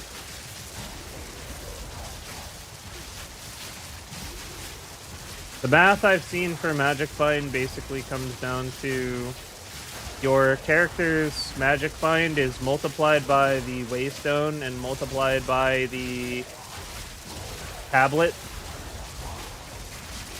And then that is your actual rare find. And 100% is the first soft cap. Generally, if you have over 100, you get about 10% more high priority currency. And that's created from low tier currency being upgraded to good currency, basically. If you have, I believe it's like 300, 400 rare finds, something like that. It's about 20% more high priority currency. If you have like 700 plus or 900, somewhere around there, I forget the math, again, I'm just like giving a general number. It's about 40% more high priority currency. And co-op play also further increases loot generated. which is why the loot goblin pet meta is very, very real. Not even just because the loot goblin can run shitloads of rare find while you focus on a fully combat effective build, and you don't have to necessarily be a Spark Stormweaver. But also just having another person there is increasing the amount of loot.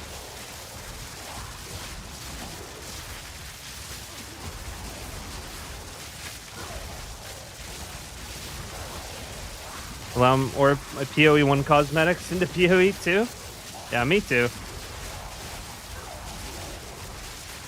All my PoE 1 cosmetics are cooked. I can't use a single one of them. Actually, trippy if they made the fog iridescent or color changing. Oh god, I'd hate that. It's already like, I already don't care for it being this gray and just desaturating my game. But man, if it also changed colors, that would like actually hurt my eyes. And this is coming from someone who stares at this shit all day.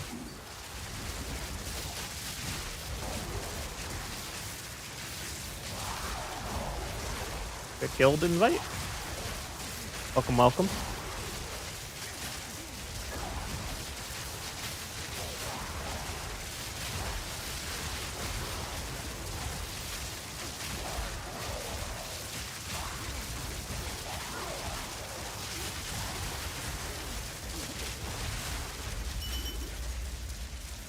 Rules for how the guild stash worked are written in my community Discord as well. They're pretty relaxed, but probably generally good to be aware of.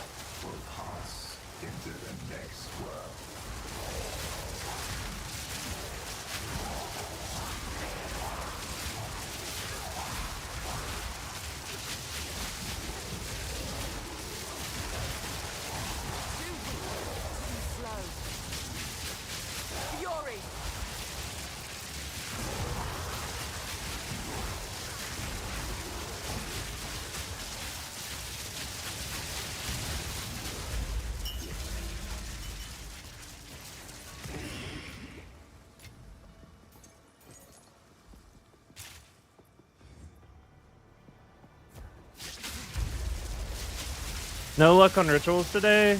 Sad. Having a full day of dry rituals sucks. It always feels so bad. Especially with how, like, simulacrums aren't very expensive anymore. So you can't even, like, look at your pile of splinters you made along the way and be like, well, at least I have all these splinters. Just kind of doesn't work that way anymore, unfortunately.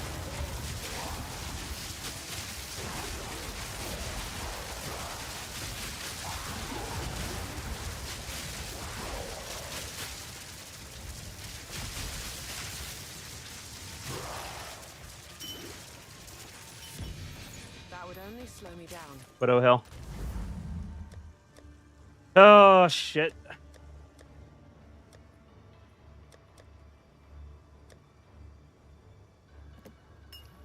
Gotta use the emergency tab that I forgot I was already utilizing. We're out of content tabs.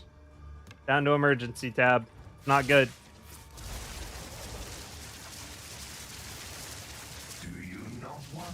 Ritual luck has been insane today. 2 audiences in 5 maps. You know, you either got the luck or you don't. Some days you got it, some days you don't. 38 breach bosses to do. Just bought them. Yo, good luck. Hope you get some drops.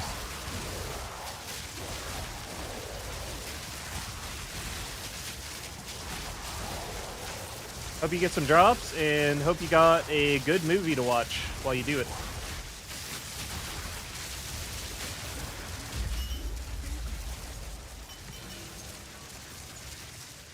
That's quite nice.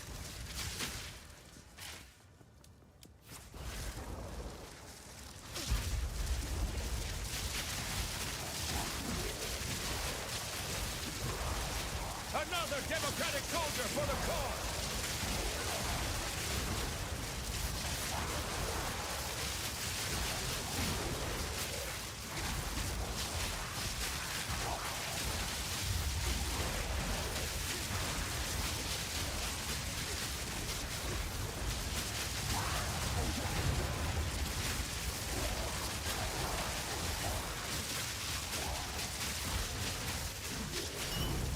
Ooh.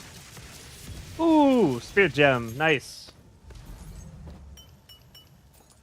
Rather not break my back. That's not bad. We like those.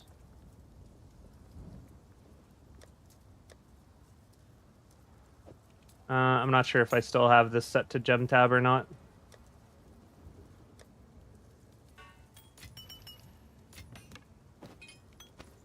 Got quite a few pieces of candy today. Got like, I think, 2 or 3 div drops, Charged arrow. 2 level 20 skill gems, level 20 spirit gem. Barely broke a sweat.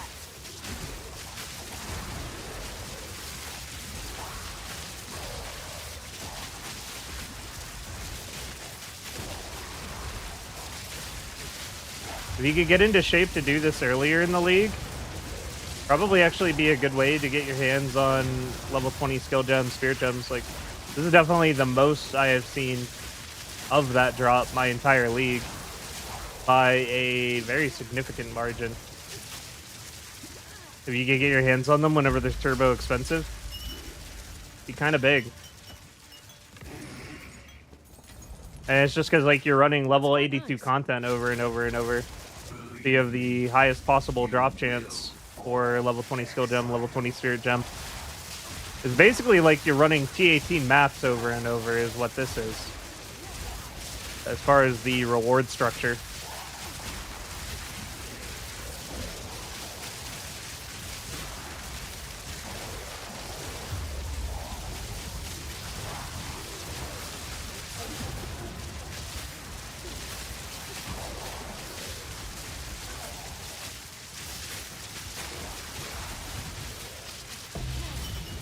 Hey, a diamond. Clear space, deft recovery. Sanity, my agent of chaos. Not good. Serve me whether you like it or not. I'm not This is a brick. This is a brick. Oh, it's sad. It's sad. Thank you for the useful info on Magic Find. Feel like I was lied to by that YouTube video. I wouldn't blame them. Magic Finds. Like, the only reason I know as much about Magic Find as I do is because I saw some folks that tested it in the most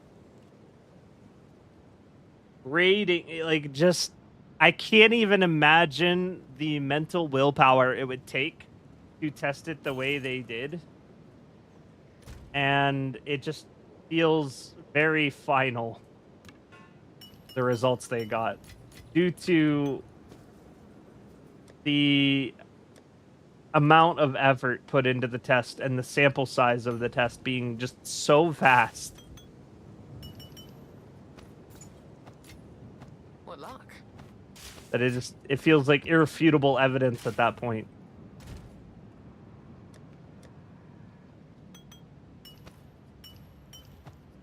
We are deep into the extras. We're deep into the extra storage. That was a pretty profitable one, though, even though we got screwed. Exclamation mark rarity. You know what? I should actually make that. I should make that a command. That'd be smart. Actually, is that a Vi emote? Yes, it is. Vi is my favorite League of Legends character.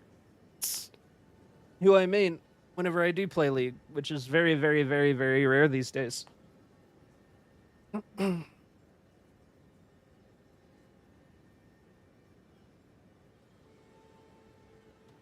He even has a noob. I can tell he made this. Heard the gloves are bugged and don't work as intended. I could believe that. I wouldn't know. I've never done it. I just, saw stuff about it. Is a Magic Find or build? You guys are funny. Love to join the guild is what I meant. Yeah, anyone can join the guild. You probably already sent me a message in game, but I'm just getting caught up with chat. Exclamation mark armor scraps. Oh my god, that's a good one too. I should have Nightbot like reply invest now, you will win. know why I didn't just come over here earlier.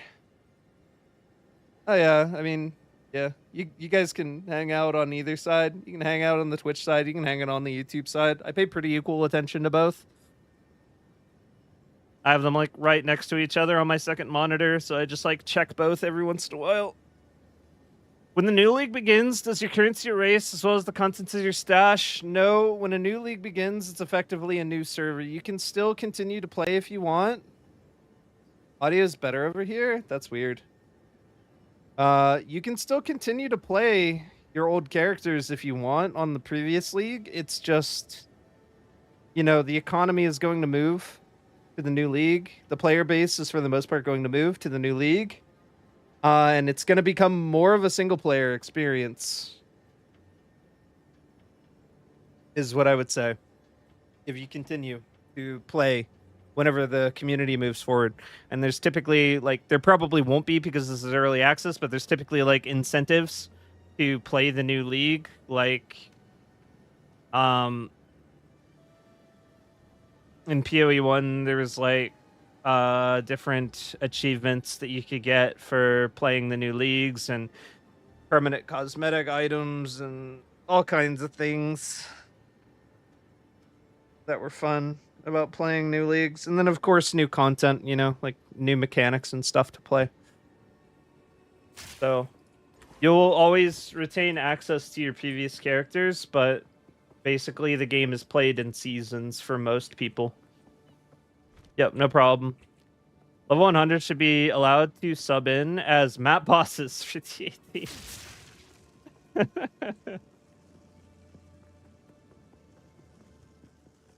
Oh, God. All right. It has been the full 4 hours. This is typically how long my streams go for.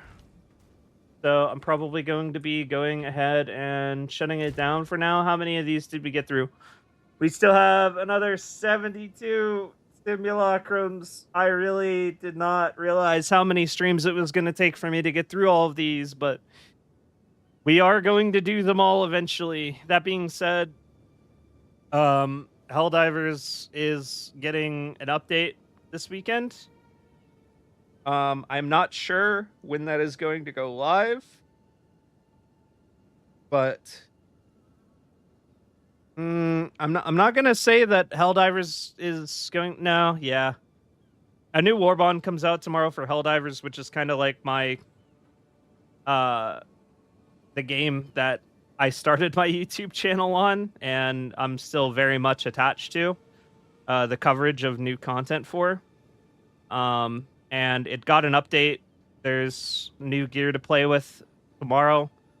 I'm probably going to be streaming Helldivers on Friday, and I'm also going to be doing an extra stream on Saturday because that is the anniversary of the game.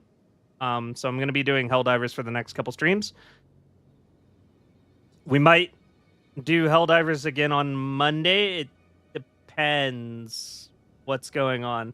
So it might be Helldivers Friday, Saturday, Monday as far as stream schedule, but I will probably be back to Path of Exile by Wednesday next week, is likely what's going to happen.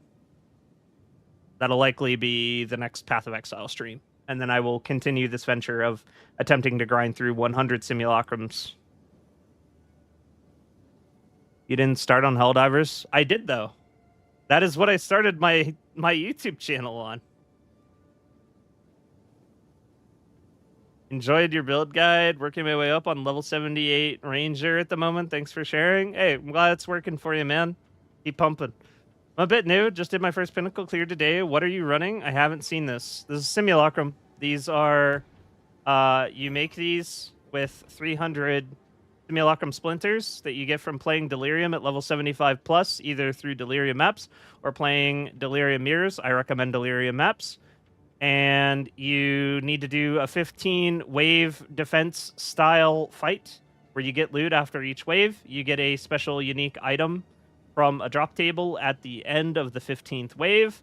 And we're testing to see if it's relatively profitable or worth someone's time or not, basically. In a sample size of 100, and I'm losing my mind doing it. Yeah. Oh, hell yeah, you got an audience. Nice, dude. Saturday streams back on the menu. Yeah, well, I mean, it's the anniversary. I have to stream on Saturday. I'm actually going to also be partying up with Phase Shifter on Saturday. We're going to hang out for the anniversary together. If you guys haven't seen him for a little while. Yeah, and if you want any more explanation as far as Delirium, I have like a full guide, like from the very basics of how Delirium works, all the way to like more complex stuff on like how to profit from it or like how to optimize it. And it's like all chaptered out, so feel free to like give that video a watch and just like skip around to whatever you're curious about or anything you need filled in as far as the blanks. That's all just there on my channel basically. Oh boy. Okay, yeah, I gotta sign out. That's it for me. Gonna say goodnight to you guys over on YouTube, which we're gonna look for someone to raid. Feel free to recommend somebody. If you have, like, a favorite streamer, or if you want to be cute, you could say second favorite streamer. You know, I do appreciate that. So, good night, YouTube. I'll see you guys next time.